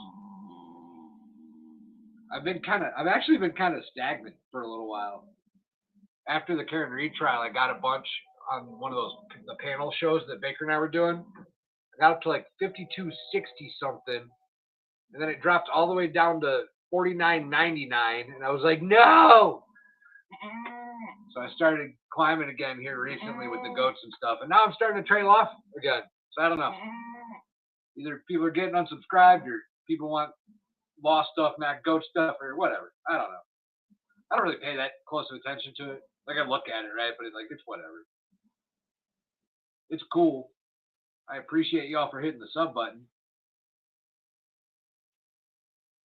And actually, I've gained quite a few this morning from this stream. So there's that. The numbers go up and down, you guys.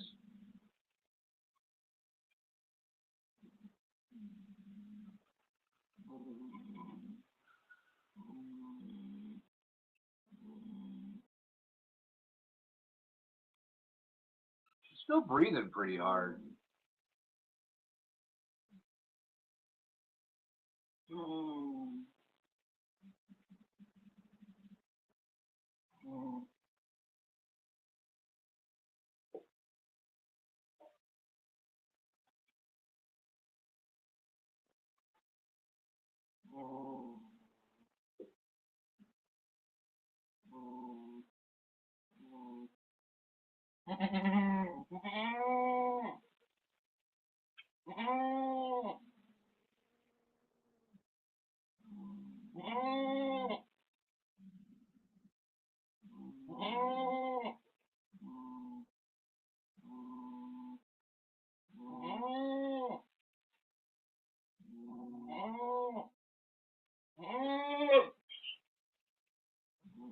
Getting there?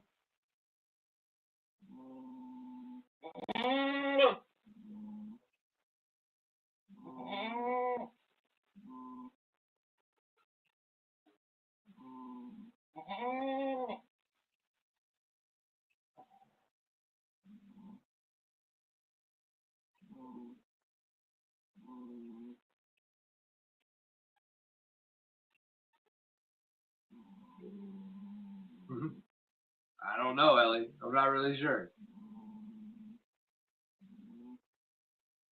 about the massaging.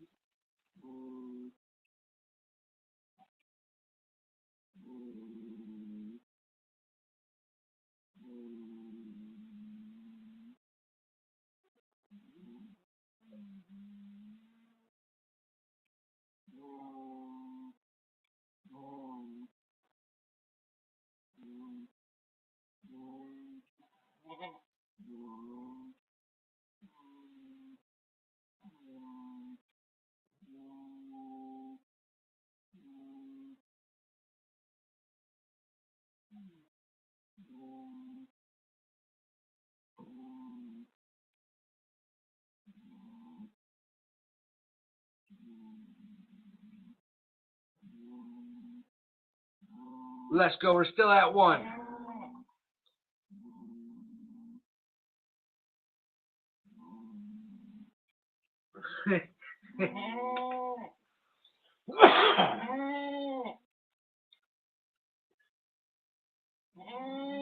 The count's on 1. Top of the 7.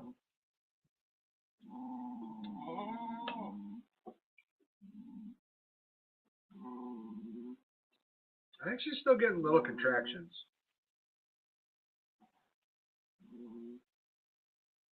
I'm not 100% sure though.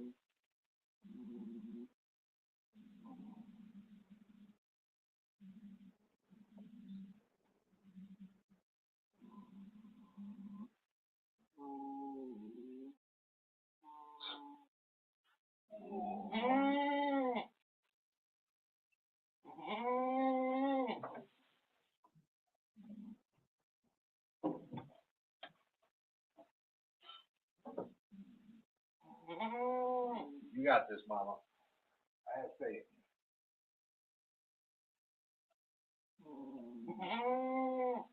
I'll be right back, you guys. I'm gonna go check on the other pregnant moms.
Everybody's still really pregnant out there. Did you steal my seat, cat?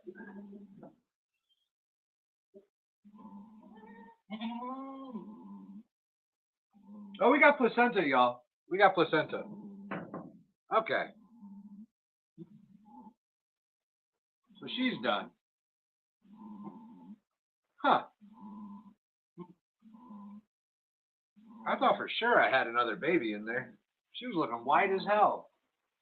One baby for a first time is absolutely normal. Seems to be, most of mine have one the first time around.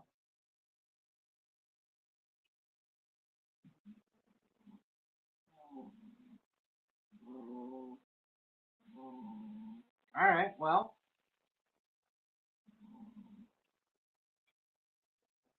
I guess we can let her get the rest of the colostrum too, huh? Oh, come on, Mama. Let's get up. Come on.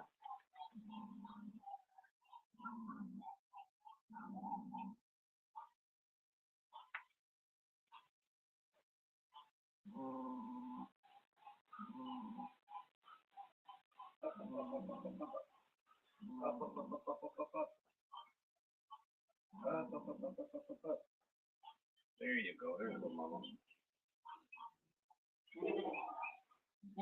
There's a good mama. Let's get this baby back on her. Oh, we want to get to the other side, don't we?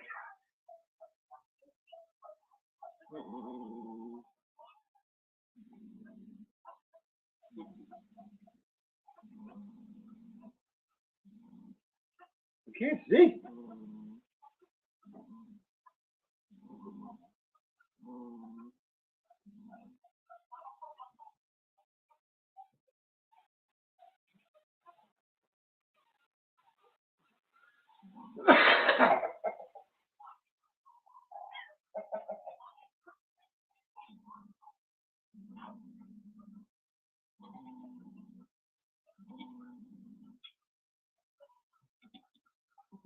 Come on, what are you doing? Gotta let her nurse. Come on, we gotta let her nurse. Whoa.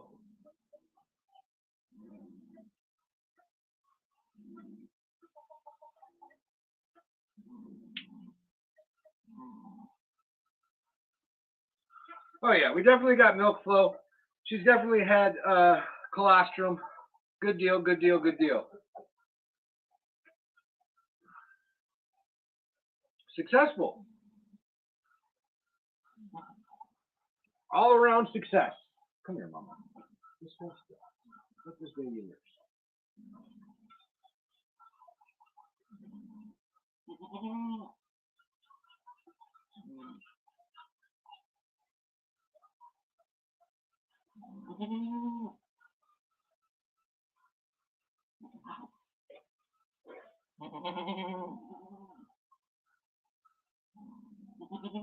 There we go.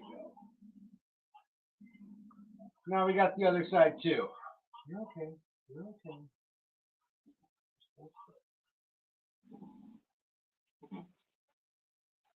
Good.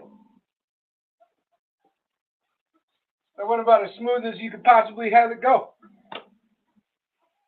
Sweet. Yay, Babs.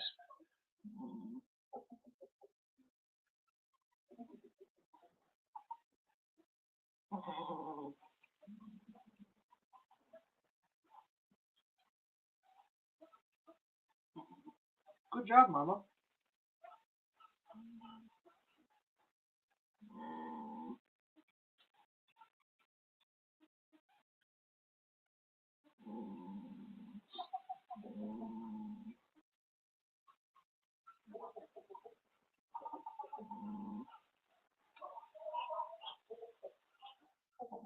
Did I show my butt crack again? My bad. Dang it. It had to be done, y'all. It had to be done. I had to make sure the baby got the colostrum on that side too.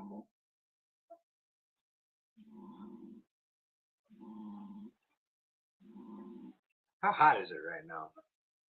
I'm sweating an awful lot. I don't think it. It's 77. Okay. See, I think I'm breaking a fever. But no, it's just hot.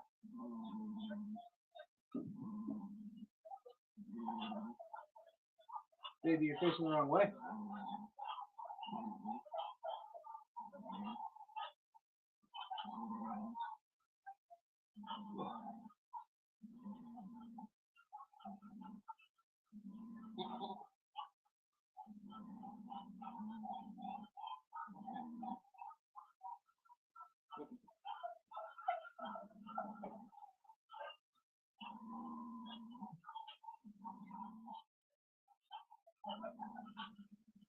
She's a pretty cute little goat, you guys.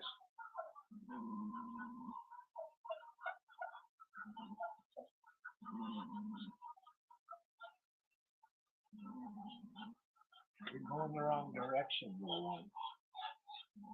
That way. There you go.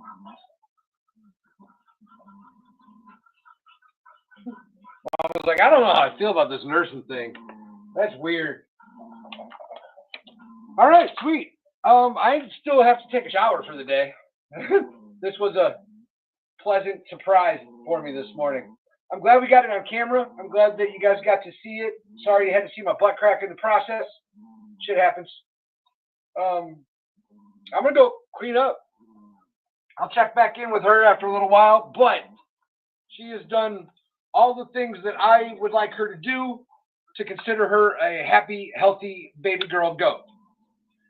And Mama's doing just fine with being a mama. So, mission accomplished, success, success. And I'll check in with you guys in a little bit. Thank you so much.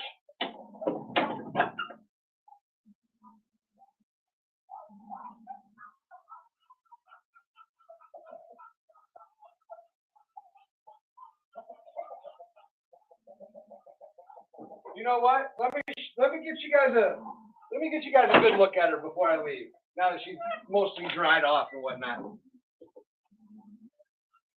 I almost feel like I owe you that much, right? Oh, come here, little one. She's so little. So she's got this crazy little mark right here, which I don't know if it's a 5, an upside down question mark. I'm not sure what it is exactly. But she's got all these little spots on her that are like brownish bronze. And those will probably, and like, look at her whole front leg up here. Her whole back leg. I'm curious to see what colors those will be. Oh, you are just the cutest damn thing.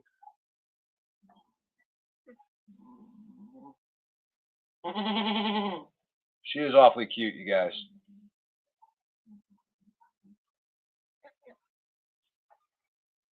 This side, she's got a big patch of white going all the way down her leg. I gotcha. Brown on her feet. She's cute.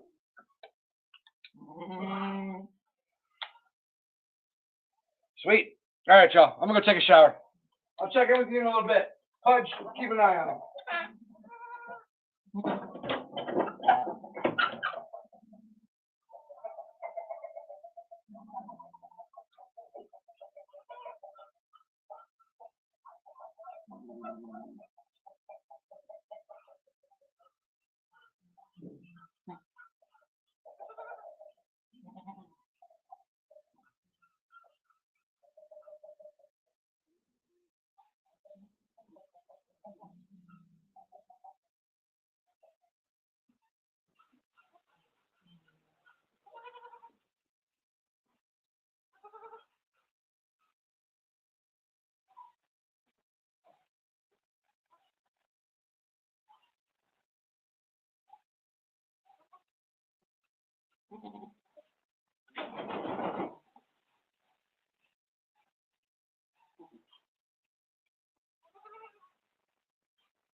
Well, ain't that just the worst timing in the world? Camera froze. We'll fix it. Easy fix. Bear with me for 2 minutes, y'all. I'm glad I looked at it before I jumped in the shower.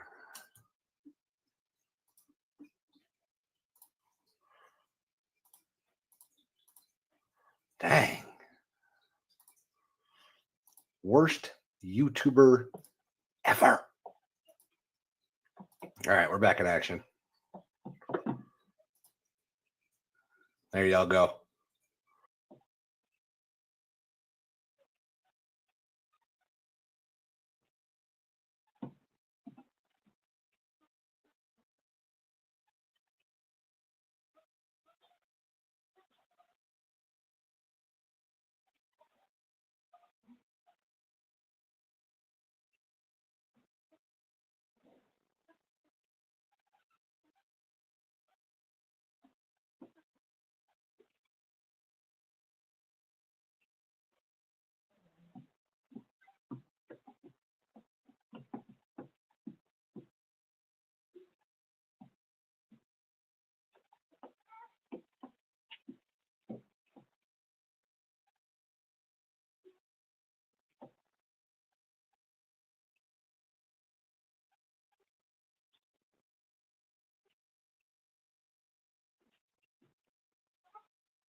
Well, I guess laggy is better than frozen, but I still don't like it. So we're gonna change things up, y'all. We're gonna fix it. We're gonna fix it. We're just gonna log out of the whole damn operation over there. I feel so much better. I'm so fresh and clean. Next mission is to get something to eat because I am hungry.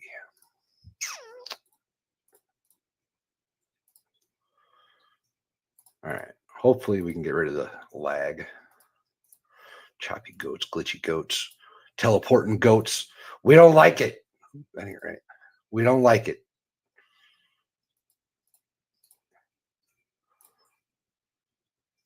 There we go. I think we're good now. Yeah, it's way better. All right, cool.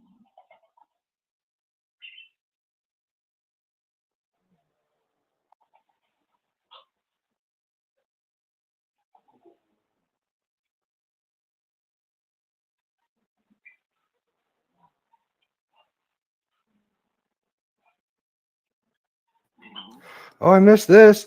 Nana Misty says, I am still shocked there was only one, Val. Congrats. Thank you. I was too. She looks really wide. She looks really, really wide. I thought for sure she was going to have two. Whatever. I'm happy with one happy, healthy girl, though. Any day of the week. I'm happy with that. A single girl. Perfect. Perfect. Perfect. Thank you again, Nana Misty. I appreciate you.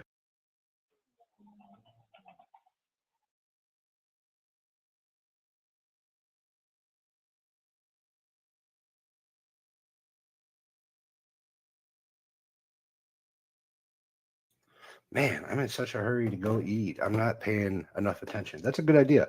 Now we can close the poll. And I'll start a new one after this. But the poll reads, how many kids will Babs have? 1 to 2, 69%. None. Val is wrong about labor, 13%. 6%, I think. No, 8. 8% said 3 and 8% said 4. I should have split up the 1 and the 2 and just went 3 plus. That's what I should have done. That's what I should have done. Did it freeze again? What is happening? What is happening? Oh my goodness. What is going on? Why? Why? It did. It's frozen again. All right, y'all. We will provide baby goat game today. We will.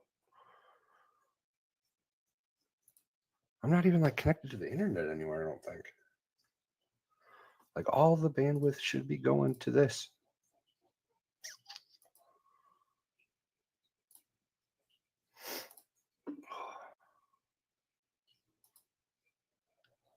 Get it together, goats. Get it together.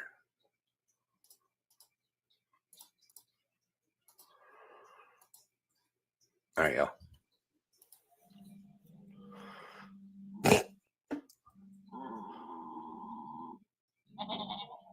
Man, that little baby's super cute, ain't it? I don't know. It's gorgeous. It's like upper 70s right now, sun shining. There's nothing wrong with the weather. Who knows? Oh, that would explain it. That would explain it.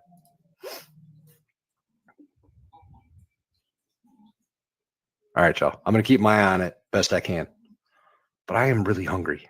I guess I should start a new poll while we're here.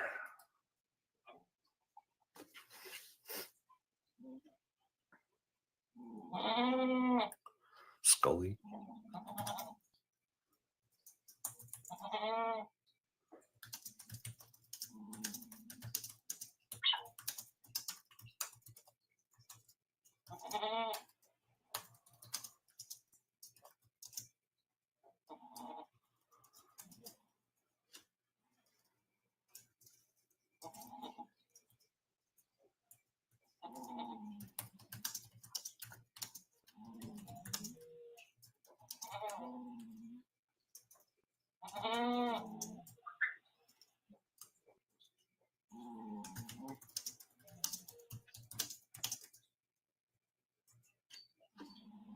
I'm trying not to cough.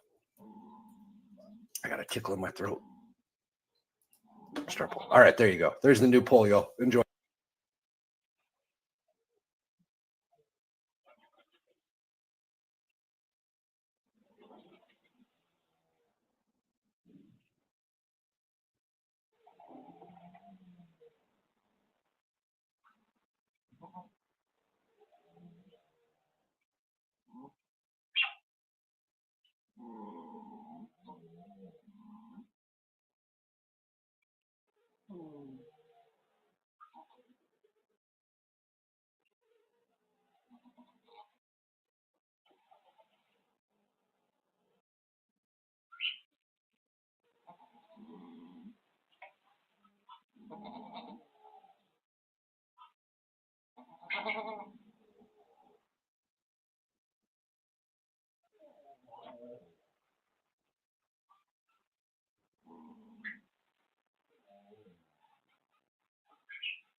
Hey, folks. Hope you had a good time watching Valhalla Awaits while we waited for everything to start up. Court is calling again. 2025 C. Now, this is the final minutes of the morning docket while we wait for the afternoon docket to start. Hey, yo. R002763, State versus James Charles Webb Jr. Do I have parties announced? Fair Sandwich for the state. Orlando Castañon for defense. And are you Mr. Webb?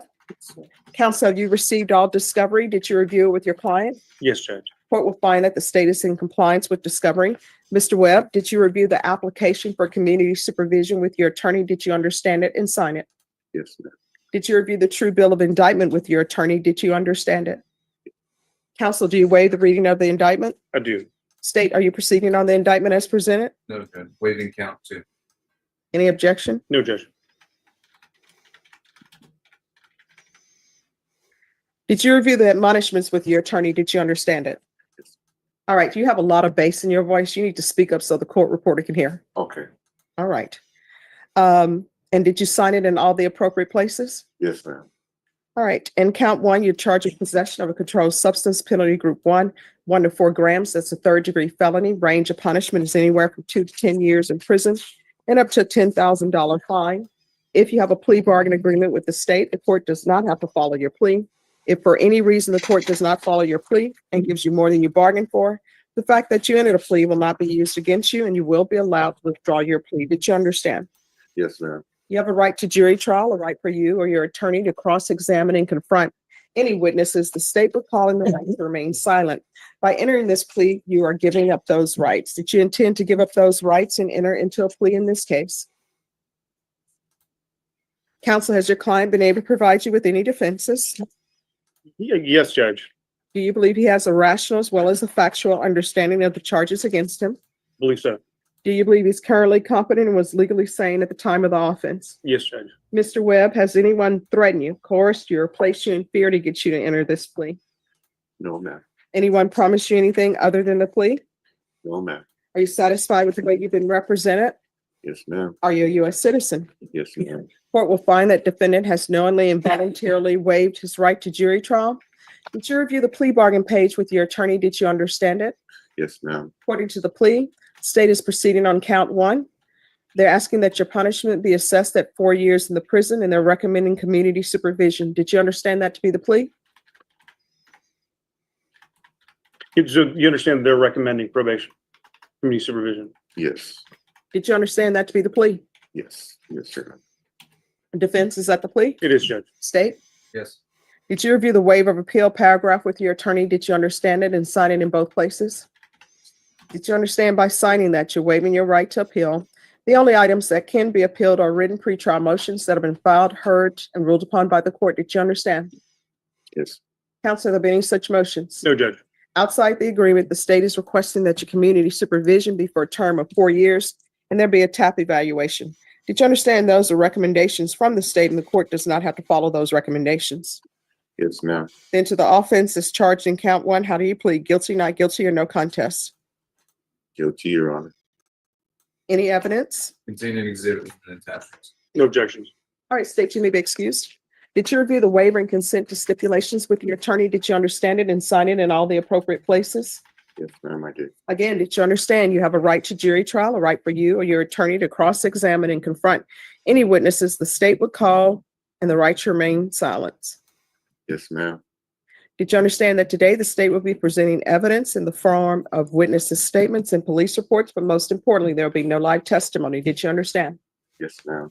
Court will find that defendant has knowingly and voluntarily waived and consented to stipulation of testimony and stipulations. Court will accept into evidence states exhibits 1 and attachments. The court has reviewed the same. The court will find there's sufficient evidence to find you guilty and the court will find you guilty. Are you proceeding with sentencing? Yes, Judge. Anything you wish to say on behalf of your client? Just that we ask that you follow the agreement, Judge. All right. Do you have any children? No, ma'am. How long have you been using? I honestly don't use. I just, to be honest with you, Your Honor, I had Please lost be honest. I had lost my sister And, I don't deal good with stuff like that. So it was just, that's what happened. And I used because I didn't want to feel. Right. See, I find this odd. And let me just tell you what I find odd. You're telling me this is the first time you've ever used. And so I always ask people, if this is the first time you use, what is the thought process? Did you just go and find some people you knew who had drugs and bought drugs? That doesn't make sense to me. I just wasn't thinking. It was a stupid. No, here's the thing. You want to tell me you don't have a drug problem? That is fine. You know what's going to end up happening? I'm going to send you out into the world. I'm not going to give you any drug treatment because you're telling me you don't need it. You don't have a drug problem. If you end up testing positive, a motion to revoke is going to be filed. I'm going to notate on the docket sheet that you told me you didn't have any drug problem. So if you test positive and you come back here for drugs, I'm going to be like, no. You said you didn't have a drug problem. So why are you here testing positive? So now's your chance. Does your client have a drug problem? Judge, he was caught with drugs.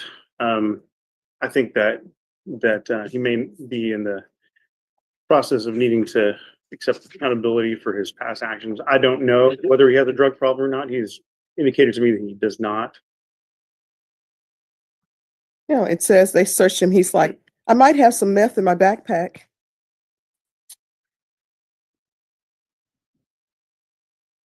So I'm going to ask you for the last time. And then after this time, I'm not going to ask you anymore because you're saying in all honesty. And what can I tell you? Usually when people come to me and they say in all honesty, what they're about to tell me is not in all honesty. May I just have a moment? Sure. Step back. Yeah, good choice, attorney. Please tell your client to not BS Judge Boyd.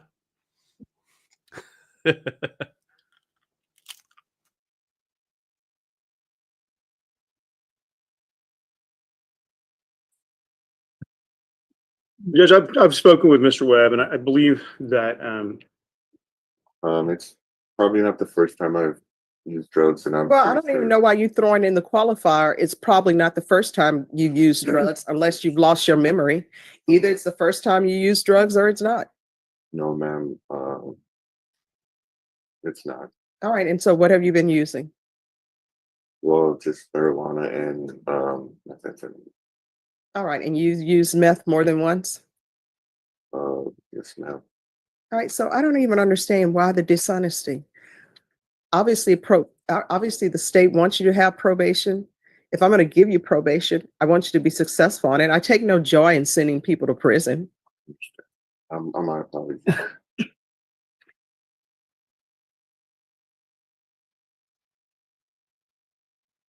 What is your criminal history?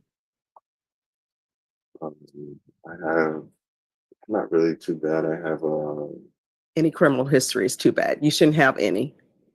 So let's start, elevating our thinking that any criminal history is bad. You can say, you know what? This is the criminal history I have. I'm trying to improve myself. All right? Yes, ma'am. So what's your previous criminal history? I have a card with marijuana. I do have mostly marijuana, theft or evading. Nothing too extensive. This is Anything is too extensive. Yes, ma'am. All right. I'm sorry. No. I don't believe you have any violent. No, I'm not a violent person at all. I'm a God-fearing person, honestly. All right, dude. But I messed up. Thou shalt not steal. Yes, ma'am. Yes, All right. So do you have any gang affiliation? Oh, no. Who's your support system? Older sister and God, and that's about it. All right. And you're telling me you do not have any children? Oh, man. All right. That's a good thing. How far did you go in school? I have some college. I have an associate's, and I have a whole bunch of like trades and stuff like that. All right. What are you planning on doing with the rest of your life? Well, I want to become like a counselor, honestly, for the youth. Well, you need to work on that. Yes, we do. All right. Court is going to find you guilty, sentence you to 4 years in the prison, suspended for 4 years, regular reporting by Zoom or in person, regular random UAs, proof of employment within 30 days of release, no employment as a home health care provider with minors, TAP evaluation and referral to felony drug court. That can be done in custody. What will end up happening, felony drug court will be able to see him before the week is out. Be honest with them. It's a tough program, but it's a good program, and they will help you get your life back on track with employment, with, you know, your college or whatever you're planning on doing. You understand? There's going to be 200 hours of community service restitution. If you obtain some type of trade school certification, or if you obtain your bachelor's degree, community service hours will be deemed satisfied. Yes, ma'am. And do you have a place to live?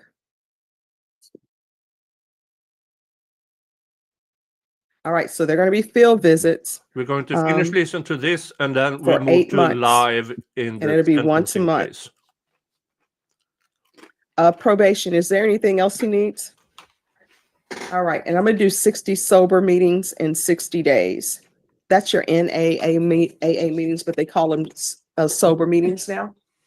All right, do you need anything else from me to be successful? I have a quick question. Sure. How long do you think it would be until I would be released Oh, felony drug court will see you this week. this week? Yeah, they'll probably see you this week. They have a quick turnaround on seeing everybody. At the latest, maybe Monday. And the reason why I say that, because Friday is a holiday. It's Good Friday. So I know the court system, the courthouse is closed on Good Friday here. I know in some other counties, maybe not, but here in Bear County, they close it. So at the latest, they'll see you on Monday and you'll probably be released on Monday. But if, all right, that's why I threw in felony drug court. So if you're honest with felony drug court, I know that felony drug court will accept you. It's a hard program, but it will be perfect for you. All right, did you review the document entitled Trial Court Certification of Defendant's Rights to Appeal with your attorney? Did you understand it and did you sign it? All right, because this is a plea bargain agreement, because I followed your plea bargain agreement, and because you waived your right to appeal, you do not have the court's permission to appeal. Because this is a felony conviction, you're not allowed to own or possess any weapons or ammunition. If you have a question over what a weapon or ammunition is, you'll need to speak to an attorney. You understand? Yes, Your Honor. Can I, want to be honest with you real quick? Sure. Well, I mean, are you being honest with me? Yes, Your Honor. Yes. I have I'm like my girl's primary source of income right now, and I really, really need to get out as soon as I Okay, can. let me ask you this. Why are you her primary source of income? I'm all she has as well. And Well, doesn't she have a job? she came with me, and like I said, I flew out here when my sister got sick and she passed away, and I haven't even got to go and Where's her family? We can go off the record. Where's her family? She doesn't have any family either. Oh, no, people have families. Sometimes people burn bridges with their family and their family are just done with them. Maybe her family said, hey, if you want to go to a city where none of our family is and follow this guy who has these criminal charges, that's on you. We don't recommend that you do that. Now these are called consequences. So she probably needs to pick up the phone, call her family and say, I made a mistake, if she thinks she made a mistake, or either she's going to have to get a job and support herself. So. May I be excused, Judge? Yes. Thank you. All right. Now let's go to sentencing phase of TayK-47. You gotta wait for the state, Your Honor. John Hunter and Thomas Lane from Mr. McIntyre, Your Honor. He's present in the courtroom. All right. So the court is in receipt from the state, a motion to require the defendant to be fingerprinted. Defense, have you received the motion? I was advised that it was emailed to me, Your Honor. I haven't had a chance to read it yet. All right. Do you need a chance to review it? I mean, if I understand the state is requesting fingerprint, I would just ask if they could cite the authority that they rely on, but I don't have any specific objection. All right. Then the court is going to grant the motion for the defendant to be fingerprinted. You like me to bring that individual in now? Yes. Thank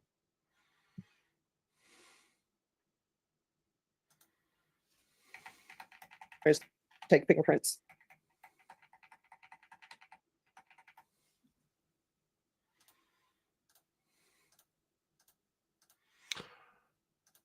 Yeah, I know. They already have his fingerprints and everything, but it's procedure.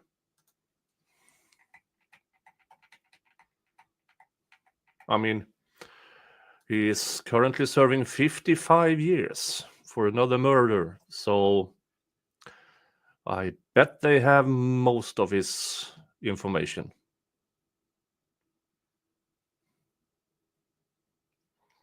And if you just joined, welcome back. Hope you enjoyed Valhalla Awaits, Baby Goats. And now we're back to court and sentencing phase of Taymor, TayK-47,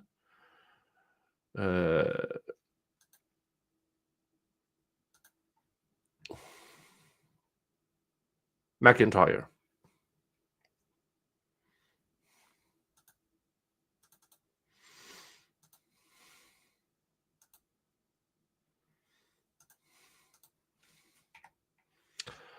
And we are up and actually live. So now we're just waiting for everything to start.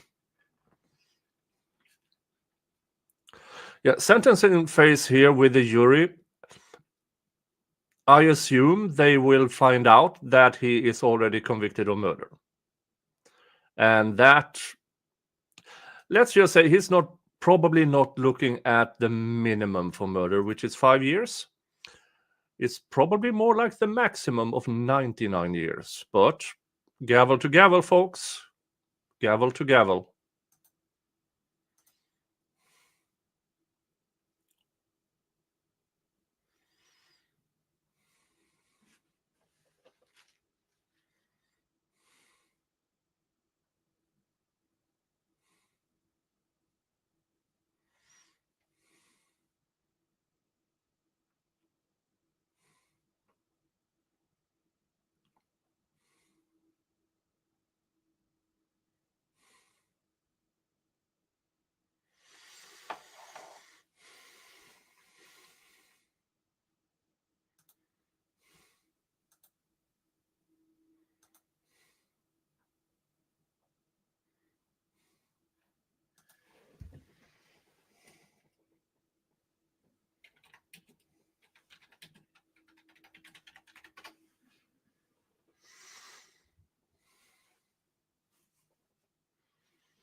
And I believe the attorneys are checking something out. Nicola Cox is never coming out easy. Well, in all of this, he will, as a juvenile, he has, well, since this occurred with him as a juvenile at 16 years of age, he might have special treatment, so to speak, as in maybe being able to apply for parole after 30 years. But I also heard he has to, somewhere between 70 and 80% of the sentence has to be in prison. Yeah. He's going to have to phone in his next album, I assume.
And defense, is my understanding that you are going to be requesting a hearing outside the presence of the jury on the witness's expertise? Well, Your Honor, before we do that, I guess if I could take up a collateral matter that Sure. informs this decision. Okay.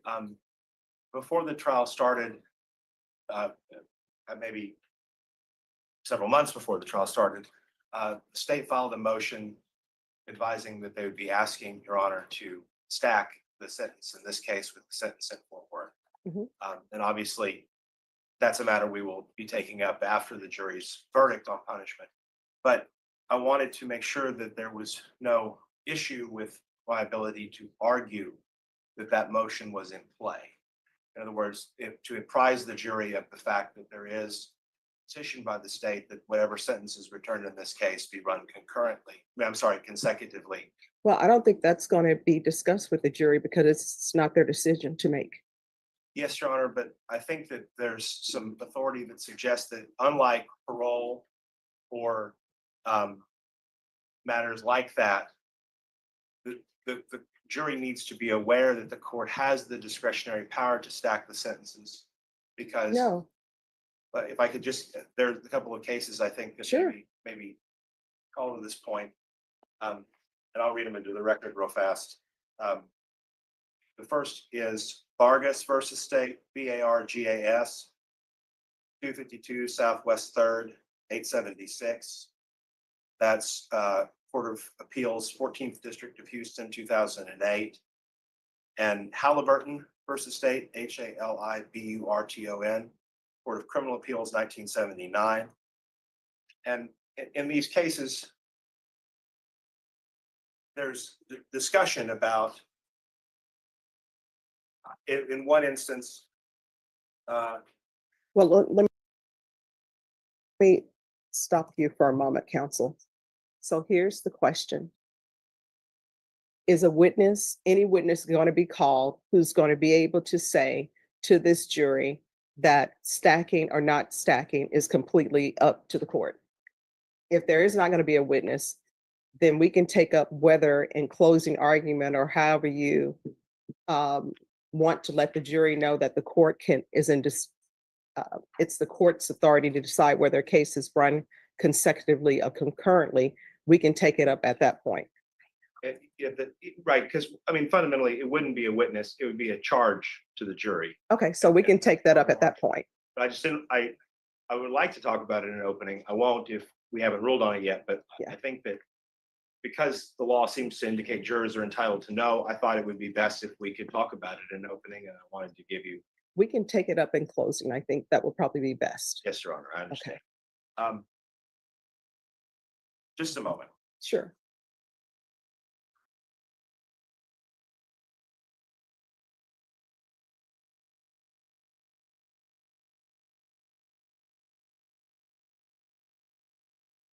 We can go ahead and proceed with the hearing outside the presence on the fingerprints, Your Honor. Okay.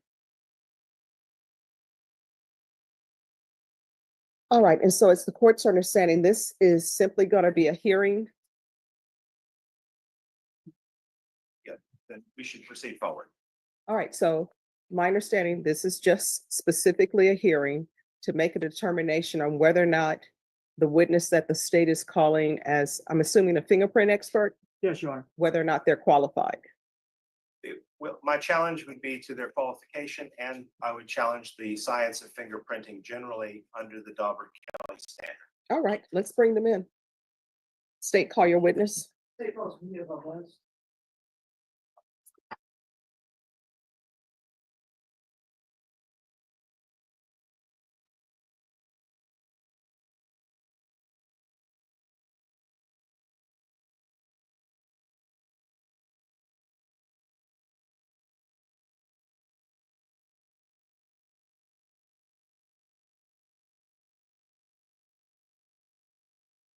If you'll take a seat here, please.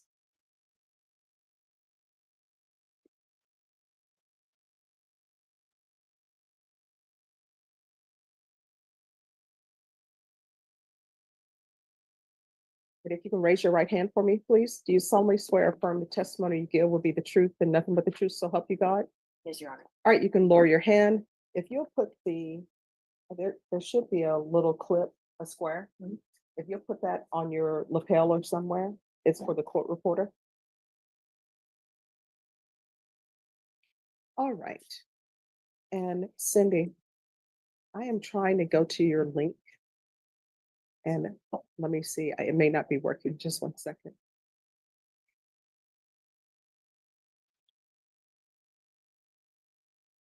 All right, have it. Thank you. All right, if you'll state your name and spell your last name for the record, please. Mia Valdez, last name Valdez. All right, you may proceed.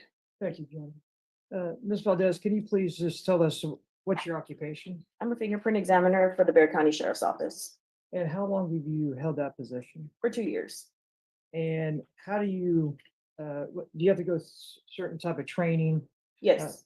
What type of training is that? Yes, we go through a 2-week course to learn and identify as well as classify fingerprints, and then as well as on the job training.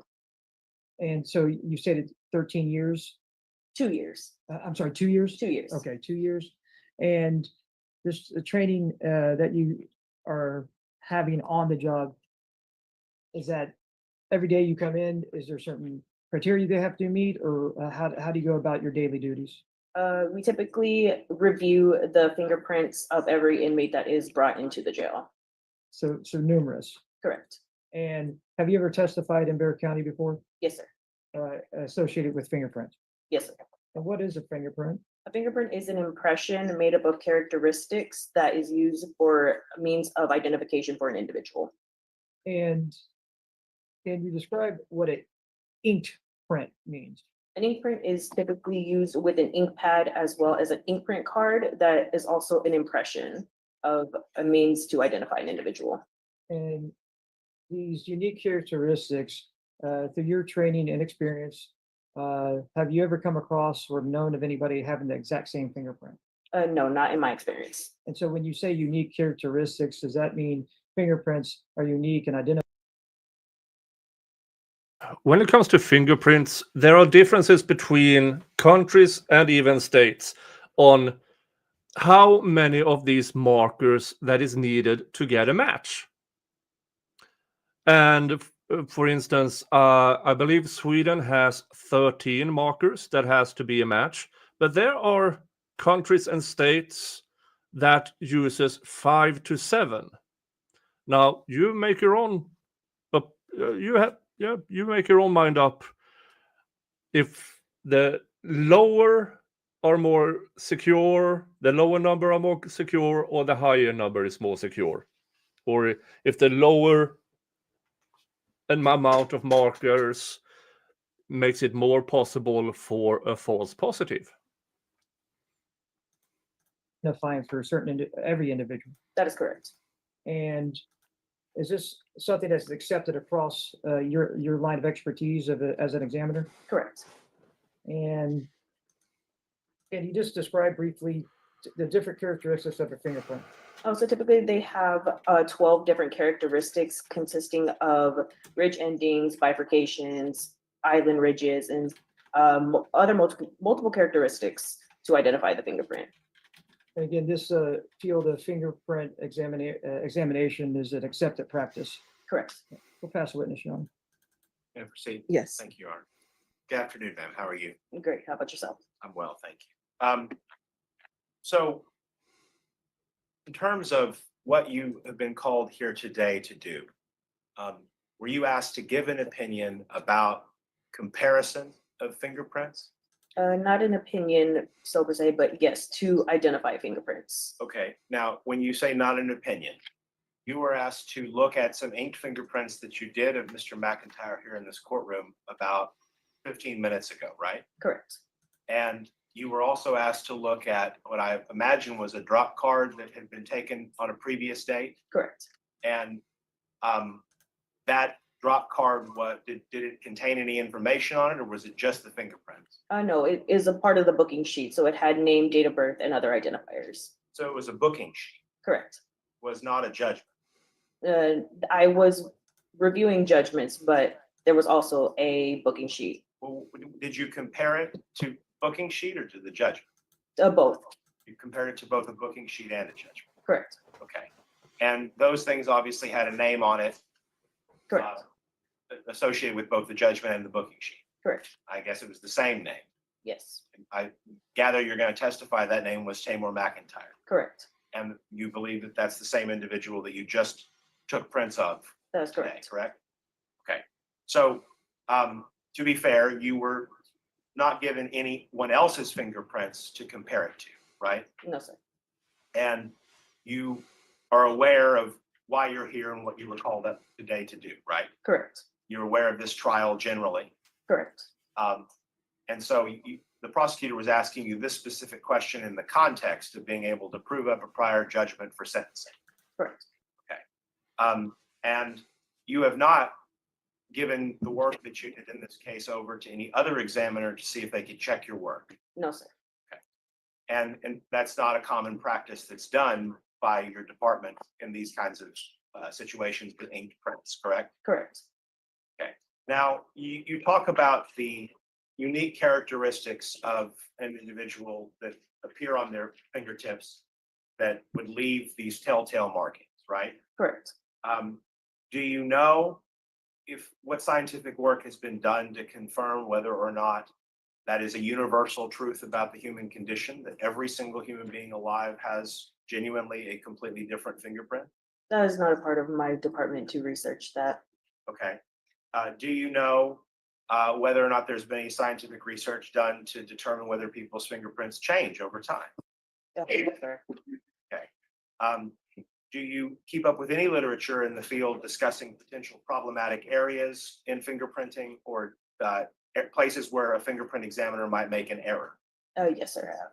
Okay. And are you aware that errors can be made in fingerprint examination? Yes, sir. Can you talk to the judge a little bit about the ways that you've been trained to look out for errors and mistakes? In terms of mistakes, there is multiple reasons. It could be unable to read a fingerprint due to scarring, burning, or anything of that matter. We also encounter amputees to where we don't have a fingerprint to discover. And then as it changes over time, it does become a little bit more difficult to read the fingerprint. When you say as it changes over time, you mean as a person gets older? Correct. Okay. So fingerprints that were taken when someone was 17, 18 years old may be different than they are when they're 25. No, not necessarily. It has to be like a wide age gap. Okay. Say not necessarily. I mean, you can't speak specifically to how many years it is before someone's fingerprints might show different characteristics. Not a specific number, no. Okay. And admittedly, what you're doing here is you're looking at the exemplar print and you're looking at the print that you're asked to compare that to. And you're eyeballing visual characteristics of how the ink appears on the paper, right? Yes, sir. And did you make any drawings or rough notes or sketches No, to sir. document that? No, sir. I just fingerprinted. Okay, so it's just something that's in your head based upon what you saw with your eyes. Correct. And so even if we had another fingerprint examiner here today to try and check your work, they wouldn't really know exactly what were the things that you keyed in on. Correct. They'd have to make their own independent evaluation. Yes, sir. Do you know of any other scientific discipline where the answer to your question has been predetermined in advance by the people asking it of you? No, sir. I'll pass the witness. Any further questions? No more questions. All right, the court will hear argument.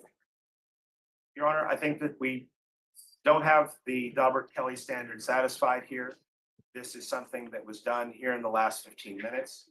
There's been no attempt to check the work, to have it peer reviewed, to have it assessed by anyone else. The witness is not fully familiar with all of the literature about the potential pitfalls of comparison. The witness does not have any documented example of the work that was done by the visual examination conducted here in the courtroom today. So there will be no way to independently criticize that work or vet it, because the next person we bring in would just themselves have to do the exact same visual eyeball observation. So what we're doing here is we're asking someone who has a 2-week course on identification that talks about the basics and 2 years of on-the-job experience, looking at print that they've been told in advance is likely belonging to the same man that was fingerprinted in the courtroom. And giving a confirmatory example, that's not a scientific pursuit, although it is a question that touches upon scientific evidence. And we know, both from popular culture and from just the way that we verbally discuss the concept of a fingerprint, that people do place undue emphasis on what a fingerprint So can you're tell you. saying that the state told her that this is the person and this is their fingerprints? I think that was the witness's testimony. No, I'm just saying, is that what you're saying? I believe that's what the witness testified. Okay, all right. I think that that is definitionally unscientific, and that it should not be admitted under Rule 702 or Dauber and Kelly, that does have inherently a due process component to it. And so we would object to the testimony. All right, state response. He said that you told the witness who the fingerprints belong to. Well, Your Honor, no. We asked her to compare the person that she fingerprinted today with the fingerprint, and she did that, and she identified that it was the same person that she just fingerprinted in court. The underlying validity of this technique hasn't been applied properly, and she has the I understand where they are going with this. Now, this is just procedural, that the state is making it easy, and it's probably already approved by the courts. It's still a really, really shitty way to compare fingerprints. There's no, like a lineup. You don't put one photo in a lineup. You have dozens. Is this, which of these fingerprints does this match? So this is lazy, or pure laziness. But I don't think it will go anywhere. experience and the training to be an certified, a fingerprint examiner. So the state's position is, one, in a sense, defense is saying that the state has asked somebody to lie on the stand, and I take offense to that. That is not what we're saying, Jason. And you Well, know that's I mean, not what we're saying. in a backdoor way, Judge, that's what he's saying, so I don't It's not even appreciate in a that. backdoor way. No, that's not what we're saying. All right, so here's the thing. We cannot speak over each other. I'll let the state finish, and then defense, I'll allow you to respond. So Judge, and another premise that we asked an individual to come up on the stand and identify somebody just for the reasoning of having a fingerprint match. The state is not in that, would never put themselves in that position due to ethics and also following an oath that has been taken. So in this particular case, Your Honor, the state simply asked Mia Valdez, a fingerprint examiner for Rivera County Sheriff's Office, to see if she could identify a fingerprint that she identified the person that she took fingerprints in today, and then compared that to a judgment and identified that person as Taymor McIntyre. All right, now your response. Your Honor, the testimony of the witness was that she was presented a booking sheet and a judgment. Now, perhaps the witness has those documents in front of her and would produce them as court exhibits so that we can clear this up. But my understanding of the words booking sheet and judgment are that those documents contain the name of the defendant. The witness also testified that they are aware of this case and who is being prosecuted and what this case is about generally. So you're not saying that the state told her that this judgment is for your client? What I'm saying is the state gave her documents that contain identifying information on them and asked them to. But I just want to be clear because I need to make a ruling. So you're not saying that the state gave her a packet, gave her documentation and says, we're giving you this documentation. It goes with your client. So bring us this information. I am not accusing Mr. Garrahan or anybody else in the district attorney's office of telling the witness what to say or violating in any way their ethical obligations. And I'm so sorry that you perceive it that way. I can't fathom that that's how you perceive it, but I'm sorry. My purpose in making the argument is the witness has testified that they reviewed judgments and booking sheets. I've never seen a judgment or a booking sheet ever that don't have the name of the defendant on them. And the witness also attested to the fact that they know who Mr. McIntyre is, or at least they testified they're aware who's on trial, which would give them the name of them. So, I mean, it doesn't have to be that someone went in there and said, now listen here, I need you to testify that that man there is Taymor McIntyre, and he's the same man that's on this drop sheet. Okay, so I understand your argument. So the defense's motion is denied. The witness will be allowed to testify. With regards to opening statements, you are allowed to let the jury know that the court makes the decision on whether sentences run consecutively or concurrently, the end. Thank you, Judge. All right, so if you can step down from the witness stand, I'm going to bring the jury in. And let me ask you all, does anybody have let me see if I have a copy of the indictment. I don't know, is there an enhancement in the indictment or no? So it's strictly from motions. It's strictly a motion to stack the sentences from the state. Okay.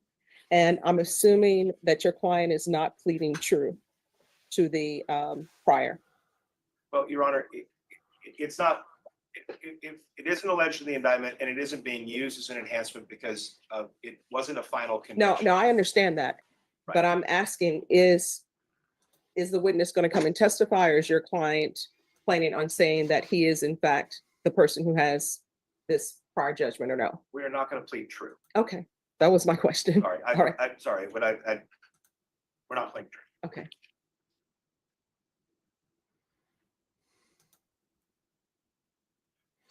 Yeah.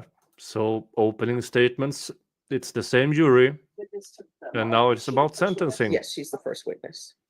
Nobody read your sign that said, "Do not take the mics." All right, to the advocate, can you make sure that the witness still has the mic and not to lose the court reporter's mic? Okay, good. Thank you.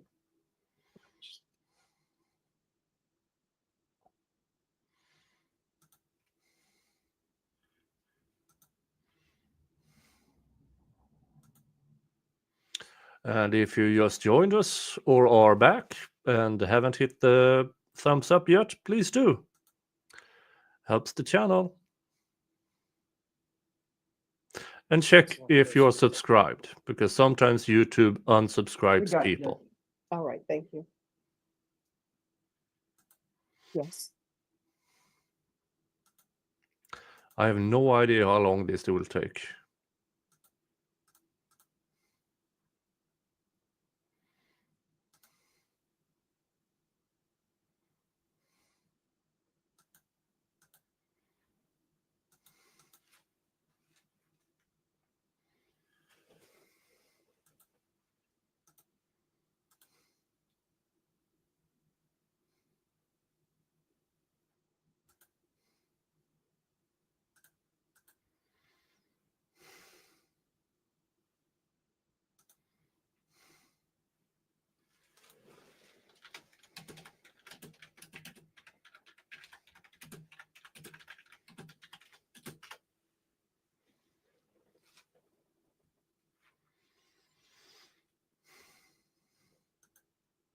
Yeah, I don't know what we are waiting for.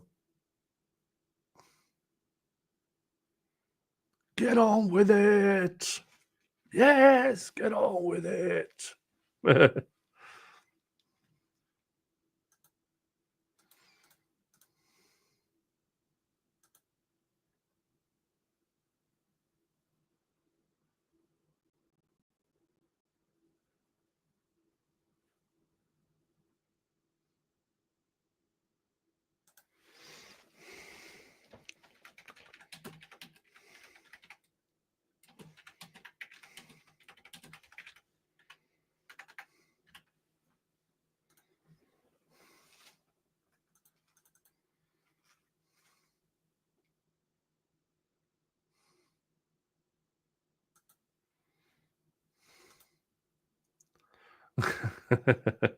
Skillet Pan says, I'm going to look for the deaf and ant and not Jill Cup Monty Python sketches now. Yeah, you you go do that.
Yeah, still waiting. Oh, here comes the jury. Hi, Christ Records. How you doing? Hope you're doing well.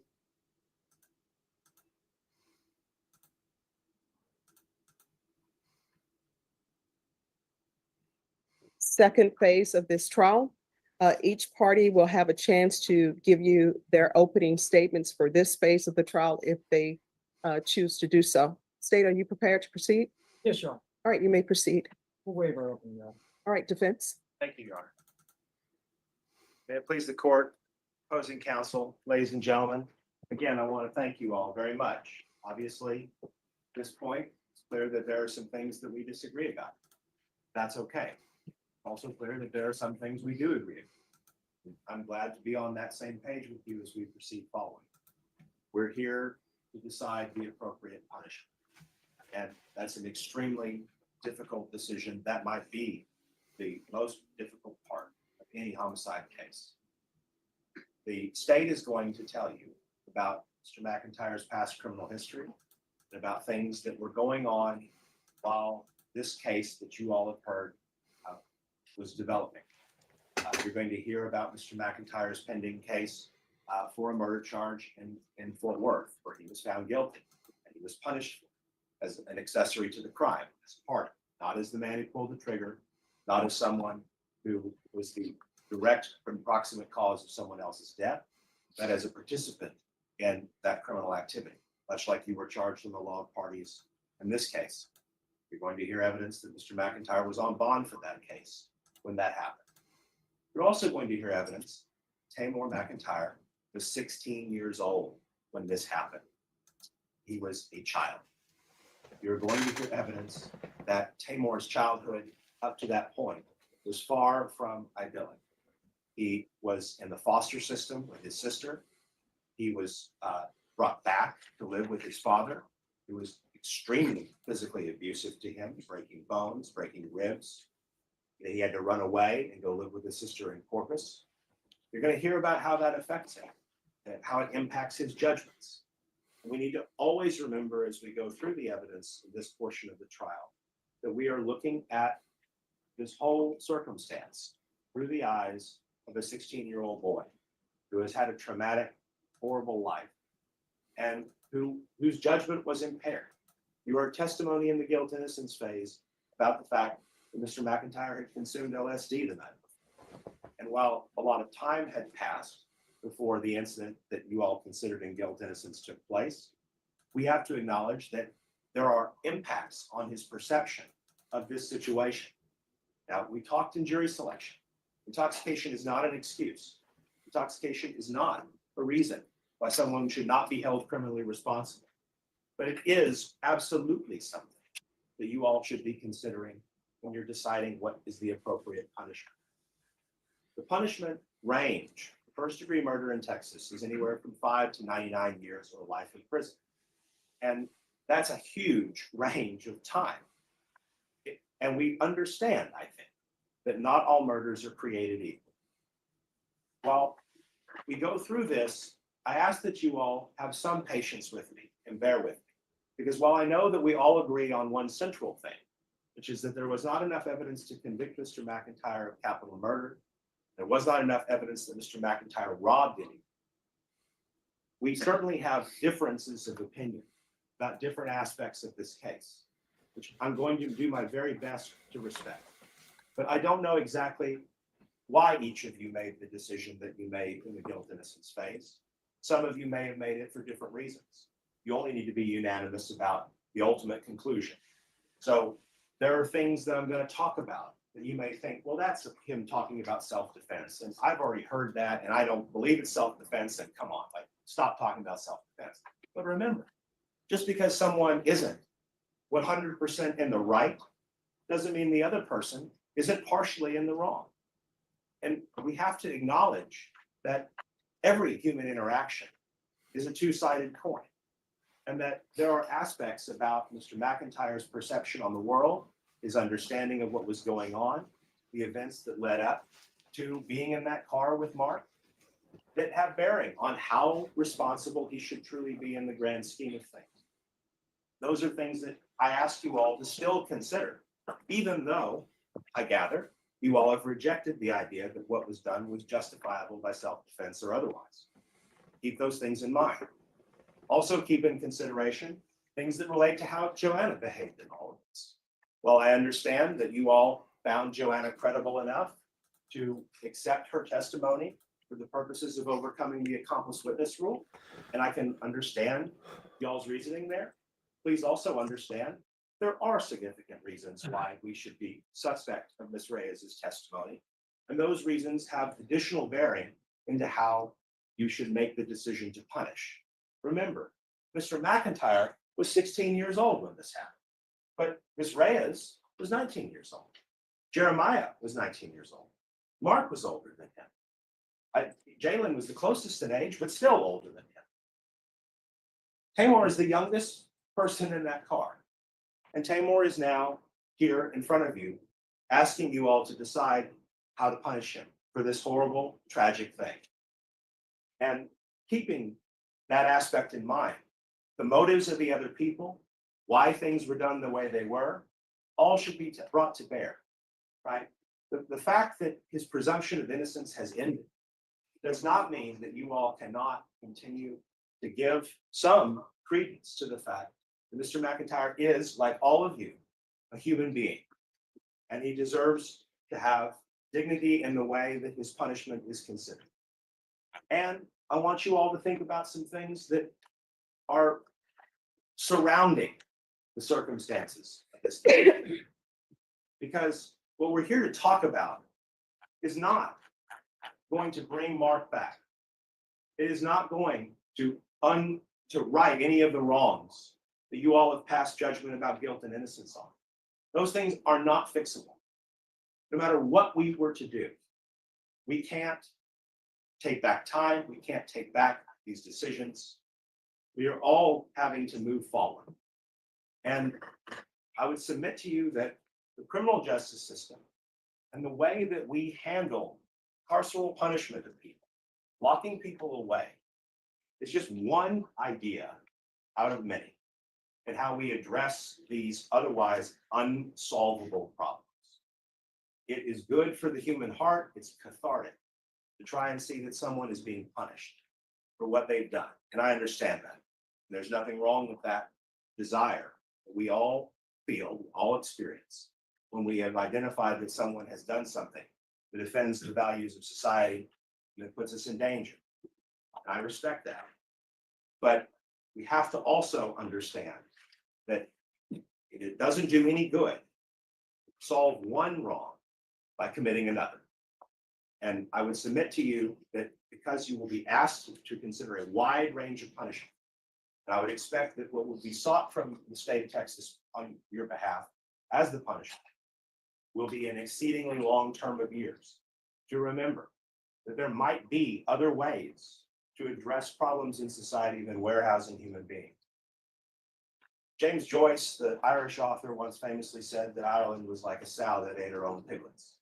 And I worry sometimes that in America, that's what we have. We have children who are trapped in the foster system, children who are the victims of abusive parents, of parents with substance abuse problems, children who don't have any chance of having a proper moral compass, a proper guiding system. They have to figure those things out for their own. And unfortunately, they have to do that by trying to live in an adult world as a child. That's a pretty impossible ask. And yet we do it. And we arrest them. We certify them as adults. And we take them to trial. We send them to prison for the rest of their life. The world just keeps on turning. Folks, I just don't see that as being a sustainable model. It doesn't make anything better. Doesn't make anyone better. A little kindness, a little compassion, even in the face of something that we can all agree is evil, wrong, not acceptable, is always the better road to take. At the end of this, you will be asked to make that decision. We can't walk it for you. It's going to be personal to each and every one. All we ask is that you hear the evidence, that you understand we're not trying to paint this boy as a saint. And I'm not asking you to forgive him for what he did. I'm just asking you to keep it all in perspective I understand that while it's easy to say, did something evil, we're gonna throw you away. As the prosecutor said in the closing argument, if Taymor treated this boy as a piece of trash, then the implication should be that you should treat him as a piece of trash. Isn't always the answer. Yes, Bible talks about eye for an eye, but that's the Old Testament. And there is good news, and it's to turn the other cheek. I'd ask you all to keep these things in your mind as you hear the evidence.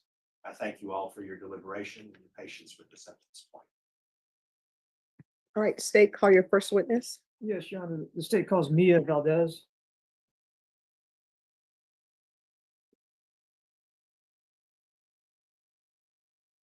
Oh, no opening from the state.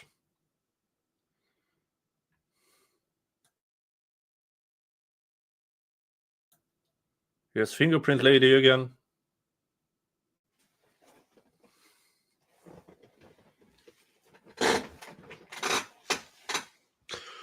And for the record, if any test you make to come to a You can raise your conclusion right hand. Do you solemnly swear or affirm the does not include a blind test, it's not a science. testimony you give will be the truth and nothing but the truth, so help you God? Yes, Your Honor. All right, you can lower your hand if you'll state your name for the record and spell your last name, please. Mia Valdez, last name Valdez. All right, state, you may proceed. Thank you, Your Honor.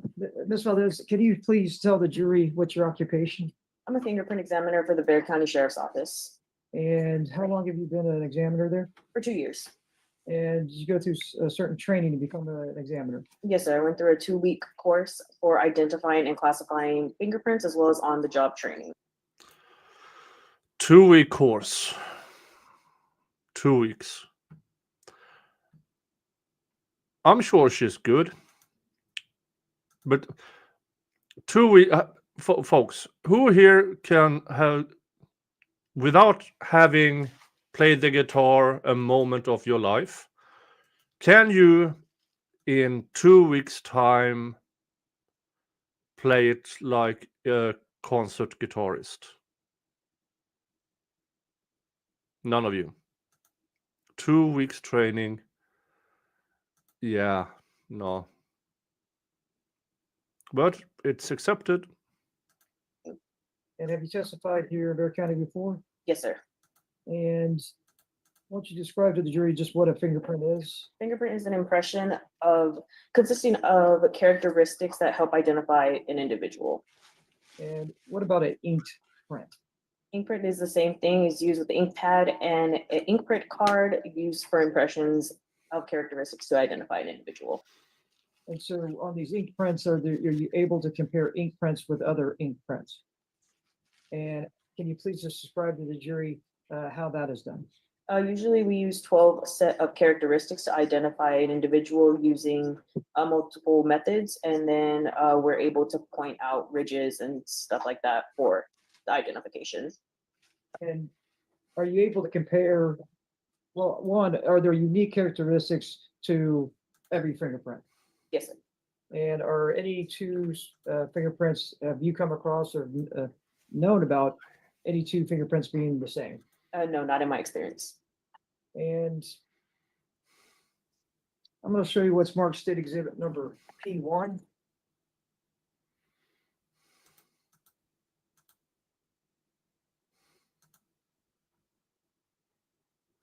Please tell me, tell the jury, one, can you identify that? Yes, this is an inkprint card. And can you describe to them what a print card? Inkprint card. Inkprint card. Can you describe to the jury what that is? It is a card that has the impressions of the fingerprint using an ink pad. And do you recognize this particular inkprint card? Yes, sir. And how do you recognize it to be? I was the one who was taking these fingerprints. And the individual that you took those ink prints from, is that individual in the courtroom? Yes, sir. Can you please just point him out and identify an article of clothing he's wearing? It's the gentleman in the gray sweater. Now, did you have an opportunity to compare an ink print to another print on a judgment? Yes, sir. I'm going to show you what's been marked. State exhibit number P2. Can you tell me if you recognize that document? Yes, sir. And tell me how you recognize that document. This was the judgment that I reviewed. And is there a print in that packet? Yes, sir. And were you able to compare that print with the known ink prints that you took in the courtroom today from Mr. McIntyre? Yes, sir. And did you come to determination if those ink prints match on those documents? Yes, sir. They were a match. And do you remember which fingerprint that was? This one was going to be the right thumbprint. And on that, well, the state would offer state exhibit number P2 into evidence, Your Honor. At this time, we'll tender to defense for any objections.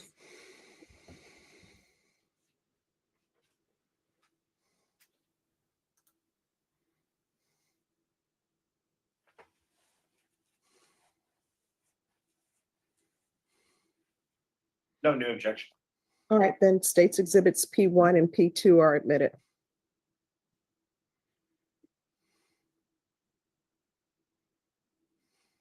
Now, particularly on state exhibit number P2, the named individual as the defendant on this, who is that?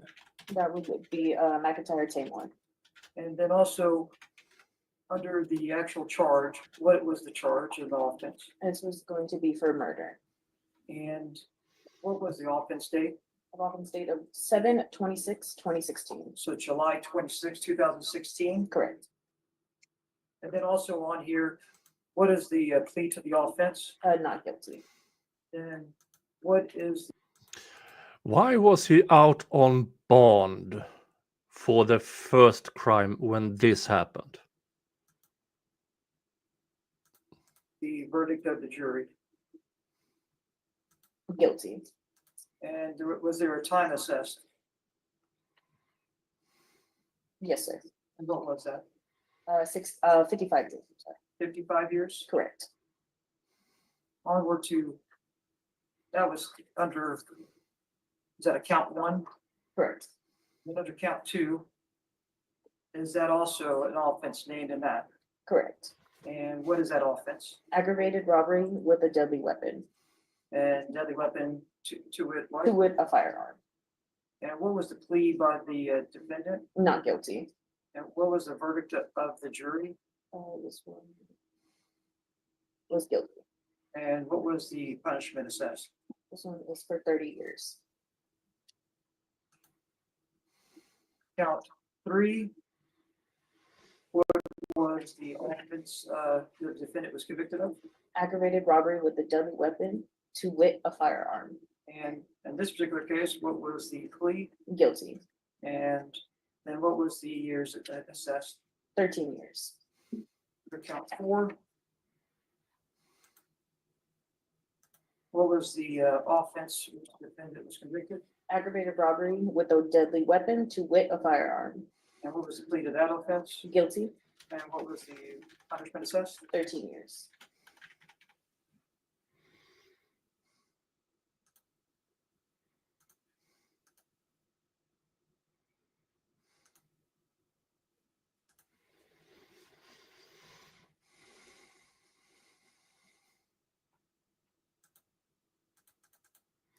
So yeah, now they know about his convictions.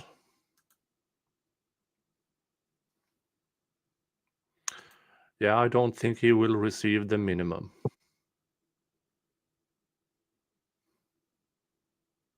I'll show you when it starts.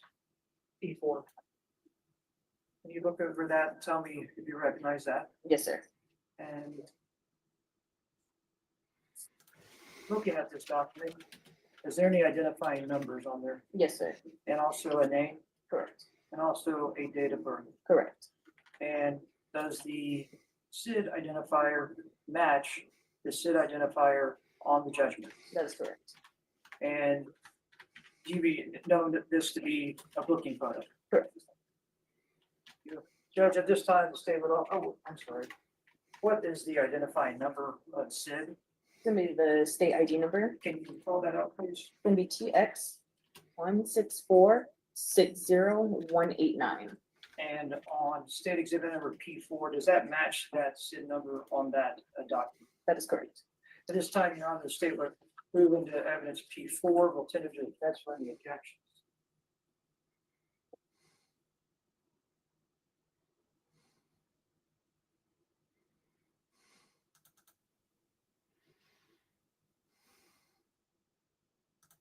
No new objections. All right, State's Exhibit P4 is admitted. Thank you, Judge. May I just publish to the jury? Yes.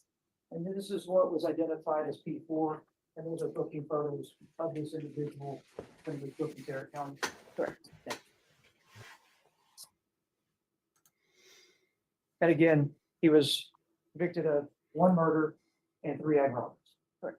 Thank you. We'll pass the witness. All right. Defense, you may proceed. Thank you, Your Honor. 1 and 2 right there.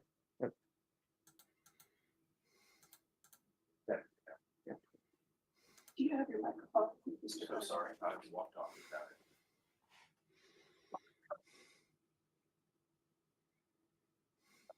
Work okay.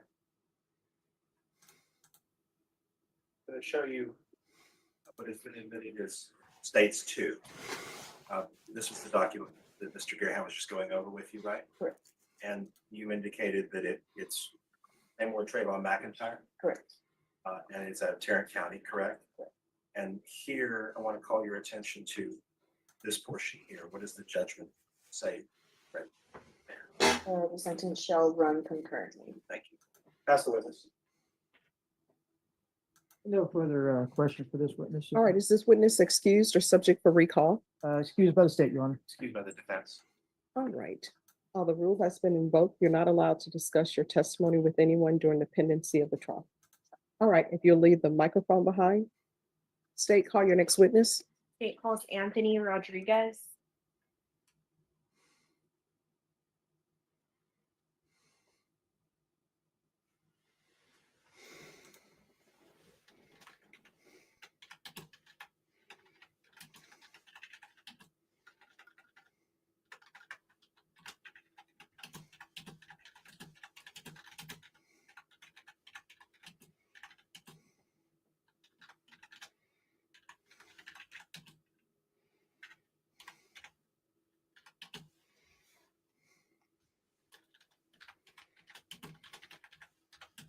Right, if you can raise your right hand. Do you solemnly swear or affirm the testimony you give will be the truth and nothing but the truth, so help you God? Yes, ma'am, I do. All right, you can lower your hand. Make sure you put the microphone on, please. And if you could state your name and spell your last name for the jury. My name is Anthony Rodriguez. I spelled ANTHONY-RODRIGUEZ. All right, state, you may proceed. Sergeant Rodriguez, how are you currently employed? I'm an investigator with the Bexar County District Attorney's Office. I hold the rank of sergeant. I'm a criminal investigator. And how long have you been with the Bexar County District Attorney's Office? I'm just over 12 years. February was my anniversary date. Okay. Before becoming employed with the Bexar County District Attorney's Office, where did you work? I spent 12 years with the Bexar County Sheriff's Office prior to coming here to the DA's office. Okay. And when you worked with the Bexar County Sheriff's Office, what was your title or assignment? For 10 years, I was the gang intelligence officer for Bexar County. Okay. And did you Oh, great, a specifically gang expert. undergo any training regarding recognition of criminal street gangs? Your Honor, can we approach? Yes. And we have a sidebar. Dun, dun, dun. I'm not so sure because gang affiliation was not a part of this trial. The sidebar counter 39.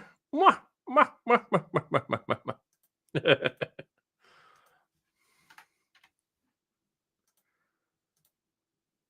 So I'm not sure. First of all, he's showing his face, even though he's a gang expert. Detective Ivorito, take notice. But there was no gang things in this trial. So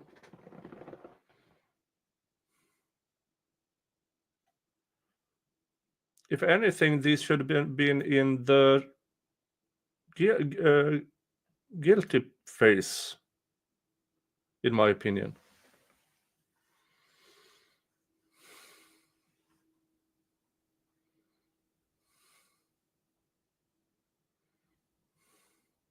This is strange.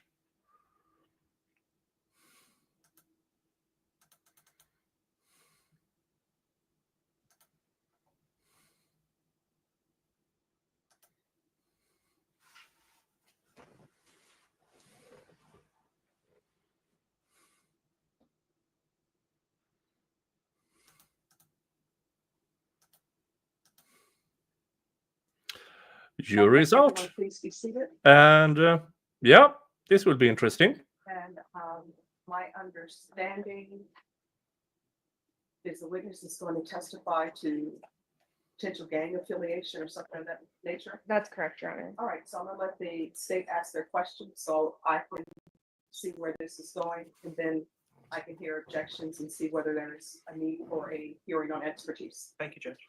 All right, you may proceed. Sergeant Rodriguez, so you said that during the Berry County Sheriff's Office, you spent 10 years doing what? I was I'm not of him being an expert. Sure, I mean, there's nothing that can be done about that.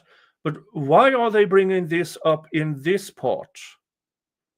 I don't think because I barely skimmed through the prior cases, and I don't remember gang affiliation being a part of those either.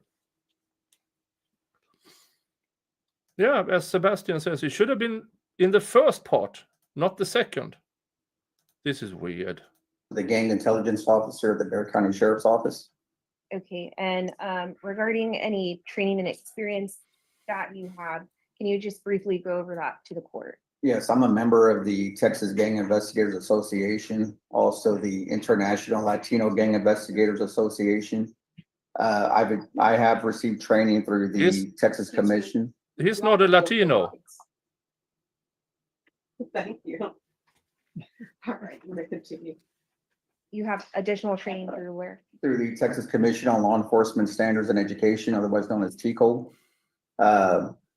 But the primary form of my training was on-the-job training, interviewing gang members over those 10-year period, learning about the gangs from the gang members themselves. Okay, and so I guess while you were employed with the Bear County Sheriff's Office, did you spend some time in classification? Yes, ma'am. So my primary job location was at the classification section. My primary duties were to house inmates, gang members specifically. Okay, and so as a part of being a classification deputy, did you routinely conduct interviews with documented gang members? And undocumented, yes, ma'am. Okay, and do you have any other additional training regarding the recognition of criminal street gangs? Outside of what I just mentioned, no, ma'am. Okay, and as part of your current employment, do you keep updated with any literature or training materials regarding gang identification? Yes, ma'am. So I'm still an active member with the Texas Gang Investigators Association. I am also a liaison to the Texas Anti-Gang Center. I administer all the gang documentation here in the Bear County DA's office. And I routinely consult for the office as a gang expert. Okay. Now, regarding how you're able to identify defendants as members of criminal street gangs, can you kind of just go over the different ways you'd be able to identify someone as a member of a criminal street gang? Yes, ma'am. So Texas has a central gang database that's legislative. It's required by the law. We refer to that database as TexGang. That database requires all law enforcement agencies that are in a jurisdiction over a certain population to report all gang data to that central database.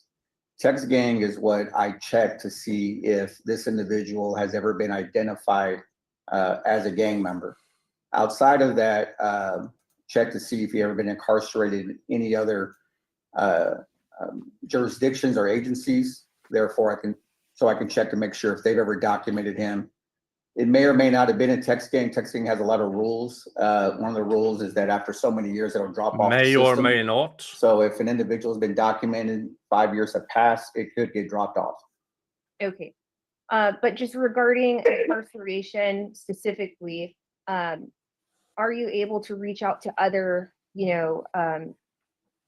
county jails or incarceration facilities and obtain documents that are kept in the regular course of business for them when they are classifying and housing defendants in their jail? Yes, ma'am, I can. Okay, and did you do that in this case? Yes, I did. Okay, and did you review the materials that were sent back regarding this defendant? Yes, ma'am, I did. Okay, and then did you form an opinion as to, well, if I could just, Judge, do you want me to just go over everything or just the qualifications for? The qualifications and then how that is attached to the defendant, if something is attached to the defendant. Okay. Any underlying facts and data we'd like disclosed that the witness relied on in rendering his opinion. Well, they've been filed under business records affidavit. I can get your copy if you'd like. And I think we have a right to have the witness proffered to the court for the review. All right, so this is what the court is going to say. I just want to know from this witness, his level of expertise, how is it related to this specific case in this defendant? Yes. You can pass for. All right.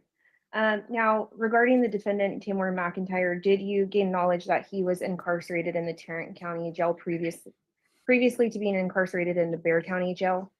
Yes, I did. Okay, and did you reach out to Tarrant County and obtain records regarding his classification in the Tarrant County Jail? Did you obtain those records that were regularly kept in the course of business up there? Objection, this isn't the witness who could attest to what's regularly kept in the course of business in Tarrant County. All right, that objection is overruled. Did you obtain the documents from Tarrant County? Yes, ma'am, I did. And did they come with a business records affidavit? Yes, ma'am, they did. And you reviewed that? Yes, ma'am, I did. Okay, thank you. And after reviewing those records, were you able to form an opinion as to whether the defendant was ever affiliated with a criminal street gang? Yes, ma'am, I did. Okay, and what gang was that? He's a member of a Crip gang, otherwise known as the Long Beach Insane Crips. Okay, and was that determined through a self-identification or what means? It was determined from a self-identification gang acknowledgement form obtained by Tarrant County. Okay, and can you just explain to the court what that form is? So this, oh, for fuck's sake. Tay-K, a self-admittance document where you yourself say you are a part of a gang.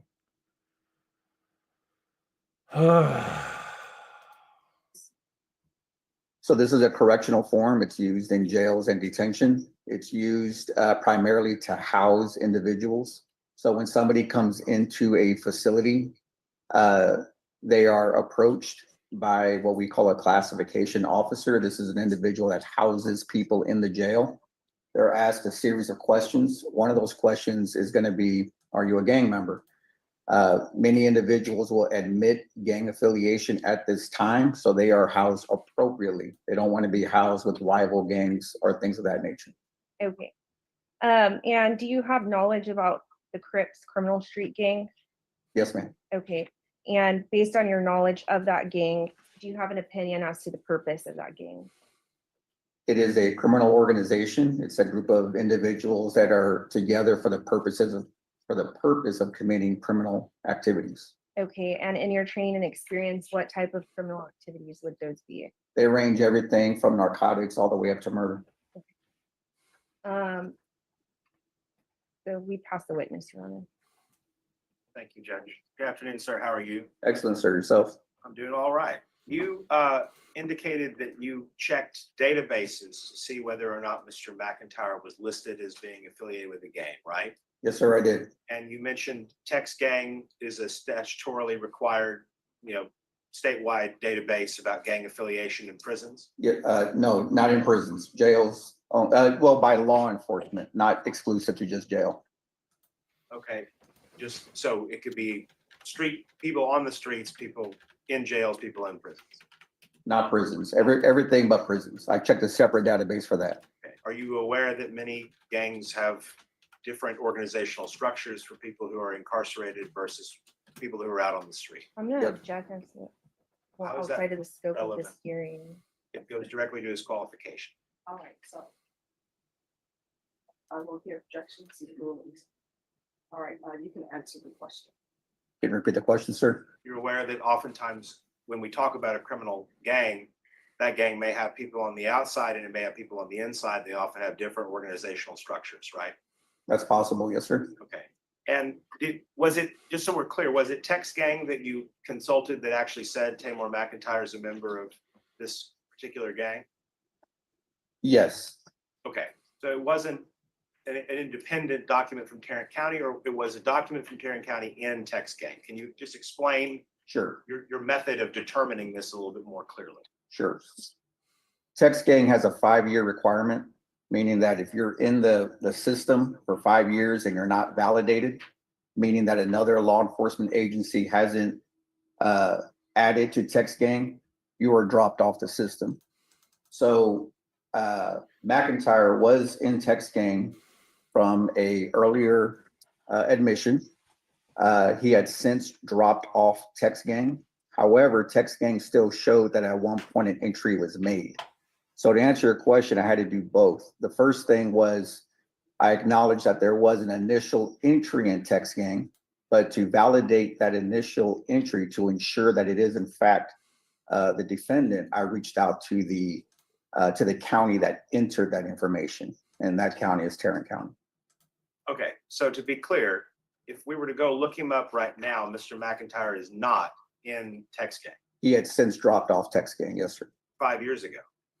After 5 years. So the original entry date, I believe, was 2017. Okay, I see. Gotcha. So what? Three years ago. Yes, sir. Something like that. Yes, sir. Okay. You mentioned that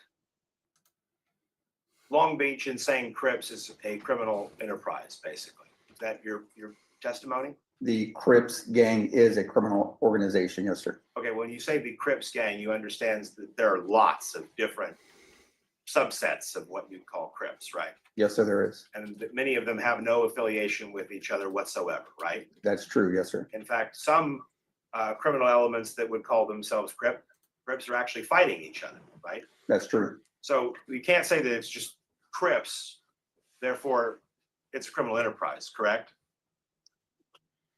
This, are you talking about this particular gang or all gangs? I'll withdraw that question. Let me ask you more specifically. Have you ever investigated, other than Mr. McIntyre, any other individual person who's a member of the Long Beach Insane Crips? No, sir, I have not. Have you ever encountered anyone who is a former gang member from the Long Beach Insane Crips? No, sir, I have not. Do you know anything about the organizational structure of that entity, the Long Beach Insane Crips? I have some knowledge of it, yes, sir. Okay, when you say you have some knowledge of it, is it based on your own investigative work? Yes, sir.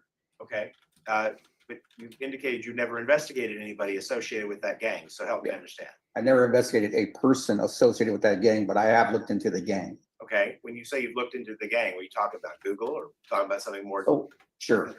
So we get reading material that's nationwide, primarily from the International Latino Gang Investigator Association, also from the Regional Organized Crime Investigation Center, that provides reading material from various law enforcement agencies throughout the country. This particular gang, the one you're asking about, sir, is a California-based Southern gang. So when I learned of this particular group, I went to that reading material from the southern part of California. There I was able to learn a little bit more about this gang.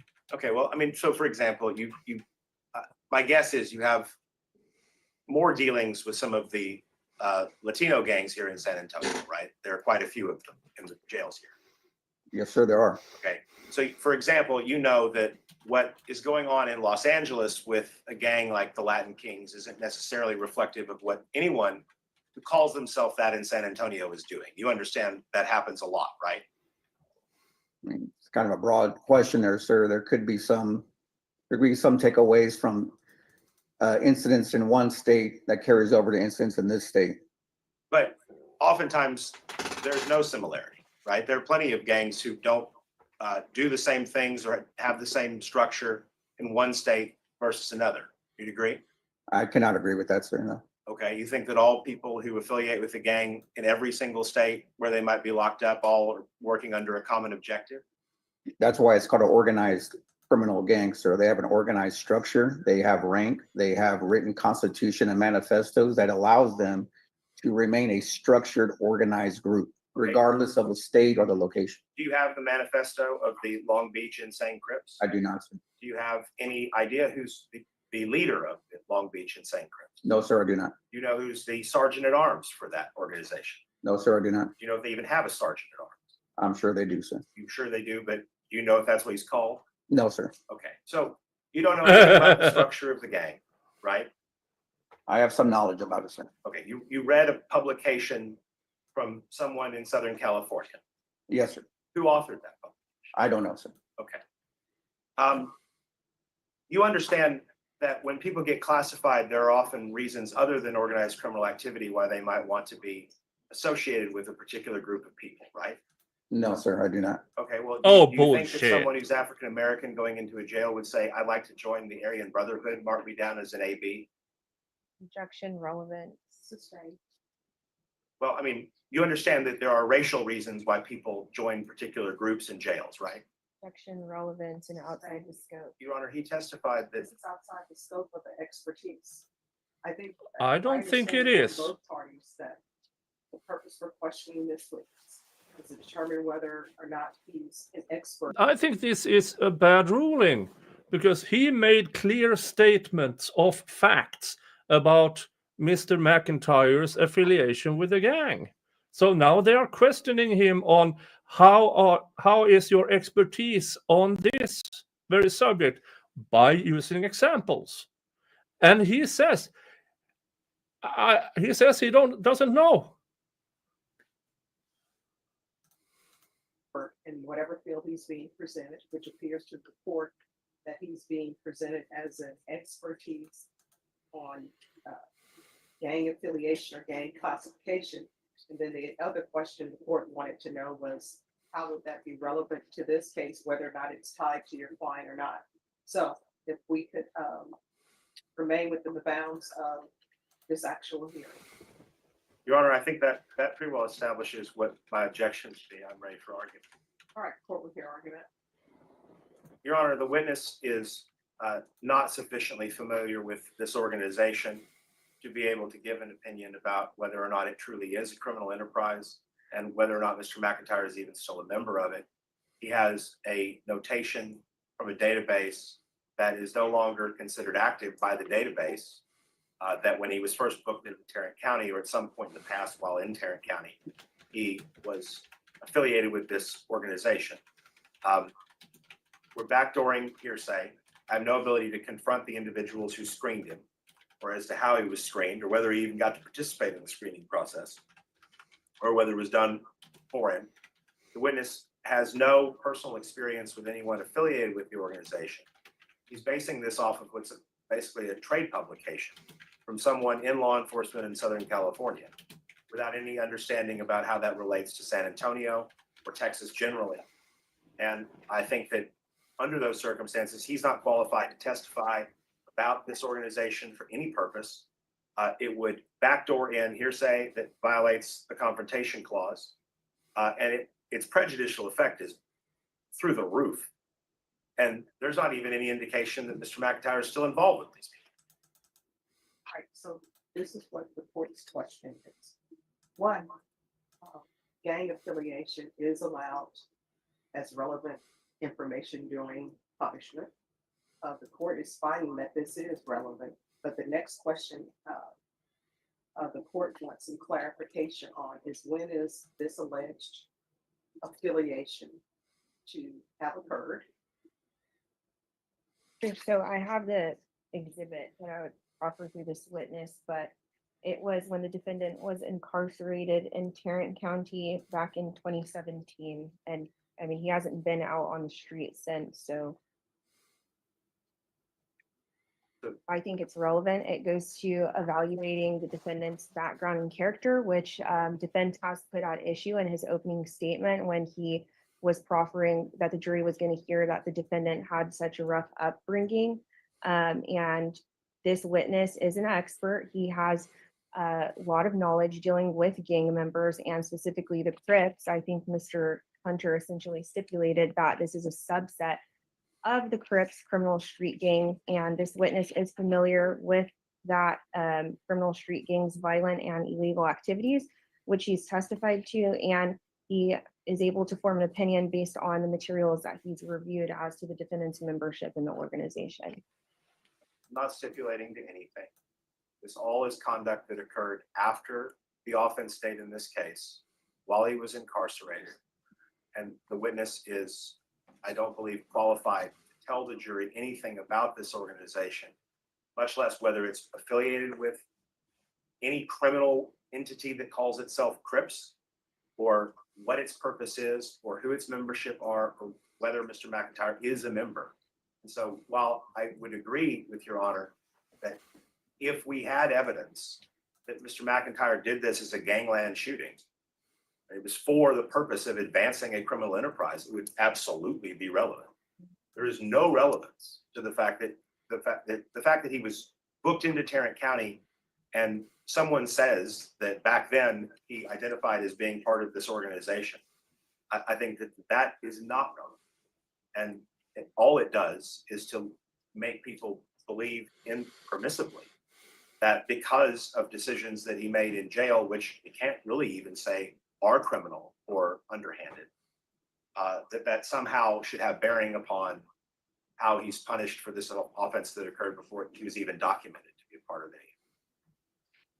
So it's not required by law for it to be relevant as character evidence that the offense that we're here for is tied to his gang admission. And it's not somebody just saying this. The defendant said it back when he was in Tarrant County. And so it's a statement against interest, a statement against party opponent. And I mean, this evidence has been filed with the court since December of 2024. So his objections to hearsay and stuff, I mean, there's an affidavit that is going to authenticate this information. It more to the point is a Crawford, it is a confrontation issue because it's a double hearsay problem. They're offering the statement as an admission by party opponent. All right, fine. But what's being discussed here is not the actual admission by the party opponent. Being discussed here is the entry by a data clerk that he should be classified as a member of a gang that is in the text gang database because of something he said at booking. We don't have the statement exactly that was said at booking. We've got a summary of that. So I think that that's the reason why there's a confrontation problem, irrespective of whether it would come in as an exception to hearsay or a non-hearsay statement. But more to the point, I mean, she said a moment ago that it's somehow connected to the offense.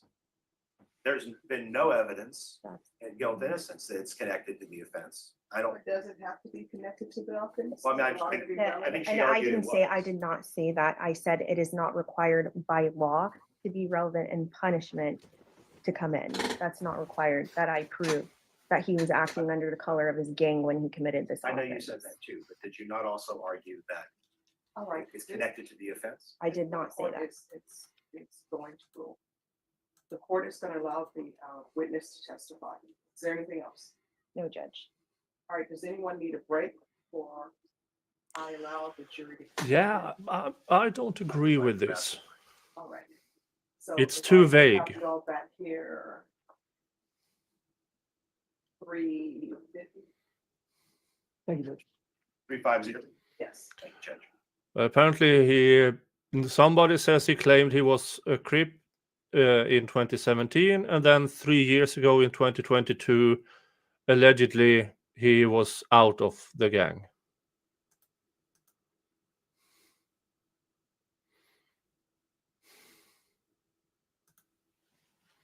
Okay, we are a few minutes behind. Testing.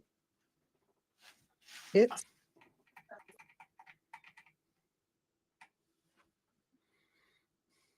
And all right, we are up to live again.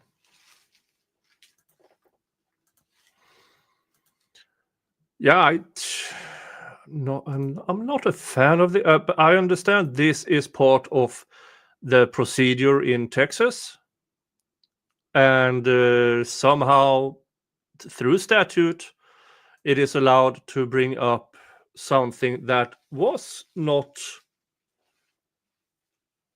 evidence at trial.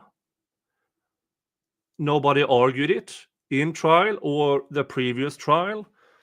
But as he was incarcerated, he chose to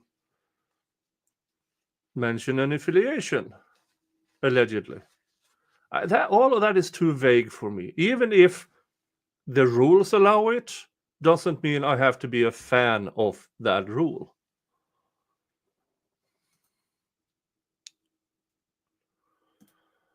Ko says ChatGPT indirectly agrees with Gigi. Quote unquote, there is no widely recognized presence of the Long Beach Insane Crips gang in Texas. Hopefully the defense can find that out. And Gigi says there are California Crips in Texas, but I don't know about LBI Crips. Okay.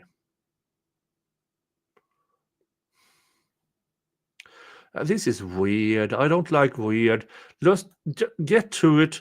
Explain the facts, leave it to the jury, and the jury will give a number. Regardless, he's not going anywhere the next 35 years. At least the next 35 years.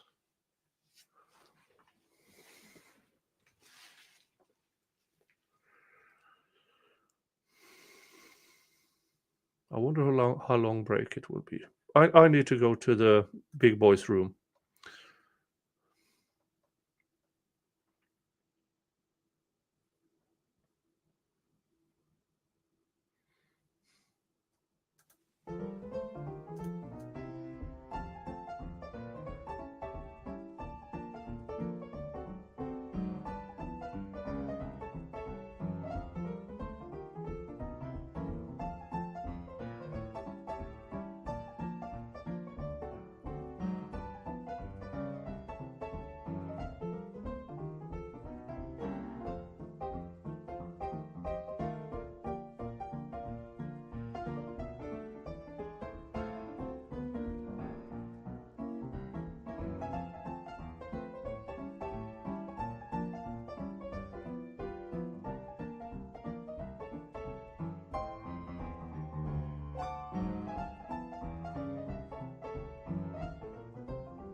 Folks, I have to take care of some things, but I will be in the background. So keep an eye out. Keep talking in the chat. Keep ridiculing vague and shitty evidence, testimony. And I will see you later.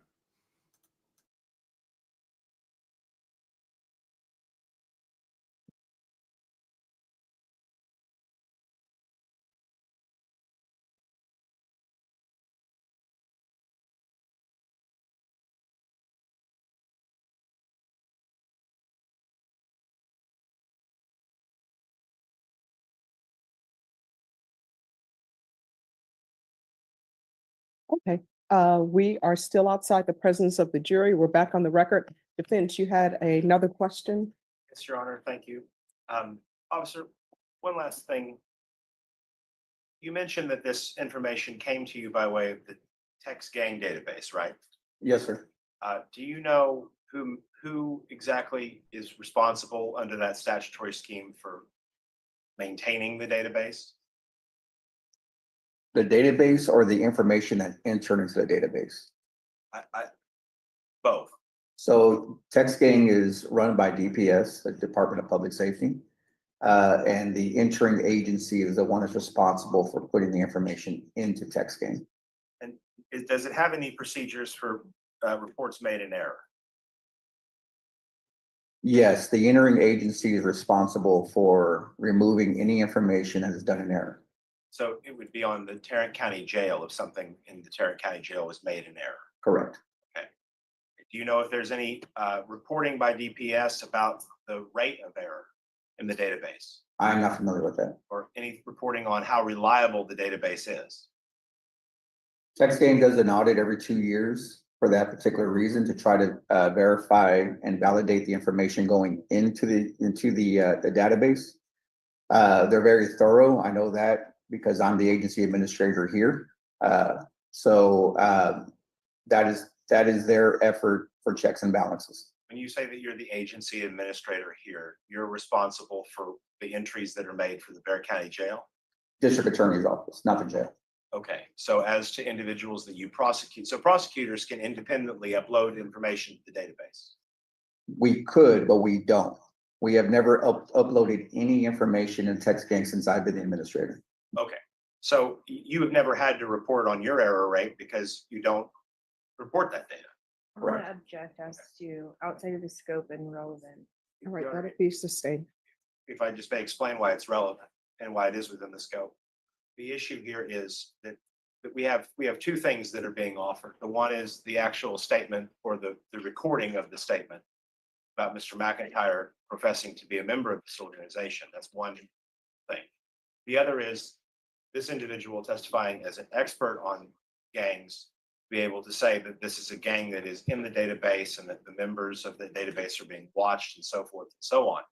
And if the witness can't attest to the rate of error of the database, then there are problems with letting the jury understand that this information was uploaded to the database because it gives a sense that it's more reliable than it really is. That's the objection. All right, the objection is overruled. The witness will be allowed to testify. If you could line the jurors up, please.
All right, for the jury.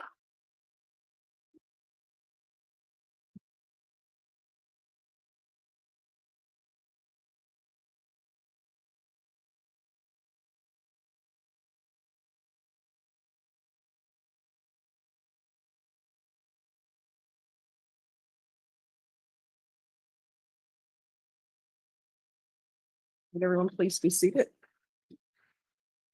All right, State, you may proceed. Thank you, Judge.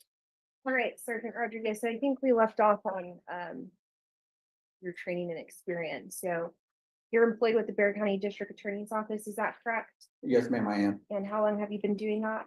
I've been with the Bexar County District Attorney's Office for a little over 12 years now. And what are your duties with the Bexar County District Attorney's Office? I'm a criminal investigator. My primary duty is to assist the prosecution with trial preparation. Okay, and do you have any ancillary duties in your employment? Yes, so I'm also the gang investigator here. I have a liaison with the Texas Anti-Gang Unit. My secondary job is to ensure that all of our investigators have access to research gang membership and to consult with all the prosecutors here to identify if either the defendant or a witness or a suspect is gang affiliated. I provide expert opinions on their gang membership and occasionally, like today, testimony. All right. And before you became employed with the District Attorney's Office, where did you work? I spent 12 years with the Bexar County Sheriff's Office before I came to the District Attorney's Office. Okay, and during your time with the Sheriff's Office, what were your duties? Started my career as a jailer. I was a jailer for 2 years, and then I spent the next 10 years as the gang intelligence officer for the Bexar County Sheriff's Office. My job is with the classification section. It's a section that is responsible for housing inmates. The primary inmates I was responsible for housing were gang members. All right.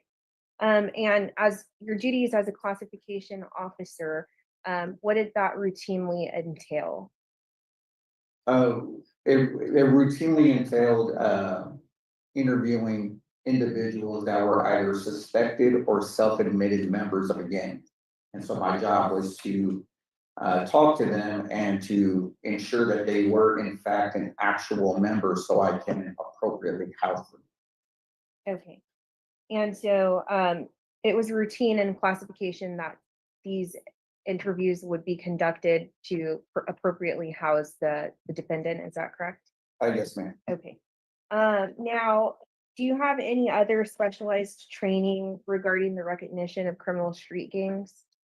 So I'm a member of the Texas Gang Investigators Association. I've been a member since my time at the Sheriff's Office. I'm also a member of the International Latino Gang Investigators Association.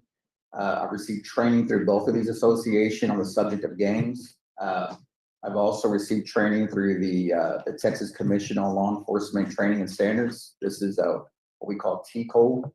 I've also received some standalone training during the course of my career, but my primary training came from the gang members themselves. Every time I would interview these individuals, they would teach me really, how to recognize their affiliation with the gang, where it was. Relevance hearsay. All right, that will be sustained. Motion to instruct the jury to disregard. All right, ladies and gentlemen, you'll disregard the last statement Motion to mistrial. tonight. All right. Now, have you or were you, I guess, in your analysis of whether a defendant is associated or a member of a criminal street gang, can you kind of explain to the jury how you would obtain that information? The primary thing that we do is we simply ask the individual, are you a member? Being that it's a correctional setting, many individuals will self-admit gang affiliation, so they are housed with their own people. We don't put them with a rival gang. Outside of the self-admission, outside of us just asking, there's a number of things that we look at to identify gang affiliation. Gang members are experts in nonverbal communication. We've all seen it, whether it be a tattoo, clothing, gang hand signs. So we have training and expertise in identifying those nonverbal cues to identify gang affiliation. Secondly is the intelligence, whether it be from jail calls or jail mail or other individuals. Finally, we look at the cases. What are they charged with? Who are they charged with? Where do these crimes occur? Are these crimes occurring in neighborhoods that are notorious for a particular gang or gang set? Your Honor, may I approach the witness? Yes.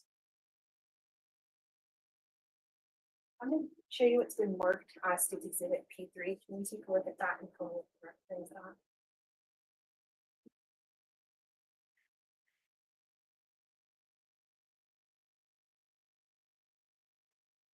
Yes, ma'am, I do. Okay, and have you seen State's Exhibit P3 before? Yes, ma'am, I have. Okay, and can you explain to the jury what P3 is?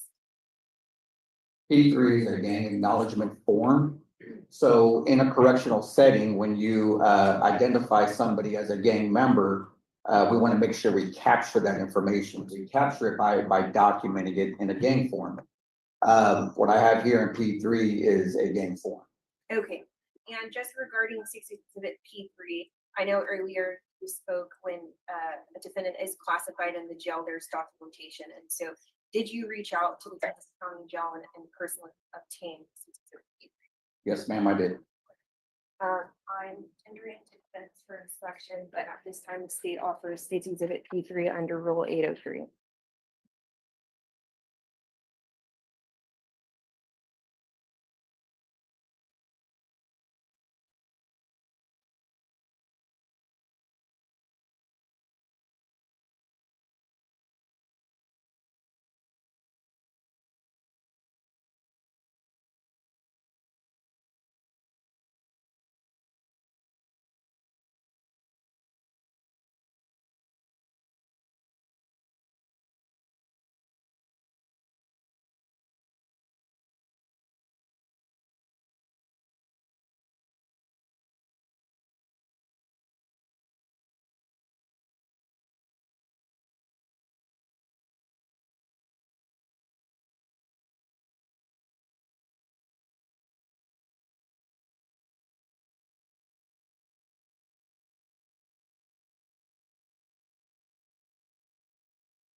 Your Honor, can I void the witness about something?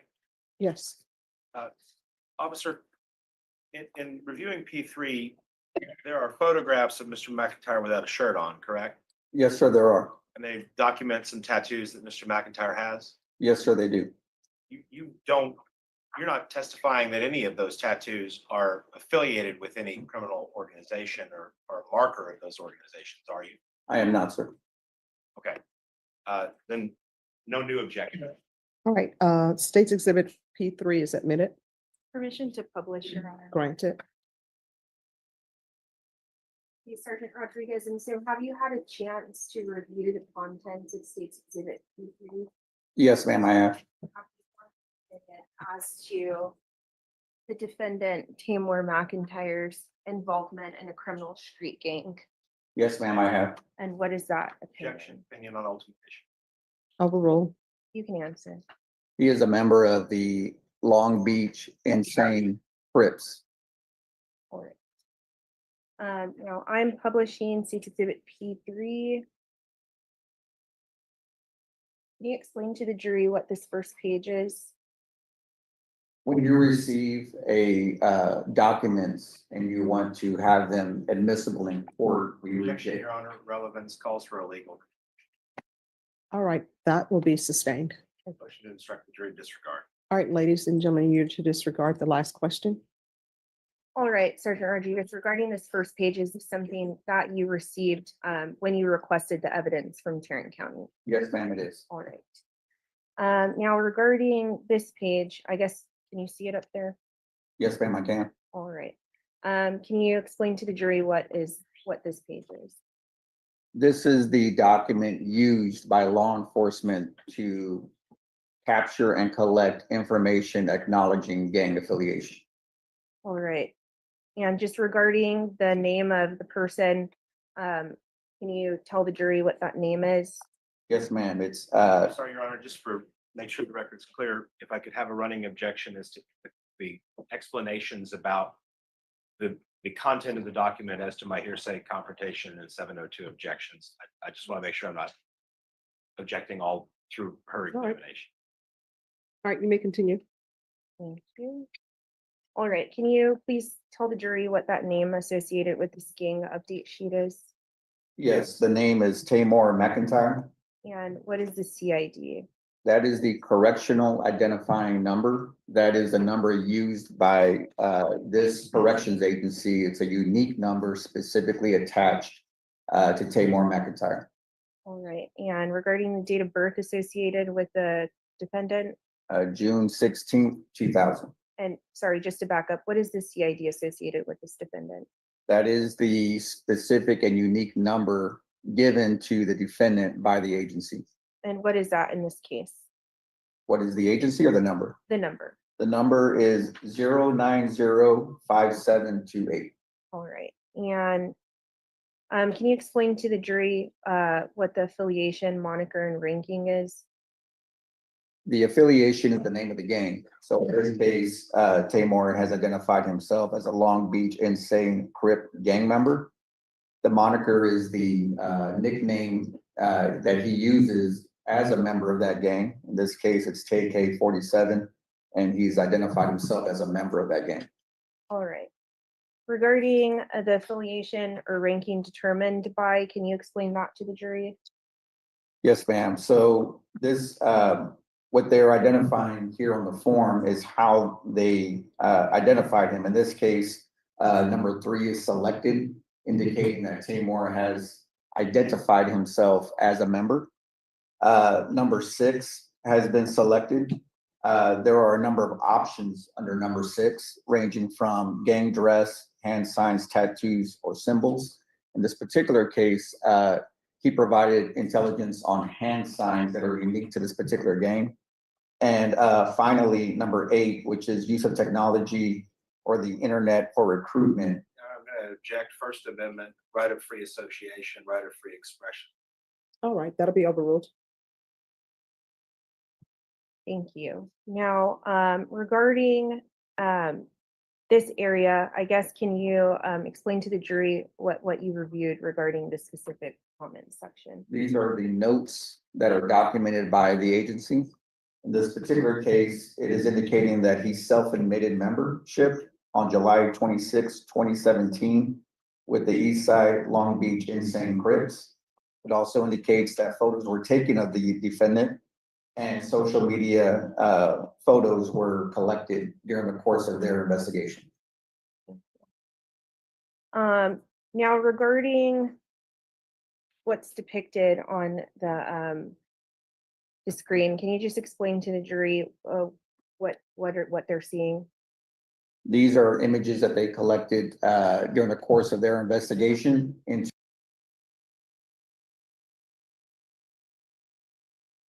letter, the defendant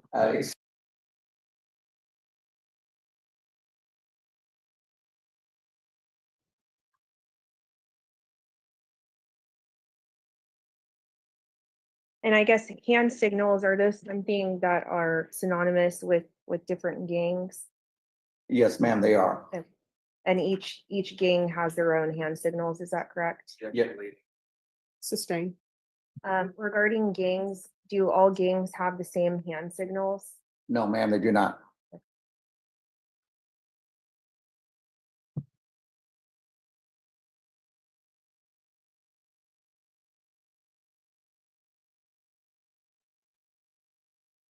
Okay, and so I guess regarding this hand signal, what was it self-identified as? This particular hand signal identifies the gang, the Eastside Long Beach Insane Crip. This is a specific hand sign that identifies the gang.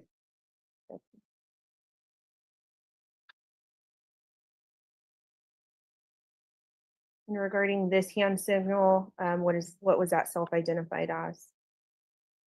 Bloods and Crips are part of a larger universe. They're part of nations, people, and folk nation. In this particular case, he's throwing a hand sign that represents the folk nation. It's just a larger group within the group that he's representing.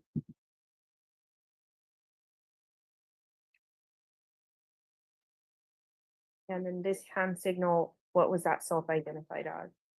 This particular hand signal, he's identifying I guess a status within the gang, a rugrat. This is could mean a prospective member or somebody who's entering the gang.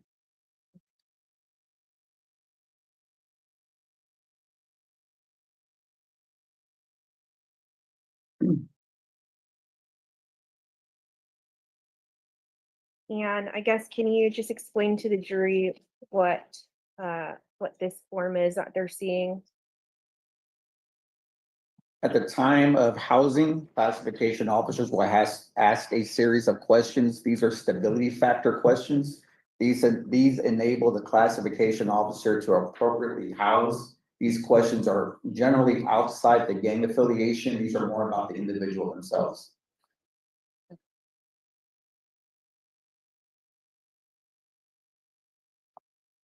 And then just regarding this line right here, can you explain to the jury what that is? Yes, it's a little redundant, but it's, once again, they asked the defendant if he's a member of a gang, to which he replied that he's a member of the Crips and gave his alias or nickname. Now regarding the photos that we just saw with the hand signals, what did you personally see when you observed those photos? Outside the hand sign, once again, gang members are notorious for nonverbal communication. The Long Beach Insane Crip generally wear black or gray, and in almost all of those images, he's wearing a black shirt, which is another indicator of gang membership. Okay. And are you familiar with the criminal street gang of the Crips? Yes, ma'am, I am. Okay, and based on your knowledge of that gang, do you have an opinion as to the purpose of the gang? Objection, relevance. Relevance. Well, Judge, I mean, it goes to the reputation and character of the defendant, and It's a different gang than what you just testified. well, I'll re-ask the question. All right, so that objection will be sustained. Motion to instruct the jury to disregard the question. All right, ladies and gentlemen, you're to disregard that last question. Denied. All right, so as part of your employment with the Bexar County District Attorney's Office, do you keep updated with any literature that's coming up about any gangs? Yes, ma'am, I do. Okay, and so regarding this Long Beach Insane Crips gang, have you been able to form an opinion as to the purpose of the gang? Yes, the gang is a criminal enterprise. That's a group that is designed or created for the sole purpose of engaging in criminal activity for the benefit of the gang. And are you aware of any crimes specifically associated with the subset of the Crips? With this particular one, no. Okay. And regarding the overlying or Folk Nation Crips, what are the crimes associated with those gangs? Yes, the Crips, Overruled. You can answer. the Crips are a criminal enterprise. They engage in crimes ranging from narcotics all the way up to murder. And based upon what you've reviewed and State's Exhibit P3, have you formed an opinion as to whether the defendant was a member of the Insane Long Beach Crips? Yes, ma'am. And what was that opinion? He is a member of the gang. We pass the witness, Your Honor. Defense. Thank you, Your Honor. You said you're primarily employed with the Bexar County District Attorney's Office, right? Yes, sir, I am. And so you're obviously familiar with this case and Mr. McIntyre's reason for being in court, right? Vaguely from what I've seen on, the news and whatever. Okay, so you haven't reviewed any of the evidence in this case? No, sir. So you're not giving the jury an opinion that anything about the criminal offense that we're here to talk about was done in conjunction with a criminal street gang or because of a criminal street gang? I don't have any of that knowledge. No, sir. Okay. You testified a moment ago on Wadire. I just want to make clear, there are photographs of tattoos of Mr. McIntyre's in that packet that the jury has, right? Yes, sir. You're not saying any of those tattoos are affiliated with the Long Beach Insane Crips? Yeah, I have no knowledge of that, sir. Okay. As far as the hand gestures that you mentioned, you don't have any personal knowledge of seeing people throwing up those signs as being gang signs, do you? No, I do have personal knowledge of seeing people throwing up gang signs. I guess what I mean by that is, have you ever seen a person in real life throwing up those specific gang signs to show allegiance and affiliation to the Long Beach Insane Crips? For the Long Beach Insane Crips, no, sir, I have not. Okay. You indicated that the reason why you have this material is because it was self-reported by Mr. McIntyre when he was booked into the Tarrant County Jail, correct? Yes, sir. And that would have been in July of 2017, is that correct? I believe so, yes, sir. Okay, so after the date of offense in this case, right? I don't know the offense date, sir. Okay, April 23rd, 2017 would be before this information was reported, right? Sure. So we don't have any knowledge or any record that indicates he was an affiliate or member of this gang at the time of the offense, correct? I'm unaware of it, sir. Okay. You indicated that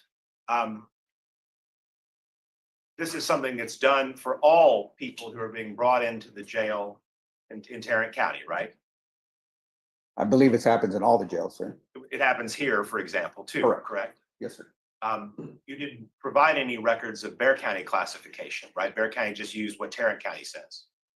And I didn't see anything from Bexar County, so I would have to assume that, yes, they use what Tarrant County. But we don't want you to assume. So you have not seen anything from Bexar County, right? Correct. Okay. And you were talking about the nature of criminal gangs. You'd agree with me, there are criminal gangs that operate out in the free world, and there are criminal gangs that operate solely within correctional institutions, be they jails or prisons. Yes, sir. And sometimes those organizations span both, and sometimes they don't, right? Yes, sir. You don't have any specific information about how the structure of the Long Beach Insane Crips operates, do you? I have some knowledge about it, sir. Well, I mean, as to whether it's primarily a jail gang, primarily a prison gang, primarily a gang that operates out in the free world, you don't know much about its structure, do you? So for this particular gang, there are two parts of it. You have the street gang, which is a Long Beach, and you have the Crips, which is a prison gang. Okay, well, This group is both. Let me back up. The Crips is a term that encompasses hundreds, maybe thousands of different groups of people, right? Yes, sir. And you're not suggesting that all of those people know each other, talk to each other, get the newsletter, right? I'm unaware of a newsletter, sir. Okay, and you're unaware of any other way in which there's mass communication between all of these people, correct? No, I am aware. So it is an organized gang.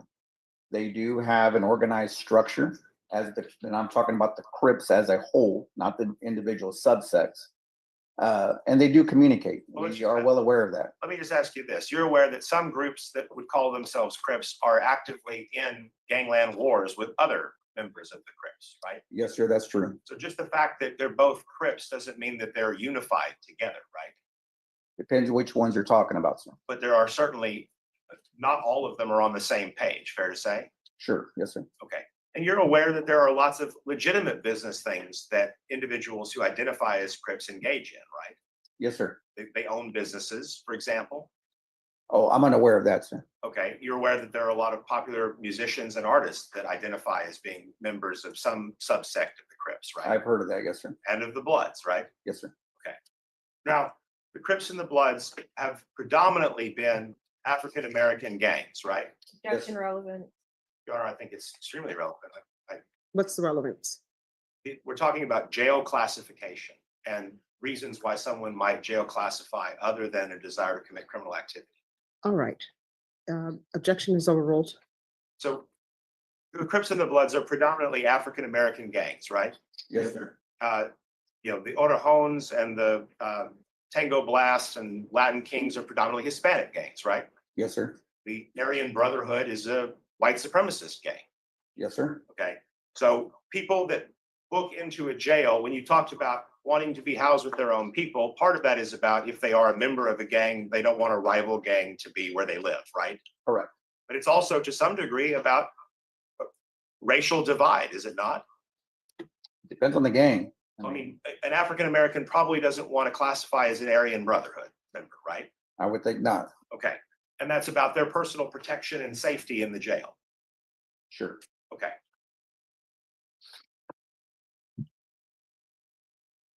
Were you asked to do a review of any other individuals in association with your work in this case? No, sir. Okay. So you would be unaware if any other individuals that were investigated in this case are members of any criminal street gang? Correct. Okay. And this information, to be clear, comes from a centralized database maintained by DPS, right? Yes, sir. And Mr. McIntyre's entry into that database had actually fallen off, you said, correct? Yes, sir. Meaning that he reported it so long ago that it's no longer in the database today, correct? Correct. Okay. You had to go back to Tarrant County to find their records to see that that was something he said when he was first classified. Yes, sir. Okay.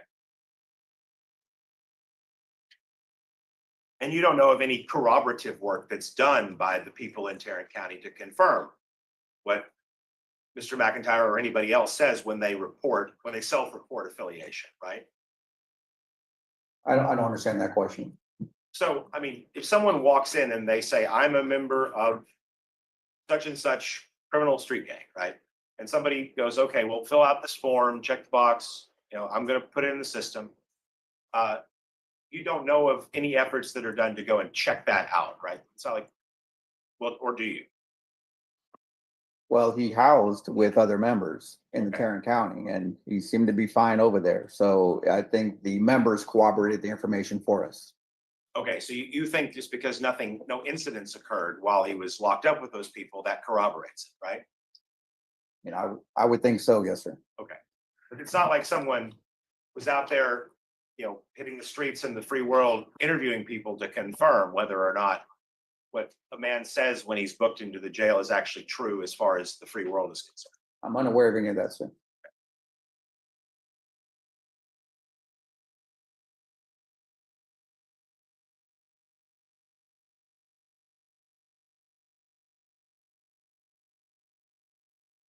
Jails are very difficult places to be living, right? Objection, relevant. Overruled. A jail is a difficult place to live, wouldn't you agree? I would think so. Yes, sir. You're surrounded by people who are there because they've either been accused of or convicted of breaking the law. Yes, sir. That's true. And so people are sometimes violent in jails. I believe so. Yes, sir. And there's drug use in jails. I'm sure there is. There are people who are trying to blackmail other people in jails. I would think so. Yes, sir. Well, you worked at the sheriff's office too, correct? Yes, sir. So you're aware that the sheriff's office has extensive training of their jailers to how to avoid being blackmailed by people who are locked up in there, right? Yes, sir. So you know that those kinds of con games and attempts at compromising a person happen all the time in jails. It does happen. Yes, sir. There's people being sexually assaulted in jails, Objection, relevant. Overruled. right? I'm sure there is. Yes, sir. Okay. And so there are only a finite number of jailers that can watch these people, right? Yes, sir. And there's recording equipment and surveillance equipment in jails, but it doesn't catch every single nook and cranny of the jail, right? Correct. And so people often have to look out for themselves when they're locked up. You'd agree? Yes, sir. And that requires not doing things that will upset other people who might not be the most reasonable and rational, right? Sure. Yes, sir. You don't want to pick fights with somebody who's, a 6'5", 5-time serial killer, right? That wouldn't be a good idea. You'd agree? Yes, sir. Okay. It means that if you are trying to avoid being taken advantage of and things like that, you need to try and make relationships with other people, other inmates. Yes, sir.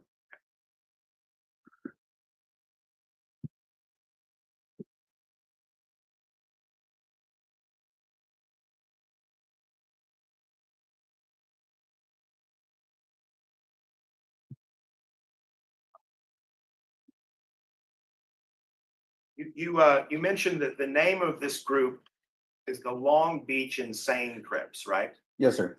And you mentioned that as it stands in the free world, their origin is in Long Beach, California. Yes, sir, that's true. Okay. And you know that as groups get more prominent in different facilities in different states, different jurisdictions, there may be differences in leadership or policy or attitude between those different facilities, right? I'm sure that's true. Yes, sir. Okay. And you don't know anything about the president of the Long Beach Insane Crips that would be running things in Texas, No, sir, I do not. or any of the other officers that might be involved in that structure, No, I do not. or even if that's how exactly they structure their organization. With your exact terms that you're using right now? Well, right. I mean, when we think of an organization, we think of it as having a hierarchy, right? Yes, sir. But not all groups have the same kind of a hierarchy. In organized crime, which is what the Crips are, there is an organized structure. What this particular organized structure is, Going to object to non-responsive. Overrule. You can answer the question. the Crips are an organized structure. They have an organization. I think you're asking me to use your words to identify that organized structure. What I'm telling you is, I don't know who the members are that meet those particular organized ranks, but they do have them. Okay, well, what are the ranks? Well, you have what's called an OG or an original gangster. This is somebody who's a founding member. And then you have a youth or a youth member. This could be have different other names for them. And in between all that, you have soldiers, which are either incarcerated in prisons or out on the streets. Okay, so you think that generally that's how all of these gangs operate? No, sir. Okay, you think that that's how the Crips operate? Some Crips, yes, sir. Some Crips. Correct. As to the Long Beach Insane Crips, you don't have any specific information about members fulfilling these hierarchical roles? No, sir, I do not. Pass the Sergeant Rodriguez, in Texas, is there such thing as an ex-gang member? Yes, there is. Okay. And if somebody was an ex-gang member, when they go to be classified, is that something that would be notated on the documentation? Yes, ma'am, there, it would be. Okay. And when we talk about corroboration and whether people in Tarrant County went to corroborate, I mean, the photos that you've seen, you'd agree with me, those were taken way before the defendant was ever in the Tarrant County jail, correct? All right, with regards to leading, that would be sustained. Motion to instruct the jury to disregard the question. All right, ladies and gentlemen, disregard the question. Denied. Have you had a chance to observe the photos that are contained in State's Exhibit P3? Yes, ma'am, I have. Okay, and specifically these photos, were those taken when the defendant was inside of the Tarrant County jail? No, ma'am, they were not. Okay, and so, I mean, in your opinion, would these hand signals No, no, I'm gonna check corroborate? personal knowledge. Which one Overruled. are you referring to? Sorry. Or would you like Objection me is to put it up overruled. You on can ask your screen? question.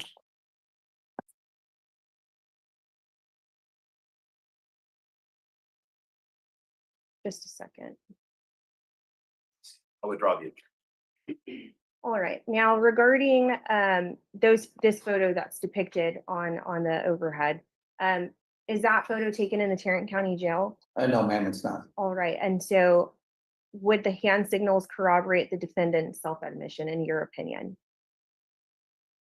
Yes, ma'am, they would. We pass the witness, Your Honor. Briefly, Your Honor. You indicated that these documents and these photographs showed something about a gang sign about being a rug rat, right? Yes, sir. Which you indicated was someone who is a prospective member of the gang, correct? Yes, sir. Which would mean that they're not a member of the gang at the time. They're trying to get in. Right, correct.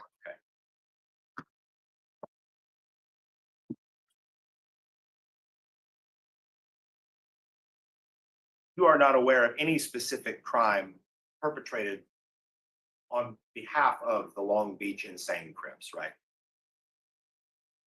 Can you rephrase that?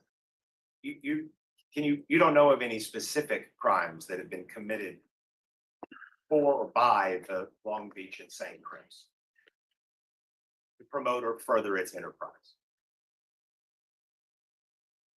So are you asking if I have direct personal knowledge of a specific crime committed by that group, or am I aware of the gang's involvement in criminal activity? The first question. I am not aware of specific crimes committed by that gang.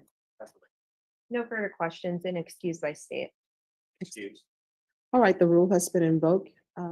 You're not allowed to discuss your testimony with anyone during the pendency of this trial. Thank you, Judge. Thank you. All right, state, call your next witness. Stay rest, Your Honor. May we approach? Yes. Thank you.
All right, ladies and gentlemen, the state has rested for this phase of the trial.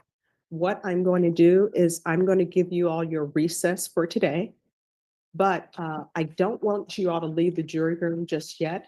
I'm going to speak to both the state and the defense to see what time they would like for you all to be back tomorrow, because I don't want you to come back into the morning just for me to tell you, no, it's going to be the afternoon. So just give us a few minutes to decide that, all right? Here's my instructions. You're not allowed to do any research on this case. Again, everything that you need to know about this case during the phase of this trial is to come from inside the courtroom. You're not allowed to start deliberating internally with yourself or with each other. Just don't even think about this case unless you're inside this courtroom. Does everyone understand? All right, so if you all will wait for me in the jury room, and I will come back there as soon as possible to tell you when we'll start tomorrow. Everyone, please rise for the jurors.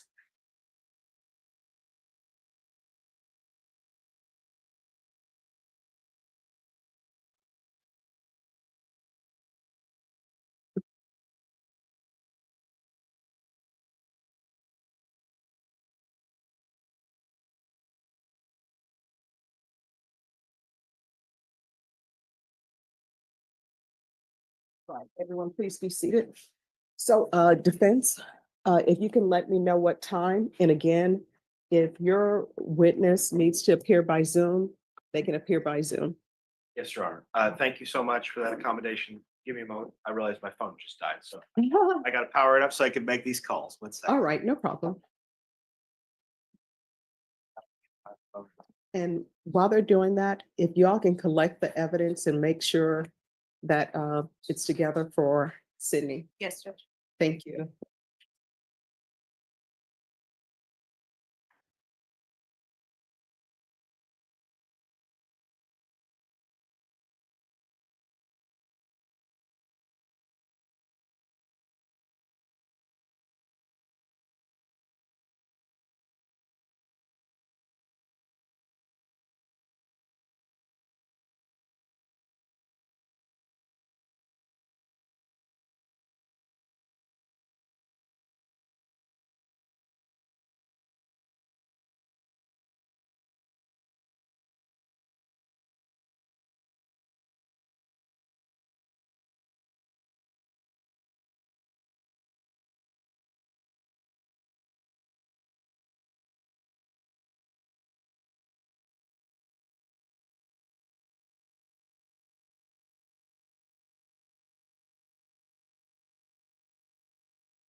Hello, everybody. Well, it looks like the stream is done. Nick, I think, fell asleep. He didn't realize this was going to go as late as it did. So I'm going to end the stream for now. Hopefully he's got it set up so it does his outro. But hey, how's everybody doing today? Where is it? Oh, it doesn't have an outro set up. What's his outro? Next outro, I'll watch outro volume 1. Let's set this up. Let's see.